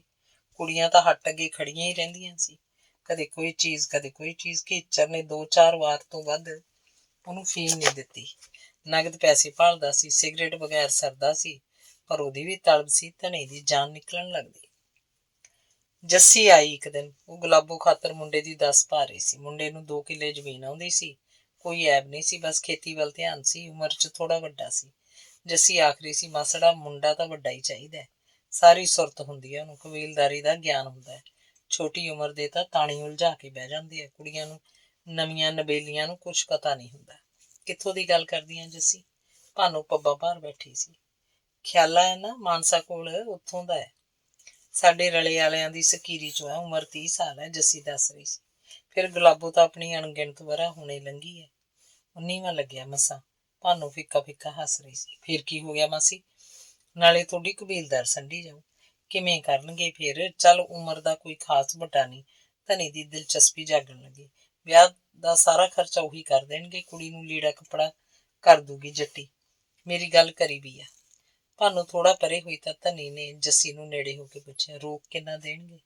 ਕਿੰਨਾ ਦਵਾ ਦਿਆਂ ਮਾਸੜਾ? ਆਪਣੀ ਤਾਂ ਉਹਨਾਂ ਨਾਲ ਘਰ ਵਾਲੀ ਗੱਲ ਆ। ਪਹਿਲਾਂ ਉਹਦੀ ਮਾਂ ਉਹਦੇ ਫੌਜੀ ਪਿਓ ਨੇ ਪੈਸੇ ਦੇ ਕੇ ਲਿਆਂਦੀ ਸੀ, ਫਿਰ ਭਾਨੂ ਪੈਸਿਆਂ ਦੀ ਆਈ। ਇਸ ਘਰ ਦਾ ਤਾਂ ਖਾਨਦਾਨੀ ਰਿਵਾਜ ਹੋ ਗਿਆ ਏ। ਕੁੜੀਆਂ ਦਾ ਪੈਸਾ ਕੋਈ ਮਾੜੀ ਗੱਲ ਨਹੀਂ। ਧਨ ਸਿੰਘ ਉਰਫ ਧਨੀ ਨੇ ਮਨ 'ਚ ਝੱਟ ਫੈਸਲਾ ਕਰ ਲਿਆ। ਆਖਣ ਲੱਗਿਆ, 40 ਕਰਾ ਦੇ ਚੱਲ ਮੁਕਾਬਲੇ। 40 ਤਾਂ ਜ਼ਿਆਦੇ ਆ ਮਾਸੜਾ, ਤੂੰ ਆਪ ਸਿਆਣਾ, ਪਰ ਮੈਂ ਗੱਲ ਕਰ ਲੂੰਗੀ। ਜਿਹੜੀ ਵੀ ਕਰਨੀ ਆ ਛੇਤੀ ਕਰ। ਤੈਨੂੰ ਸਭ ਪਤਾ ਹੈ, ਜਿੱਦਾਂ ਦੀ ਜ਼ਮੀਨ ਵੇਚੀ ਹੈ, ਸਾਲਾ ਕੋਈ ਆਨਾ ਉਧਾਰ ਨਹੀਂ ਦਿੰਦਾ। ਭੁੱਖੇ ਮਰਦੇ ਆ ਜੱਸੀ, ਤੈਥੋਂ ਕੀ ਲੁਕੋ ਹੈ? ਮੈਨੂੰ ਪਤਾ ਮਾਸੜਾ, ਤਾਂ ਹੀ ਤਾਂ ਮੈਂ ਆਈ ਹਾਂ। ਉਹਨਾਂ ਦਾ ਘਰ ਵਸਦਾ ਹੋ ਜੂ, ਵਿਚਾਰਿਆਂ ਦਾ ਤੁਹਾਡਾ ਵੀ ਸਰਜੂ, ਸਬੇਤਾ ਲੱਗ ਜੂ। ਮੈਂ ਵੱਧ ਤੋਂ ਵੱਧ ਕਰਾ ਦੂੰਗੀ। ਜਾਵਾਂ ਫਿਰ ਮੈਂ? ਜੱਸੀ ਨੇ ਹਾਂ ਕਹਾਣੀ ਚਾਹੀ। ਹਾਂ ਹਾਂ, ਚਾਹ ਪੀ ਕੇ ਜਾਈ, ਹੁਣੇ ਜਾ, ਵਾਧਾ ਨਾ ਪੁੱਛ। ਭਾਨੂ ਨਾਲ ਗੱਲ ਕਰਨ ਦੀ ਲੋੜ ਨਹੀਂ, ਆਪਦੀ ਮਾਸੀ ਨਾਲ। ਇਹ ਉਹਨਾਂ ਦਿਨਾਂ ਦੀ ਗੱਲ ਹੈ ਜਦੋਂ ਮਾਲਵੇ ਦੇ ਪਿੰਡਾਂ 'ਚ ਕੁੜੀਆਂ ਦੇ ਪੈਸੇ ਲੈ ਕੇ ਵਿਆਹ ਕਰਨ ਦਾ ਰਿਵਾਜ ਬਹੁਤ ਘੱਟ ਗਿਆ ਸੀ, ਪਰ ਬਿਲਕੁਲ ਖਤਮ ਨਹੀਂ ਹੋਇਆ ਸੀ। ਟੁੱਟੀ ਕਿਸਾਨੀ ਵਿੱਚ ਹਾਲੇ ਵੀ ਇਹ ਭੈੜਾ ਰਿਵਾਜ ਬਾਕੀ ਸੀ।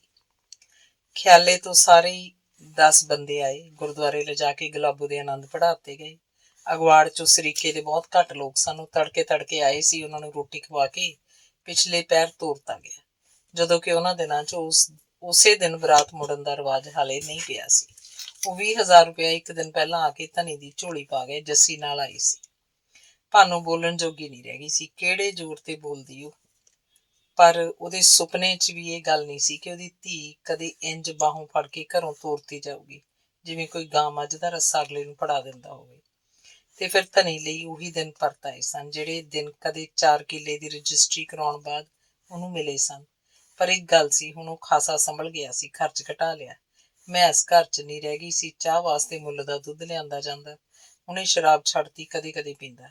ਸਿਗਰਟ ਬਹੁਤ ਸਸਤਾ ਨਸ਼ਾ ਸੀ। ਹਾਂ, ਫੀਮ ਦੀ ਮਾਤਰਾ ਬੱਝਵੀਂ ਕਰਤੀ।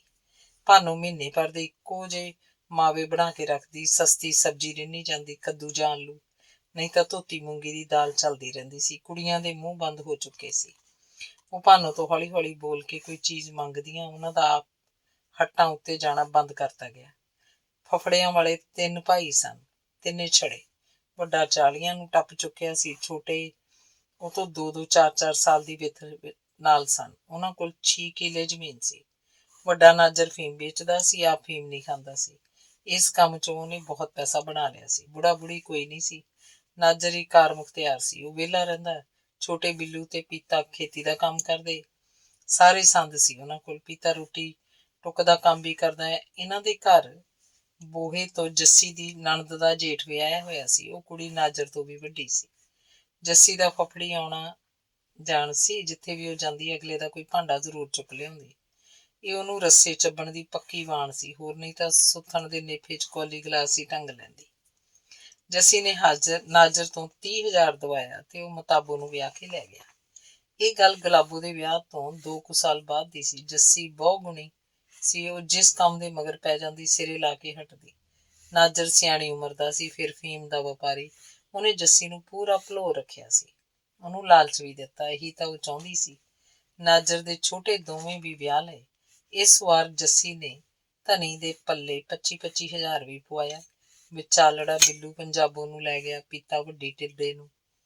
ਧਨੀ ਨੂੰ ਲੱਗਦਾ ਸੀ 4 ਕਿੱਲਿਆਂ ਦੀ ਕਮਾਈ ਨਾਲੋਂ 4 ਕੁੜੀਆਂ ਨੇ ਕਮਾਈ ਵੱਧ ਦਿੱਤੀ ਹੈ।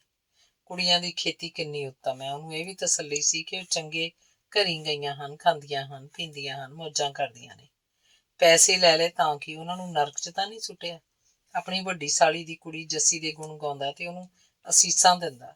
ਮਨ ਝਾਕਦਾ ਜੱਸੀ ਨੇ ਤਾਂ ਜਿਉਂਦਿਆਂ 'ਚ ਕਰਤਾ, ਨਹੀਂ ਤਾਂ ਸਾਰਾ ਟੱਬਰ ਭੁੱਖਾ ਮਰ ਜਾਂਦਾ। ਉਹਨੂੰ ਹੰਕਾਰ ਸੀ ਕਿ ਉਹਦੇ ਕੋਲ 3 ਕੁੜੀਆਂ ਦੀ ਪੂੰਜੀ ਹੋਰ ਹੈ। ਉਹਨਾਂ ਤਿੰਨਾਂ ਕਰਕੇ ਉਹ 5-7 ਸਾਲ ਵਧੀਆ ਨਿਕਲ ਜਾਣਗੇ। ਅੱਗੇ ਰੱਬ ਭਲੀ ਕਰੇਗਾ। ਜੱਸੀ ਦੀ ਲੋੜ ਨਹੀਂ ਰਹੀ ਸੀ। ਖਿਆਲੇ ਵਾਲੇ ਕੁੜੀ ਗੁਲਾਬੋਈ ਛੋਟੀ ਟਿੱਡਾ ਤੇ ਵੱਡੀ ਮਾਊ ਦਾ ਸਾਕ ਖਿਆਲੇ ਵਾਲੇ ਦੀਆਂ 2 ਸਕੀਰੀਆਂ 'ਚ ਲੈ ਗਈ। ਇੱਕ ਮੁੰਡਾ ਤਾਂ ਮੱਤੀ ਦਾ ਸੀ, ਉਹਦੀ ਉਮਰ 30-32 ਸਾਲ ਸੀ, ਜਦਕਿ ਛੋਟੀ ਟਿੱਡਾ ਹਾਲੇ 17 ਸਾਲ ਦੀ ਮਸਾਂ ਸੀ। ਦੂਜਾ ਮੁੰਡਾ ਸੀ ਖੀਵੇ ਦਾ, ਇਹ ਮੁੰਡਾ ਵੀ 35 ਸਾਲ ਤੋਂ ਘੱਟ ਨਹੀਂ ਸੀ। ਵੱਡੀ ਮਾਊ ਨੂੰ 15ਵਾਂ ਲੱਗਿਆ ਸੀ, ਦੇਖਣ 'ਚ ਉਹ ਖਾਸੀ ਵੱਡੀ ਲੱਗਦੀ, ਅੰਗਾਂ ਪੈਰਾਂ ਦੀ ਖੁੱਲੀ ਸੀ। ਉਹ ਦੋਵੇਂ ਮੁੰਡੇ ਗੁਲਾਬੋ ਦੀਆਂ ਦੋਵੇਂ ਨਣਦਾਂ ਦੇ ਸੀ। ਉਹ 3 ਭਾਈ ਸਨ, ਵਿਆਹਿਆ ਇੱਕ ਵੀ ਨਹੀਂ ਸੀ ਜਿਨ੍ਹਾਂ ਨੂੰ ਉਹ ਸਾਕ ਲੈ ਕੇ ਗਈ। ਉਹ ਦੋਵੇਂ ਆਪਣੇ ਟੱਬਰਾਂ ਦੇ ਛੋਟੇ ਮੁੰਡੇ ਸਨ। ਦੋਵਾਂ ਕੋਲ ਜ਼ਮੀਨਾਂ ਥੋੜ੍ਹੀਆਂ ਸਨ, ਪਰ ਉਹ ਹਿੱਸੇ ਠੇਕੇ ਤੇ ਲੈ ਕੇ ਖੱਬੀ ਖਾਨ ਖੇਤੀ ਕਰਦੇ। ਦੋਵਾਂ ਨੇ ਪੈਸਿਆਂ ਦਾ ਪ੍ਰਬੰਧ ਤੁਰਤ ਫੁਰਤ ਕੀਤਾ ਸੀ। ਆੜ੍ਹਤੀ ਉਹਨਾਂ ਨੂੰ ਕਿਸੇ ਗੱਲੋਂ ਜਵਾਬ ਨਹੀਂ ਸੀ ਦਿੰਦੇ। ਗੁਲਾਬੋ ਦੀ ਪੂਰੀ ਚੜ੍ਹਤ ਸੀ। ਉਹਨੇ ਮੱਤੀ ਦੇ ਖੀਵੇ ਵਾਲਿਆਂ ਦੇ ਘਰ ਵਸਾਏ ਸਨ। ਉਧਰ ਆਪਣੇ ਬਾਪ ਧਨ ਸਿੰਘ ਨੂੰ ਹੋਰ ਜਿਉਂਦਾ ਕਰਤਾ ਸੀ। ਦੋਵੇਂ ਵਿਆਹ ਇਕੱਠੇ ਇੱਕੋ ਦਿਨ ਦੇ ਸੀ। ਇਹ ਵਿਆਹ ਵੱਡੀ ਟਿੱਡਾ ਦੇ ਵਿਆਹ ਤੋਂ 5-7 ਸਾਲ ਪਿੱਛੋਂ ਹੀ ਹੋਏ ਸੀ। ਹੁਣ ਘਰ 'ਚ ਇੱਕੋ ਕੁੜੀ ਰਹਿ ਗਈ ਸੀ, ਛੋਟੀ ਮਾਊ, ਜਿਵੇਂ ਧਨਸੂ ਲਈ ਦੱਬਿਆ ਹੋਇਆ ਖਜ਼ਾਨਾ ਹੋਵੇ। ਉਹਦੀ ਵਿਉਂਤ ਸੀ ਕਿ ਉਹਨੂੰ ਉਹ ਖਾਸੀ ਵੱਡੀ ਕਰਕੇ ਵਿਆਹੇਗਾ, ਉਦੋਂ ਜਦੋਂ ਕਿਸੇ ਖਾਂਦੇ ਪੀਂਦੇ ਘਰ ਉਹਦੀ ਬਹੁਤ ਲੋੜ ਹੋਈ ਤੇ ਜਦੋਂ ਆਪ ਉਹ ਪੈਸੇ ਟਕੇ ਵੱਲੋਂ ਪੂਰਾ ਤੰਗ ਹੋਇਆ। ਉਦੋਂ ਤਾਂ ਇਹ ਕੁੜੀ ਰੜੇ ਮੈਦਾਨ 'ਚ ਬੱਦਲਾਂ ਵਾਂਗ ਵਰੇਗੀ। ਪਰ ਧਨ ਸਿੰਘ ਔਰ ਧਨੀ ਨੂੰ ਉਹ ਦਿਨ ਵੇਖਣਾ ਨਸੀਬ ਨਹੀਂ ਹੋਇਆ। ਉਹ ਪਹਿਲਾਂ ਹੀ ਜਹਾਨ ਤੋਂ ਤੁਰਦਾ ਬਣਿਆ। ਗੁਲਾਬੋ ਨੇ ਅਸਲ 'ਚ ਪਿਓ ਨੂੰ ਦੋਵਾਂ ਕੁੜੀਆਂ ਦੇ ਪੈਸੇ ਦਵਾ ਕੇ ਜਿਉਂਦਾ ਨਹੀਂ ਕੀਤਾ, ਉਹਨੂੰ ਮਾਰਤਾ ਸੀ। ਇਹਨਾਂ ਦੋਵਾਂ ਦਾ ਉਹਨੂੰ 20-20 ਹਜ਼ਾਰ ਮਿਲਿਆ ਸੀ। 40,000 ਨੇ ਉਹਦੇ 'ਚ ਗੁਮਾਨ ਭਰਤਾ, ਜਿਵੇਂ ਪੈਸਾ ਉਹਦੇ ਕੋਲੋਂ ਕਦੇ ਖਤਮ ਹੀ ਨਹੀਂ ਹੋਏਗਾ। ਪਹਿਲਾਂ ਤਾਂ ਕਦੇ ਥੋੜ੍ਹੀ ਸ਼ਰਾਬ ਪੀਂਦਾ ਸੀ, ਫਿਰ ਨਿੱਤ ਤੇ ਬਹੁਤੀ ਪੀਣ ਲੱਗਿਆ। ਬਾਹਰੋਂ ਪੀ ਕੇ ਆਇਆ ਕਰੇ। ਗਰਮੀਆਂ ਦਾ ਕੋਈ ਮਹੀਨਾ ਸੀ। ਇੱਕ ਰਾਤ ਉਹਦੀ ਬਹੁਤੀ ਪੀਤੀ ਹੋਈ ਸੀ। ਰੋਟੀ ਖਾ ਕੇ ਗੁੰਮ-ਸੁੰਮ ਜਿਹਾ ਉਹ ਕੋਠੇ ਉੱਤੇ ਮੰਜੇ ਢਾਹ ਕੇ ਪੈ ਗਿਆ। ਮੰਜਾ ਬਨੇਰੇ ਨਾਲ ਸੀ। ਰਾਤ ਨੂੰ ਕਿਤੇ ਉਹ ਪਿਸ਼ਾਬ ਕਰਨ ਉੱਠਿਆ, ਦਾਰੂ ਦਾ ਨਸ਼ਾ ਉਤਰਿਆ ਨਹੀਂ ਸੀ। ਦੂਜੇ ਪਾਸੇ ਜਾਣ ਦੀ ਥਾਂ ਉਹ ਬਨੇਰੇ ਵੱਲ ਹੋ ਗਿਆ। ਅੱਖਾਂ ਮੀਚੀਆਂ ਸੀ। ਬਨੇਰਾ ਪੱਧਰ ਜਿਹਾ ਸੀ। ਬਨੇਰਾ ਟੱਪ ਕੇ ਜਿਵੇਂ ਉਹਨੇ ਕੋਠੇ ਦੀ ਛੱਤ ਉੱਤੇ ਪੈਰ ਧਰਿਆ ਹੋਵੇ, ਉਹਦਾ ਪੈਰ ਬਨੇਰੇ ਤੋਂ ਥੱਲੇ ਜਾ ਪਿਆ। ਨਾਲ ਦੀ ਨਾਲ ਉਹ ਬੋਰੀ ਵਾਂਗ ਉਲਟ ਗਿਆ। ਵਿਹੜੇ ਦੀ ਪੱਕੀ ਮਿੱਟੀ ਉੱਤੇ ਉਹਦੀ ਦੇਹ ਦਾ ਖਾਸਾ ਖੜਕਾ ਹੋਇਆ ਸੀ, ਜਿਵੇਂ ਕੋਈ ਭਾਰੀ ਚੀਜ਼ ਕੋਠੇ ਤੋਂ ਡਿੱਗੀ ਹੋਵੇ। ਭਾਨੋ ਤੇ ਕੁੜੀ ਨੂੰ ਜਾਗ ਆ ਗਈ। ਭੜਕ ਦੇ ਕੇ ਅੱਖ ਖੁੱਲੀ ਸੀ। ਦੇਖਿਆ ਤਾਂ ਉਹ ਗਲ ਪਰਨੇ ਪੁੱਠਾ ਹੋਇਆ ਪਿਆ ਸੀ। ਉਹਦੀ ਗਰਦਨ ਦਾ ਮਣਕਾ ਟੁੱਟ ਗਿਆ ਸੀ। ਨਾਲ ਦੀ ਨਾਲ ਉਹਦੀ ਜਾਨ ਨਿਕਲ ਗਈ। ਮਾਂ ਧੀ ਨੇ ਉਹਨੂੰ ਹਿਲਾ ਕੇ ਦੇਖਿਆ ਸੀ, ਪਰ ਉਹ ਤਾਂ ਲੋਥ ਸੀ। ਅੱਧੀ ਰਾਤ ਉਹ ਕਿਹਨੂੰ ਬੁਲਾਉਂਦੀਆਂ, ਕਿਹਨੂੰ ਚੀਕਾਂ ਮਾਰ ਕੇ ਦਿਖਾਉਂਦੀਆਂ। ਦਿਨ ਹਾਲੇ ਚੜ੍ਹਿਆ ਨਹੀਂ ਸੀ ਜਦੋਂ ਭਾਨੋ ਨੇ ਉੱਚੇ ਬੋਲ ਕੱਢ ਅਗਵਾੜ ਇਕੱਠਾ ਕਰ ਲਿਆ। ਮਾਂ ਧੀ ਨੂੰ ਲੱਗਿਆ ਸੀ ਕਿ ਬਹੁਤ ਮਾੜਾ ਹੋਇਆ, ਹੁਣ ਉਹ ਕਿਹਦੇ ਸਹਾਰੇ ਦਿਨ ਕੱਟਣਗੀਆਂ। ਮਾਂ ਧੀ ਨੂੰ ਇਹ ਵੀ ਲੱਗਿਆ ਕਿ ਚੰਗਾ ਹੋਇਆ ਰਿੱਛ ਕੋਲੋਂ ਉਹਨਾਂ ਦੀ ਜਾਨ ਛੁੱਟ ਗਈ। ਹੁਣ ਉਹ ਆਜ਼ਾਦ ਹੋ ਗਈਆਂ, ਆਪਣੇ ਢੰਗ ਦਾ ਜੀਵਨ ਬਤੀਤ ਕਰਨਗੀਆਂ। ਭਾਨੋ ਦੇ ਘਰ ਸਾਰੀਆਂ ਕੁੜੀਆਂ ਆਉਂਦੀਆਂ ਸੀ। ਪ੍ਰਾਹੁਣੇ ਆਉਂਦੇ, ਕੋਈ ਨਾ ਕੋਈ ਆਇਆ ਹੀ ਰਹਿੰਦਾ।